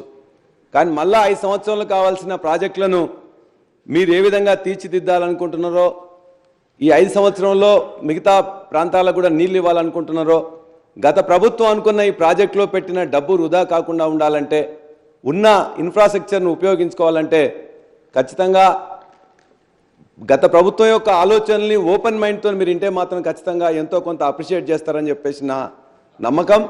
ఖచ్చితంగా రెండో అంశం మీరు తద్వారా రెండో అంశం నేను అభిప్రాయం చెప్తున్నామండి, మీరు టేకప్ చేయకండి. నా అభిప్రాయం నేను చెప్తున్నాను. రెండో అంశం, ఒకవేళ గత ప్రభుత్వం ఎక్కడన్నా తప్పిదం చేసిందని చెప్పేసి భావిస్తే మీరు ఏ ఏజెన్సీ కానీ, సెంట్రల్ ఏజెన్సీ కానీ, స్టేట్ ఏజెన్సీ కానీ, మీ యొక్క వివిధ ఏజెన్సీలలో ఖచ్చితంగా మీరుండి చర్య తీసుకోమని చెప్పేసి ఇంతకుముందే పెద్దలు హరీష్ రావు గారు చెప్పాను. నాకు ఇందులో పరిమితమైన జ్ఞానము యాక్చువల్గా ఉన్నది. నేను గత 9.5 సంవత్సరాల్లో గత ముఖ్యమంత్రి కేసీఆర్ గారితో వివిధ హోదాల్లో గవర్నమెంట్ విప్గా కానీ, లేక రైతు బంధు సమితి అధ్యక్షులు కానీ అనేక రివ్యూలలో మిగతా వాటిలు ఉన్నా కాబట్టి అనేక వాటిలలో కూడా నేను సైలెంట్ స్పెక్టేటర్గా ఉన్నా, సైలెంట్ లిజనర్గా ఉన్నారు కాబట్టి ఏనాడు కూడా ఈ రాష్ట్రానికి కృష్ణా కానీ గోదావరి జిల్లాల్లో నష్టం జరగాలని చెప్పేసి ఏనాడు ఒక్కరోజు ఆలోచించలే ఆనాడు ముఖ్యమంత్రి కేసీఆర్ గారు. ఖచ్చితంగా ఒక్కొక్క దగ్గర కోర్టులో ఇలా వాదిస్తున్నప్పుడు ఆ కోర్టులో వాదించే దగ్గర కూడా ఖచ్చితంగా తన యొక్క ఆలోచన చెప్పి ఆ ఆలోచన ఇవాళ ఒక ప్రాజెక్టు పర్మిషన్ రావట్లేదంటే ఆ పర్మిషన్ రాకపోవడానికి కారణం ఏందని చెప్పేసి అంటే దానిలో ఇంక్లూడ్ చేసి even water drinking water component కూడా ఉంది కాబట్టి అది పెట్టి చెప్పి చాలాసార్లు కూడా స్టేని తీసుకురావాల్సి వచ్చింది. స్టే ఉంటే స్టేని లిఫ్ట్ చేసాల్సి వచ్చింది. అదేవిధంగా కృష్ణా వాటర్ మీద మీరు ఇంతకుముందు చెప్పినట్టు ఏనాడు కూడా కృష్ణా వాటర్ ఇప్పటికి కూడా 299కి ఎవరు ఒప్పుకున్నది కాదు. ఎన్ బ్లాక్గా 811లో ఉన్నదాన్ని 50-50 అడిగినా ఖచ్చితంగా బ్రజేష్ కుమార్ ట్రిబ్యునల్లో వస్తుందనే నమ్మకంతోనే ఇప్పటిదాకా ఎక్కడ ఒప్పుకున్నట్టు మీరు చెప్పినట్లయితే దానికి మనకు వేరే పర్యవసానం ఉంటుంది కాబట్టి ఇక్కడ కూడా మేము కొన్ని చెప్పలేని అంశాలు ఉన్నాయి. కాబట్టి ఖచ్చితంగా మీరు అవసరం అనుకున్నప్పుడు మీరు పిలిచినట్లయితే మా యొక్క హరీష్ రావు గారు కానీ మేము కానీ వచ్చినప్పుడు ఎందుకు ఆనాడు ఏ విధంగా కొన్ని చేయాల్సి వచ్చిన విషయాలు కూడా ఖచ్చితంగా రాష్ట్రానికి ఉపయోగపడే విధంగా రాష్ట్ర ఇరిగేషన్కి ఉపయోగపడే విధంగా మీకు తెలియజేస్తామని మీకు తెలియజేస్తున్నాం. అదేవిధంగా మా ఉత్తమ్ కుమార్ రెడ్డి గారికి నేను బాగా వారి దగ్గర నుంచి స్ఫూర్తి పొందిన వారిని 25 సంవత్సరాలుగా వారితో నాకు పరిచయం ఉన్నది. వారి యొక్క ప్రాంతంలోనే నేను కాలేజీ పెడుతుంటే మొట్టమొదటిసారి నా కాలేజీకి పర్మిషన్ ఇప్పించింది వారే. ఆనాటి కేంద్ర మంత్రి జైపాల్ రెడ్డి గారి దగ్గర తీసుకెళ్ళి అంటే ఒక సంస్థ అక్కడ వస్తుందంటే ఆ సంస్థ వల్ల కొంత ఉపయోగం జరుగుతుందనే ఉద్దేశంతో అది తన యొక్క ప్రత్యర్థి అయిన చంద్రరావు గారితో నేను పార్ట్నర్ ఉంటే కూడా నా ప్రాంతంలో ఒక సంస్థ రావాలి, సంస్థలో ఉద్యోగులు కానీ మిగతా వాళ్ళు ఉపయోగపడాలని చెప్పేసి ఒక పారదర్శకమైన మైండ్తో ఆ రోజు ఉండేవారు. కానీ ఈరోజు వారిని అడుగుతున్న ఖచ్చితంగా ఇవాళ ఈ మంత్రిగా ఇరిగేషన్ మంత్రిగా ఉన్న తర్వాత 25 సంవత్సరాలుగా తన యొక్క నియోజకవర్గం ఈనాడు తన భార్య రిప్రజెంట్ చేస్తున్న కోదాడలో ఇలా మోతే మండలానికి నీళ్లు 2018 తర్వాత ఎట్లా వస్తున్నాయి, మునగాల మండలం ఉన్న అనేక గ్రామాలకు ఎట్లా వస్తున్నాయి, నడిగూడెం మండలానికి ఎట్లా వస్తున్నాయి. తన హుజూర్ నగర్ పక్కనే ఉన్న పెన్పాడ్ నుంచి వెళ్ళి కూలీలు వచ్చి మీ దగ్గర పనిచేసే వాళ్ళు కదా, ఇవాళ వాళ్ళు కూలీలు రైతులుగా అయిపోయి మొత్తం కూడా ఇవాళ అందరూ నిటారుగా నిలబడి ఉన్నది మీ అందరికీ అవపడట్లేదా? మీ జిల్లా సూర్యాపేట కానీ తొంగతుర్తి కానీ, నా జిల్లా జనగా ఉన్న పాలకుర్తి ప్రాంతంలో డాక్టర్ రామచంద్ర నాయక్ గారు ఇక్కడే ఉన్నారు. వారు రిప్రజెంట్ చేస్తున్న డోర్నకల్ కానీ మహబాద్ కానీ ఉమ్మడి జిల్లాలో అన్నిట్లో కూడా 2000 కోట్లు పెట్టి ఎస్ఆర్ఎస్పి 2వ దశలో ఉన్న దానిలో 2018 తర్వాత నీళ్ళు వస్తుంది. వాస్తవం కాదా? ఇది ఎక్కడి నుంచి వస్తుంది? కాళేశ్వరంలో జంక్షన్ అయిన మిడ్ మానేరు, ఆ తర్వాత లోయర్ మానేరు నుంచి వెళ్ళి ఈవెన్ లోయర్ మానేరు కింద ఉన్న ఇమ్మీడియట్ హుజురాబాద్ ఉంటే హుజురాబాద్కి టేలెండ్ కూడా నీళ్ళు ఎప్పుడు వస్తున్నాయి అధ్యక్ష? ఈ రోజున వస్తున్నాయి మొత్తం కూడా ఈ అన్ని నియోజకవర్గాలు కూడా. కాబట్టి ఇవాళ ఊరికేనే అబద్ధం ఏమి రాలే, ఒక 98,000 మాత్రమే వచ్చిందని చెప్పేసి శ్వేతపత్రంలో పెట్టింది. శ్వేతపత్రంలో పెట్టింది 98,000 అని చెప్పి మమ్మల్ని తిట్టడానికి పెట్టవచ్చు. కానీ కోదాళ్ళ కానీ హుజూర్నగర్ కానీ ఇక్కడి నుంచి ఎక్కడ దాకా వండినా 16 లక్షల స్టెబిలైజేషన్ అనేది ఎక్కడి నుంచి వచ్చింది. ఒకవేళ స్టెబిలైజేషన్ రానట్లయితే 2018 కంటే ముందు ఎందుకు రాలే? దయచేసి ఇది మీరు ఓపెన్ మైండ్తో ఆలోచించండి. పండిన పంటల అధ్యక్ష 2014లో మన యొక్క ఉత్పత్తులు 95 లక్షలు ఉంటే 2023లో 3,45,00,000 అయింది. 2014లో ఆనాడు సాగు భూమి 1,31,00,000 ఉంటే ఇవాళ 2 పంటలు కలిసి అధ్యక్ష 2,40,00,000 అయింది 2023లో. 35 లక్షల్లో వరి పండేది ఉంటే 1,21,00,000 పండింది. అదేవిధంగా 74 లక్షల మెట్రిక్ టన్నులు ఆనాడు 39 లక్షలు అయింది. మనం తీసుకున్న వారు ఇవాళ ప్రొక్యూర్మెంట్ కూడా 2014లో 24 లక్షల మెట్రిక్ టన్నులు ఉంటే మొన్న 141 లక్షల మెట్రిక్ టన్నులు ప్రొక్యూర్మెంట్ చేసినాం. కాబట్టి అధ్యక్ష మేము ఈ ఫిగర్స్ అనేది ఊరికేనే పంట ఎట్లా పండుతుంది అనేది ఏమి నీళ్లు లేకపోతే, ప్రాజెక్ట్ లేకపోతే, స్థిరీకరణ లేకపోతే ఇవన్నీ రాదు. కొండా సురేఖ గారు మొన్ననే రంగనాయక్ సాగర్లో అదేవిధంగా మల్లన్న సాగర్లో ఓపెన్ చేసి 1,20,000 నీళ్లకు ఓపెన్ చేస్తున్నా అని చెప్పి ఆ రోజు స్టేట్మెంట్ ఇచ్చారు. ఎక్కడి వచ్చినాయి అధ్యక్ష? మిడ్ మానేర్ ఒకటి ఇవాళ వారు ఖచ్చితంగా వారు చెప్పిన దాంట్లో. రాజేశ్వర రెడ్డి గారు సార్, మీ పార్టీ నుంచి బీఆర్ఎస్ పార్టీ నుంచి మెయిన్ స్పీకర్గా గౌరవ హరీష్ రావు గారికి ఇచ్చినాం. నేను కూడా ఎక్కువ మాట్లాడిన అధ్యక్ష. నేను వారు ఉపయోగించే వాటినే మనం మాట్లాడుతున్నాం. కన్క్లూడ్ చేయండి సార్. నేను కన్క్లూడ్ చేయండి అధ్యక్ష. నేను వేరే విషయాలు మాట్లాడుతున్నాను అధ్యక్ష. కన్క్లూడ్ చేయండి. ఇవాళ కాళేశ్వరం ప్రాజెక్ట్ అంటే ఒక మేడిగడ్డ కాదు అధ్యక్ష. మేడిగడ్డ అనేది ఒక చిన్న కాంపోనెంట్. ఒక్క నిమిషం. రైస్ కూడా 14 ముందు ఉంది. రైస్ కూడా అధ్యక్ష అవసరం లేదనుకున్నా, ఎందుకంటే ఇరిగేషన్ మినిస్టర్ గారు మాట్లాడారు, ముఖ్యమంత్రి గారు మాట్లాడారు. కేవలం జరిగినటువంటి గత కాలంలో జరిగినటువంటి పరిస్థితుల్ని విశదీకరించి భవిష్యత్తులో మళ్ళీ ఏ రకంగా పోవాలి కొత్త ప్రభుత్వం, గత 10 సంవత్సరాలు జరిగినటువంటి పద్ధతుల వల్ల జరిగినటువంటి నష్టాన్ని రేపు సరిదిద్దుకోవాల్సినటువంటి అవసరాన్ని గుర్తించి చేయాలనే ఆలోచనతో వైట్ పేపర్స్ అన్నీ పెట్టారు అధ్యక్ష. ఈ శ్వేతపత్రాల యొక్క ఆలోచన తెలంగాణ ప్రజలకి అసలు విషయాలు తెలిసి భవిష్యత్తులో ఏ రకంగా పోతే మంచిది, దానికి సరైనటువంటి సూచనలు వస్తాయనే ఉద్దేశంతో, ఎందుకంటే ఇరిగేషన్లో మనం తమిళనాడు వాళ్ళ యొక్క కార్యక్రమాలు చూస్తాం అధ్యక్ష. ఏ పార్టీ ఉన్నా కూడా కేంద్రం మీద కానీ లేదా వాళ్ళ రాష్ట్రానికి కావాల్సిన అవసరాలకు కానీ అందరూ కలిసి దెబ్బలాడే అలవాటు ఉంది. కానీ మన దగ్గర అది లోపించింది అధ్యక్ష. దానివల్ల కొన్ని అరిష్టాలు జరిగినాయి, కొన్ని అనుకోని సంఘటనలు జరిగినాయి. ఇప్పుడు పల్లా గారు కొన్ని విషయాలు చెప్పారు అధ్యక్ష. ఇంక్రీజ్ అయినటువంటి ఆయకట్టు కానీ లేకపోతే ధాన్యం దిగుబడి కానీ. అదృష్టం ఏంటంటే గత 9 సంవత్సరాలు రెయిన్ఫాల్ సఫిషియెంట్ రెయిన్ఫాల్ ఉంది అధ్యక్ష. సఫిషియెంట్ కాదు, ఎక్సెస్ రెయిన్ఫాల్ ఉంది. దానివల్ల గ్రౌండ్ వాటర్ పెరిగింది, పవర్ అవైలబిలిటీ పెరగటం మూలాన 10 లక్షల బోర్లు పెరిగినాయి అధ్యక్ష. ఈ గత 10 సంవత్సరాల్లో ఏటా 1 లక్ష బోర్లు, అంటే 10 లక్షల బోర్వెల్స్ పెరిగినాయి అధ్యక్ష. గతంలో 18 లక్షలు ఉంటే ఇప్పుడు 28-29 లక్షలకు చేరుకున్నాయి అధ్యక్ష. దానివల్ల 10 లక్షల బోర్ల కింద పెరిగేటటువంటి ఆయకట్టు యొక్క విస్తీర్ణం మీరు యావరేజ్ చూసుకున్నా కూడా బోర్కి 4 ఎకరాలు చూసుకున్నా 40 లక్షల ఎకరాలు ఎక్స్ట్రా వచ్చింది అధ్యక్ష. అదృష్టం ఏంటంటే కంటిన్యూ రెయిన్ఫాల్ ఉంది సార్ అధ్యక్ష 9 సంవత్సరాలు కూడా. దానివల్ల భూగర్భ జలాలతో పాటు బోర్వెల్స్ తోటి పాటు ఈ యొక్క ఆయకట్టు గతంలో 5 ఎకరాలు ఉంటే 2 ఎకరాలే పండించుకున్నాడు అధ్యక్ష. అటువంటిది గ్రౌండ్ వాటర్ సఫిషియెంట్గా ఉండటం మూలాన బోర్వెల్స్లో ఉన్నట్టు అతని భూమి మొత్తాన్ని సాగు చేసుకునే అవకాశం వచ్చింది. ఆ భూగర్భ జలాలతోటి ఎక్కువ ఎక్స్ట్రా వచ్చినటువంటి ఆయకట్టు 40 లక్షలు వచ్చింది. పెద్దలు చెప్పినటువంటి ఆయకట్టు 10-15 లక్షల కళ.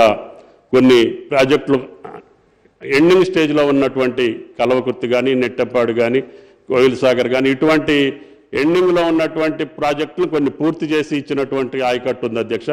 మా దగ్గర ఇందాక సాంబశివరావు చెప్పినటువంటి భక్తరామదాసు లాంటిది కరువు ప్రాంతం అన్నిటికంటే తీవ్రమైనటువంటి పాలేరు నియోజకవర్గానికి ఇవ్వాలని పట్టుబట్టి అది గోదావరి బేసిన్ అయినప్పటికీ కూడా కృష్ణా బేసిన్ నీళ్లు తీసుకొచ్చి ఇచ్చాం అధ్యక్ష. రేపు ఈ ప్రాణహిత చేవెళ్ళ కావచ్చు, శ్రీరామ్ సాగర్ సస్టైన్ అయితే దాని ద్వారా ఈ ఆయకట్టుకు వస్తుంది. కేవలం ఆ మోటార్లు తీసేసుకొని మళ్ళీ వాడుకోవచ్చు అధ్యక్ష. అక్కడ ఏమి ఇన్ఫ్రాస్ట్రక్చర్ మేము కొత్తగా చేయలే, కేవలం పైప్ లైన్ వేసాము, మోటార్లు పెట్టాం. అవి కూడా దుమ్మగూడెం మోటార్స్, ఇందిరాసాగర్ మోటార్లే తీసుకొచ్చి వాడాము అధ్యక్ష. ఫస్ట్ నాగార్జున సాగర్ మీద పెట్టినటువంటి ఎస్ఎల్బిసి అధ్యక్ష, first lift irrigation, highest lift irrigation in Asia SLBC అధ్యక్ష. అది 2000 సంవత్సరంలో నేను కూడా ఆ శాఖలో ఆ టైంలో ఉండే అవకాశం వచ్చింది అధ్యక్ష. టన్నెల లేట్ అవుతుంది అని చెప్పి ఆలోచన చేసే ఈ టన్నెల్ అయ్యే లోపల 10 సంవత్సరాలు కావచ్చు, 15 సంవత్సరాలు కావచ్చు, ఈ లోపల అర్జెంటుగా మనం నల్గొండ జిల్లాకు నీళ్లు ఇవ్వాలనే ఉద్దేశంతో 2,60,000 ఎకరాలకి ఆనాడు ఫ్లోరైడ్ ప్రాంతం, కరువు ప్రాంతం అయినటువంటి నల్లగొండకి ఇవ్వాలని చెప్పి ఫ్లడ్ ఫ్లో కెనాల్ కానీ, ఎస్ఎల్బిసి కానీ మిగతా ప్రాజెక్టులు కన్సీవ్ చేశాం అధ్యక్ష. దాన్ని టార్గెట్ పెట్టి 3 సంవత్సరాల్లో ఎస్ఎల్బిసిని కంప్లీట్ చేసి ఆ రోజు నల్గొండకు నీళ్లు ఎత్తిపోయటం మూలాన కొత్త టెక్నాలజీతో ఎత్తిపోతలు కూడా గోదావరి జలాలను వాడుకోవచ్చు అనే ఉద్దేశంతో దేవాదులను కన్సీవ్ చేశాం అధ్యక్ష. దేవాదుల తర్వాత దుమ్మగూడాన్ని కూడా ఆ సమయంలోనే కన్సీవ్ చేశాం. కానీ అప్పుడు కేవలం నబార్డు, వరల్డ్ బ్యాంక్ తప్ప ఈ రకమైనటువంటి కార్పొరేషన్లు పెట్టి నిధులు సమకూర్చుకునే అవకాశం లేదు. కేవలం బడ్జెట్, ఏఐబిపి, నబార్డు తప్పితే వరల్డ్ బ్యాంక్ అధ్యక్ష. ఆ నిధులతోటే ఈ ప్రాజెక్టులన్నీ కంప్లీట్ చేసుకుంటూ మీడియం ప్రాజెక్టులు అయితే ఇందాక పెద్దలు చెప్పినటువంటి స్వర్ణ కానీ, సాతనాల కానీ, చెరిమల వాగ్ కానీ, వట్టివాగ్ కానీ ఇటువంటి ప్రాజెక్టులన్నీ ఉమ్మడి రాష్ట్రంలో కూడా 2 సంవత్సరాల్లో నబార్డు నుంచి 300 కోట్లతోటి పూర్తి చేశాం అధ్యక్ష. జరిగిన దానికి గోదావరి జలాల మీద ఆ రోజు నేను కూడా వాళ్ళతో సహచర్యంలోనే ఉన్నాను అధ్యక్ష. కానీ నా ఉద్దేశం ఏంటంటే అప్పుడు కూడా 2వ లిఫ్టు తప్పితే 3వ లిఫ్ట్ తోటి పొలానికి వెళ్తే తప్ప ఇది సాధ్యం కాదు, రికరింగ్ ఎక్స్పెండిచర్ అవుతుంది, పవర్ కాస్ట్ ఎక్కువ అవుతుంది, ఆలోచన చేయమని చెప్పి నేను కూడా చెప్పడం జరిగింది అధ్యక్ష. జరిగిన తర్వాత అప్పుడున్నటువంటి పరిస్థితుల్లో ఈ రివర్ నింపుకుంటూ మేడిగడ్డ నుంచి అన్నారం, అన్నారం నుంచి సుందేళ్ళ, సుందేళ్ళ నుంచి అల్లంపల్లి అంటే సీపేజ్ ఎక్కువ ఉంటుంది, ఎవాపరేషన్ ఎక్కువ ఉంటుంది. మళ్ళీ అనుకోకుండా గోదావరి మనం 3 బ్యారేజీలు నింపిన తర్వాత మళ్ళీ గోదావరి వస్తే ఈ నీళ్ళన్నీ కిందికి పోయే ప్రమాదం ఉంది.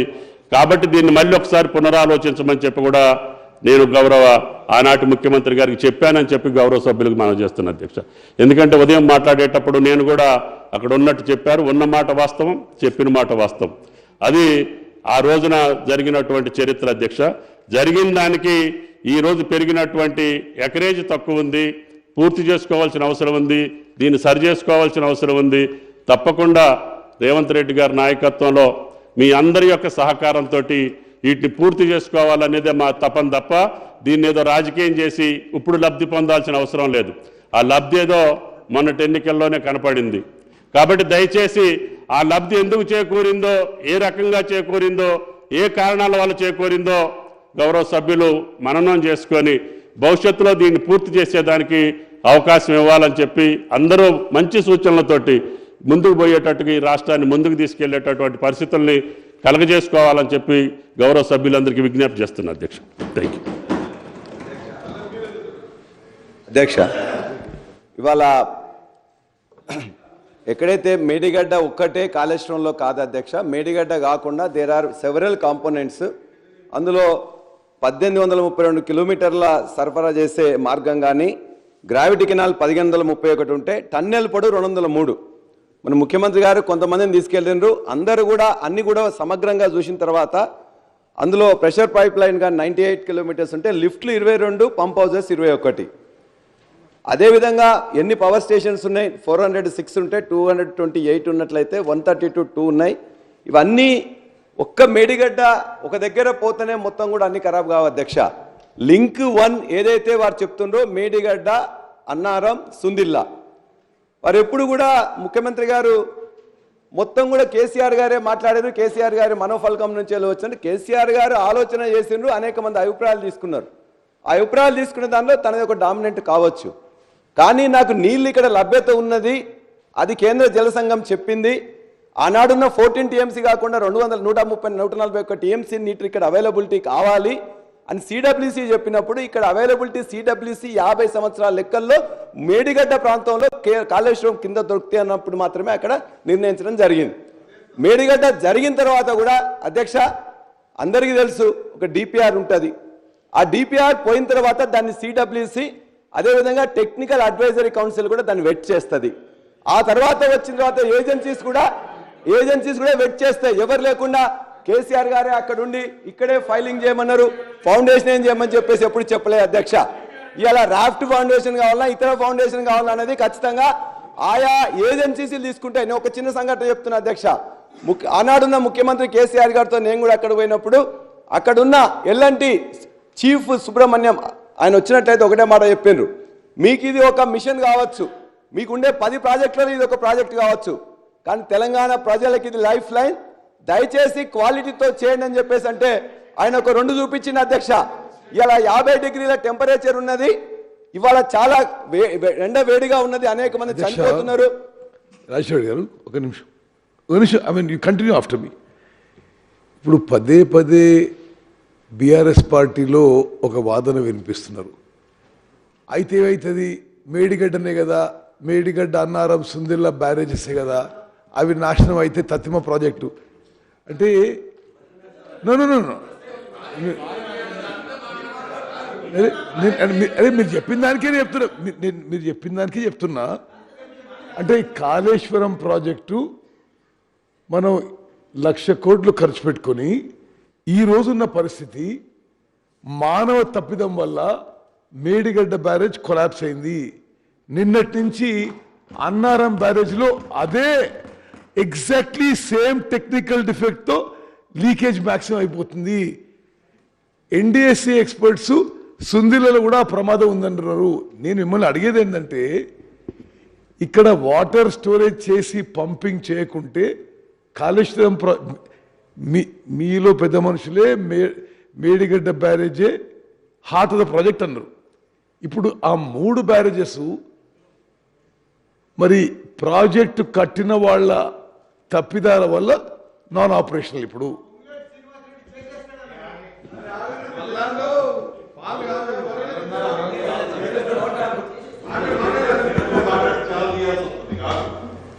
ఇప్పుడు ఇది హార్ట్ ఆఫ్ ద ప్రాజెక్టు.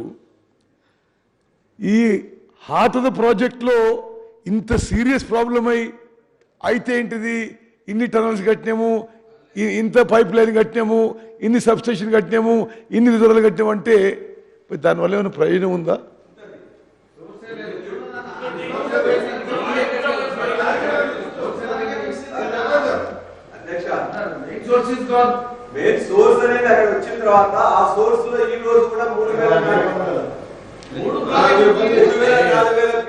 వస్తున్నది. కాఫర్ డ్యామేజ్ ఇవ్వాలి కూడా లిఫ్ట్ చేయొచ్చు. ముఖ్యమంత్రి రేవంత్ రెడ్డి గారు ఎప్పుడు కూడా ఒక మాట చాలా ఎక్కువగా మాట్లాడుతుంటే నేనేమంటానంటే, మీరు ఒకటే అంటే కాఫర్ డ్యామ్ మేడిగడ్డ బ్యారేజ్ కట్టి అక్కడ కొంత స్టోరేజ్ చేసి పంప్ చేయమంటారు మీరు. అదే అంటున్నారా? అది మీరు చెప్పే ప్రాక్టికల్ సజెషన్ కాదు. మొత్తం బ్యారేజ్ కొలాప్స్ అయ్యే పరిస్థితి ఉంది. అక్కడైతే స్టోరేజ్ ఈ ప్రభుత్వం నిర్ణయం తీసుకుంది. మేము నేషనల్ డ్యామ్ సేఫ్టీ అథారిటీకి అప్పచెప్పి వాళ్ళు ఎంక్వైరీ చేసి వాళ్ళు వే ఫార్వర్డ్ చేసే వరకు అక్కడ స్టోరేజ్ చేసేది లేదు. మా ముఖ్యమంత్రి గారు ఎప్పుడు కూడా పిల్లి శాపనార్థాలకు ఉట్లుదే. ఇప్పుడు పల్లారాజరెడ్డి గారు అన్నట్లు ఇందాక నేను రేజ్ చేశాను. పల్లారాజరెడ్డి గారు గౌరవ సభ్యులు పల్లారాజరెడ్డి గారు అన్నట్లు టెక్నికల్గా కొన్ని పాయింట్స్ వారు రేజ్ చేస్తున్నారు. డెఫినెట్గా ఎల్ఎన్టీ సుబ్రహ్మణ్యం గారు ఉన్నారు. 50 డిగ్రీల టైంలో ఇలా జరిగింది, గత ముఖ్యమంత్రి గారు చెప్పారు అన్నారు. సంతోషం. ఈ దేశంలో కాదు ప్రపంచంలో మీరు కట్ ఆఫ్ వాళ్ళు up stream down stream cut of వాళ్ళు డయాఫ్రమ్ వాళ్ళు చేసిన దాంట్లో ఈ టైపు చేసింది మీరు ఎక్కడైనా చూపించగలుగుతారా? ఇదే ఎల్ఎన్టీ కంపెనీ, ఇదే మిగతా 2 కంపెనీలు నవయుగ ఇతరత్ర కంపెనీలు చేశారని చెప్తున్నారు. ఈ చేసిన కంపెనీలు ఈ type of cut off walls up stream down stream చేసింది ఒక్కటి ఉంటే మీరు ప్రూవ్ చేయండి. ఇంత పెద్ద ప్రాజెక్టు మనం కట్టేటప్పుడు, ఒక ఇల్లు ఫౌండేషన్ కట్టేటప్పుడే సాయిల్ టెస్ట్ చేసి పర్ఫెక్ట్గా ఆ బిల్డింగ్కి అన్ని అప్రూవల్స్ ఉన్న తర్వాతనే కడతాం. మీరు ఎక్కడ చూసి ఏ డిజైన్ ఉందని మీరు కట్టారన్నది రెండో పాయింట్. రెండోది, గౌరవ సభ్యులు కాపర్ డామ్ వేసి ఈ రోజుకి 5,000 క్యూసెక్లు పోతున్నాయి, వాటిని లిఫ్ట్ చేయొచ్చు అని అడుగుతున్నారు. నేను ఇందాక అడిగినాను, ఆపద్ధర్మ ప్రభుత్వంగా 45 రోజులు మీ ప్రభుత్వం ఉన్నప్పుడు ఏదైతే ఈ మేడిగడ్డ కుంగిపోయిందో వాటర్ మొత్తం మీరు వదిలేసిన తర్వాత ఎన్ని టీఎంసీ వాటర్ని మీరు లిఫ్ట్ చేసి రిజర్వాయర్లకు పంపించారని అడిగాను. ఆ రోజే మీరు చేయలేదు. ఇంకా పూర్తిగా డ్యామేజ్ అయింది. ఇంకా కొత్త 2 రిజర్వాయర్ 2 డ్యాముల్లో కూడా ఒక డ్యాములో లీకేజ్ వస్తుందంటున్నారు. ఎలా చేయమంటారు? మీరు చేసిన దాన్ని, జరిగిన దాన్ని పూర్తిగా విశ్లేషించకుండా ఫర్దర్గా డ్యామేజ్ మా వల్ల జరిగిందని మీరు చెప్పాలని ఆతృత పడుతున్నారా? మాకు అర్థం కావట్లేదు. గౌరవ సభ్యులు పదే మీరేదో సలహా ఇస్తే మేము నీళ్ళు ఇవ్వలేదన్నట్టు 45 రోజుల్లో మీరు నిజంగా లిఫ్ట్ చేసి ఇన్ని టీఎంసీలు ఒక 10 ఇచ్చాం, 15 ఇచ్చాం, 20 ఇచ్చామని చెప్పండి. ఇవాళ మీ 5,000 క్యూసెక్లను కూడా రివర్స్ పంపు చేసి చేయడానికి ఈ ప్రభుత్వం సిద్ధంగా ఉంది. మీరేదో చేయగలిగినట్టు, మీరేదో చెప్తే మేమేదో చేయలేదన్నట్లు అది కరెక్ట్ కాదని గౌరవ సభ్యులకు మీ ద్వారా తెలియజేస్తున్నారు.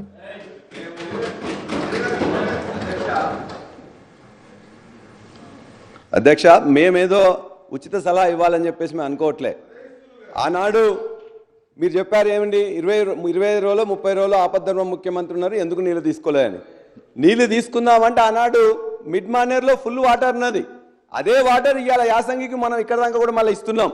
ఇదే కోదాడ వరకు అక్కడి నుంచి ఎల్ఎండి తీసుకొని ఇప్పటికి కూడా వాటర్ ఇస్తున్నాం. ఒకటి అధ్యక్ష, సభను మళ్ళీ తప్పుదోవ పట్టిస్తున్నారు గౌరవ సభ్యులు మీ ద్వారా తెలియజేస్తున్నారు. ఆ రోజు ఇప్పటికి రికార్డ్స్ అన్ని అవైలబుల్ ఉన్నాయి. మీరు ఆపద్ధర్మ ప్రభుత్వం ఉన్నప్పుడు రిజర్వాయర్లో బ్యాలెన్స్ ఇంకా ఎంత కెపాసిటీ ఉందో మీరు తీయండి. తీసి మీరు ఫుల్ రిజర్వాయర్లు ఉన్నాయా, ఫుల్ రిజర్వాయర్స్ ఉంటేనే మీరు లిఫ్ట్ చేయలేదా, లేకుంటే ఇది ప్రాబ్లంలో ఉందని టెక్నికల్గా మీరు గ్రహించి ఆ వాటర్ లిఫ్ట్ చేయలేదా మీరు తెలుసుకొని, గౌరవ హరీష్ రావు గారికి దీని గురించి బాగా తెలుసు.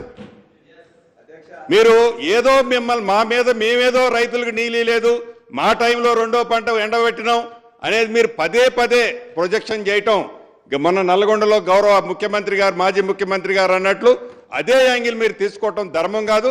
అన్ని విషయాలు మీ గత మాజీ మంత్రివర్యులు ఇరిగేషన్ మంత్రివర్యులు హరీష్ రావు గారికి తెలుసు.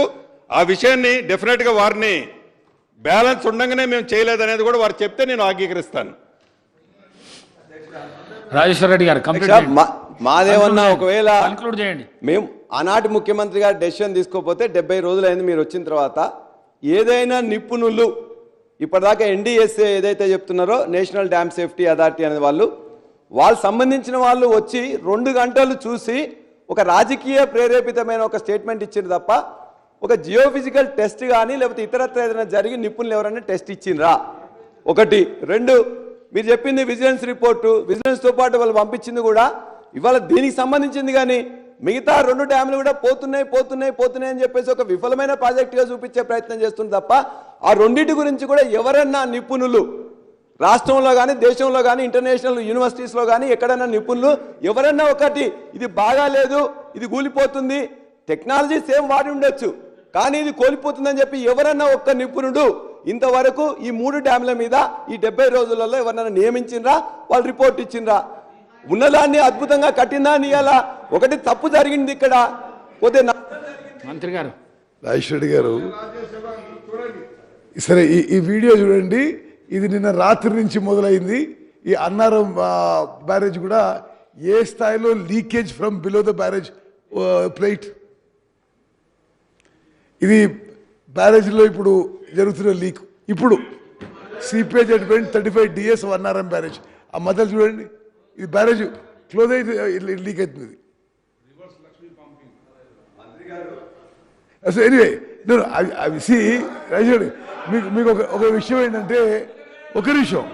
ఇప్పుడు మీకు అందరూ కూడా హరీష్ రావు గారికి మీ అందరికి కూడా అక్కడ పనిచేసేటోళ్ళు అందరూ కూడా తెలుసు. కొత్త వాళ్ళు ఎవరు లేరు అక్కడ. మీరు కూడా చెక్ చేసుకుంటే వాట్ ఇస్ యాక్చువల్ పొజిషన్ తెలుస్తుంది.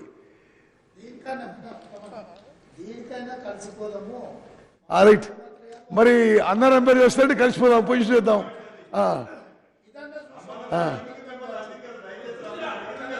సరే రాజేశ్వరి గారు ఒకటే again I'm clarifying on record speaker sir, national dam safety authority has visited all barrages.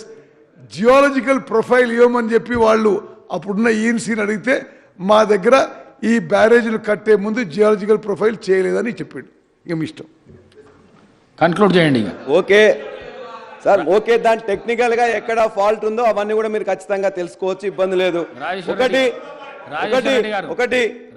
మీరు చెప్పారు రాజేశ్వర రెడ్డి గారు 2 minutes కంప్లీట్ చేయకపోతే మైక్ కట్ చేసేస్తాం సార్. ప్లీజ్ మీరు మీ పవర్ మీరు సార్, మేము ఏమంటాం సార్? ప్లీజ్ మీరు లేనిపోనివన్నీ అవకాశం కల్పిస్తున్నారు మీరు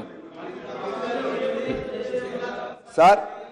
ఒకటి, ఆ 3 డ్యామ్లో ఎక్కడెక్కడైతే ఇది జరిగిందో దీన్ని రిపేర్ చేసుకోవడానికి ఆస్కారం ఉందని చెప్పి నిపుణులు చెప్తున్నారు. ఆ నిపుణుల్ని తొందరగా తీసుకొచ్చి చేసుకున్నట్లయితే ఉపయోగం అవుతుందని చెప్పేసి మా సూచన. మీకు ఇష్టమైతే చేయండి అని చెప్పి, లేకపోతే ఊరుకోండి. ఒకటి.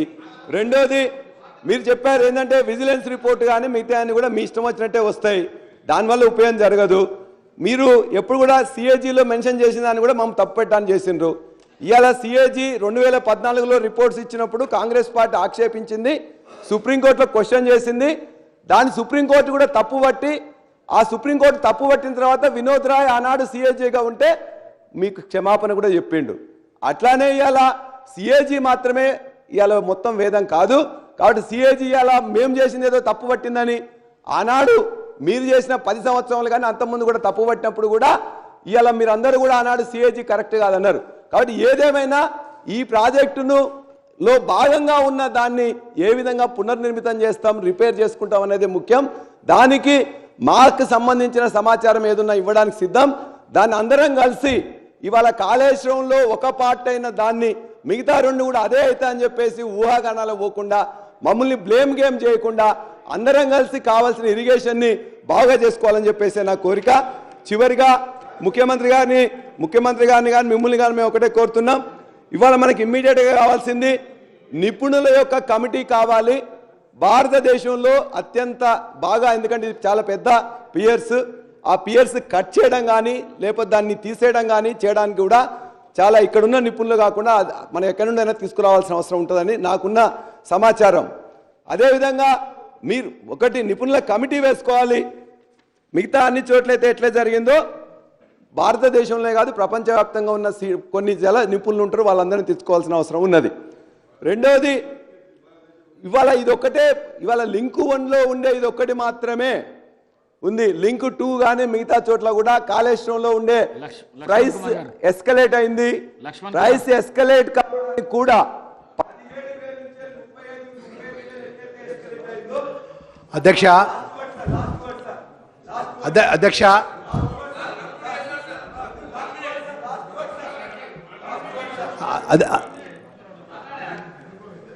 సార్ మీరు పదే ప్రైస్ ఎస్కలేట్ అయిందని చెప్పేసి అంటున్నారు. 17,000ది 38,000కి ఆ రోజున ప్రైసెస్ రేజ్ అయితే ఎట్లయితే ఎస్కలేట్ అయిందో ఇవాళ ఆ 38,000 నుంచి వెళ్ళి 91,000 అయినా 1,47,000 కోట్లైనా ఆ ప్రైస్ అనేది రకరకాల ఫ్యాక్టర్స్తో అనేక బ్యారేజెస్, రిజర్వాయర్స్, టన్నెల్స్ ఇవన్నీ ఇంక్లూడ్ కావడం వల్ల అయింది.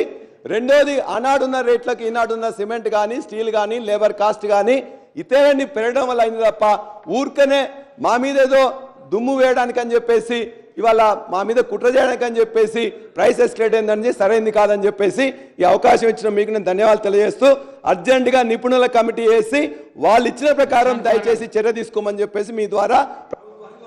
అధ్యక్ష, అవకాశం ఇచ్చినందుకు ధన్యవాదాలు తెలియజేసుకుంటూ మొదటిసారి ధర్మపురి ప్రజల యొక్క దయతో ఆశీస్సుతో ఆ లక్ష్మణస్వామి దయతో సభకు వచ్చినాను.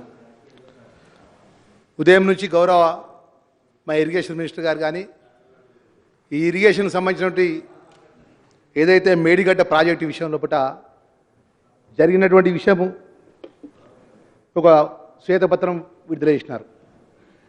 మాకు హరీష్ రావు గారు వ్యక్తిగతంగా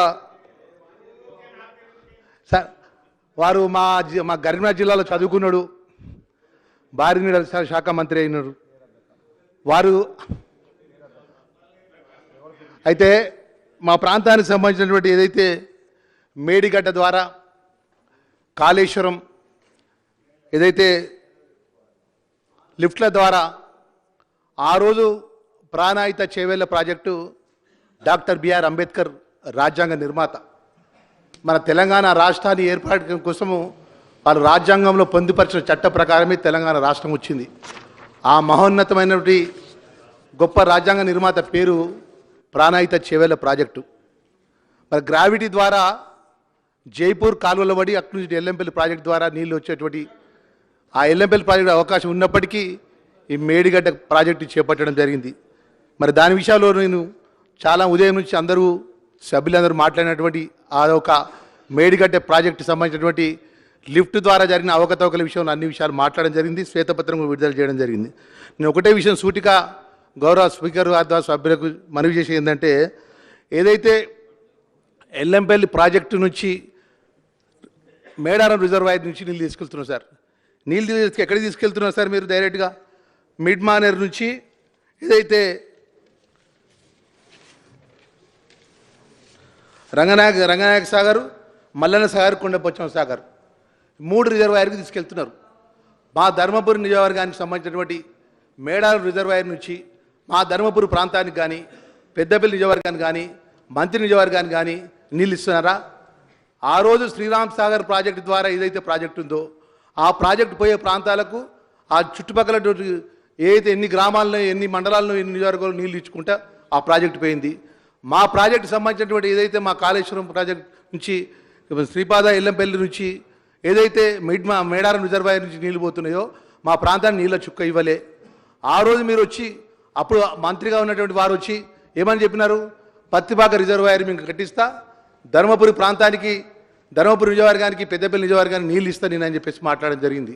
అక్కడ పల్లె నిద్ర కూడా చేసినారు వారు. పల్లె నిద్ర చేసి ఇక్కడ ఆ ఒక్క పత్తిపాక రిజర్వాయర్ పేరు కూడా శ్రీ లక్ష్మీనరసింహ రిజర్వాయర్ అని చెప్పేసి ఇదే అసెంబ్లీ సాక్షిగా ముఖ్యమంత్రి గారితో ప్రకటన కూడా చేయడం జరిగింది. ఇప్పటి వరకు దానికి సంబంధించినటువంటి ఊసు కానీ దాని కానీ పేరు కానీ లేదు. మేము ఒకటే మనవి చేసేదలుచుకునేది, మా గోదావరికి ప్రాంతానికి సంబంధించినటువంటి ఏదైతే మీరు ఎల్లంపల్లి ద్వారా మా మేడార్ రిజర్వాయర్ నుంచి నీళ్ళు తీసుకెళ్తున్నారో, మా ప్రాంతాన్ని విషయంలో పట కరీంనగర్ జిల్లాల విషయంలో పట వివక్ష చూపెట్టి అన్ని విధాలు నష్టం చేసిన విషయాన్ని కూడా మర్చిపోయి మీ ప్రాంతానికి సిరిసిల్ల, సిద్దిపేట, గజ్వేల్కి నీళ్ళు తీసుకెళ్ళింది తప్ప మా ప్రాంతానికి నీళ్ళు చుక్క రాలేదనే విషయాన్ని కూడా మనవి చేసుకుంటూ సమగ్రంగా మరి ఈ ప్రాజెక్టు విషయానికి వస్తే మీరు ఏదైతే చెప్పినటువంటి విషయాలన్నీ విషయాలు కూడా సమగ్రంగా ప్రభుత్వం కూడా పెద్ద ఎత్తున దీని బాధ్యతల మీద కూడా వారు చర్య తీసుకోవాలని చెప్పి మనవి చేసుకుంటూ ముగిస్తున్నాను. శ్రీ ఎన్ఎం శ్రీనివాసరెడ్డి గారు. ఎన్ఎం శ్రీనివాసరెడ్డి గారు. అధ్యక్ష, ఉదయం నుంచి కూడా అందరు వక్తలు మాట్లాడినారు, స్టాటిస్టిక్స్ చాలా చెప్పిండ్రు. అందరికంటే నిజమైన స్టాటిక్స్, నికాసైన స్టాటిక్స్ ప్రభుత్వం నుంచి వచ్చింది. అది మన ఇరిగేషన్ శాఖ మంత్రులు చాలా స్పష్టంగా గత 10 ఏళ్లుగా ఏం జరిగింది, కళ్ళ ముందు ఏం జరుగుతుంది ఇప్పుడు కూడా మళ్ళీ చూసినాం. ఇక దానికి డిఫెండ్ చేసుకోవడానికి ఏముందో మాకైతే అర్థం కావట్లేదు అధ్యక్ష. కేవలం ఏదో ఒక కాగితం చూపించి మినిట్స్లో ఇది జరిగింది, సంతకం మీళ్ళు పెట్టినరు అని చెప్పి మొత్తం వ్యవహారాన్ని పక్కదో పట్టించే కార్యక్రమం చేస్తుంది. ప్రజలకు అర్థం కాలేదు అధ్యక్ష.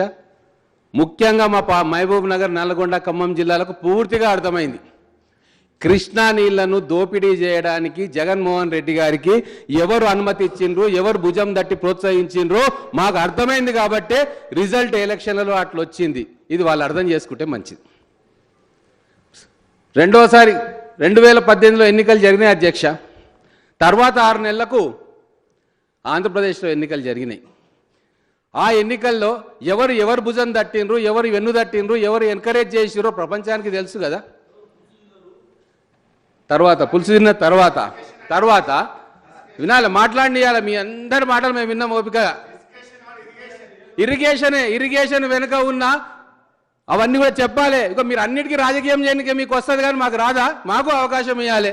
అరే లక్షల కోట్లు దోపిడీ అవుతుంటే ఒక్క కాగితం తీసుకొచ్చి ఈడ సంతకం లేదు, ఈ పేరా లేదని చదువుతూ ఉంటే మేమంతా మాకేం తెలియదు అనుకుంటారా ఏం జరుగుతుందో రాజకీయం? ఈ హౌస్ ఎందుకుంది అధ్యక్ష? ఇన్ని వేల కోట్ల దోపిడీ జరిగింది. క్యాగు ఇన్ని పుస్తకాలు ఉట్టేనే రాసిర్రా వాళ్ళు. ఒక్కొక్క పేజీలో ఒక్కొక్క సాక్ష్యం కనబడతా ఉంటే ఇవన్నీ ఉట్టివే అని చెప్తా ఉన్నారు. మరి ఎందుకు అధ్యక్ష? గతంలో అంటే నేను చెప్పేది వినండి, 5 నిమిషాలు అర్థమవుతుంది.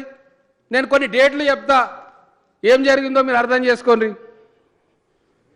25 మే 2019 ఏం డేట్ అధ్యక్ష? చాలా గొప్ప, అందరికి గుర్తే. జగన్మోహన్ రెడ్డి గారు ప్రగతి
ఓన్లీ తిక్క. ప్రేమల కండిషన్లు పెడతామా?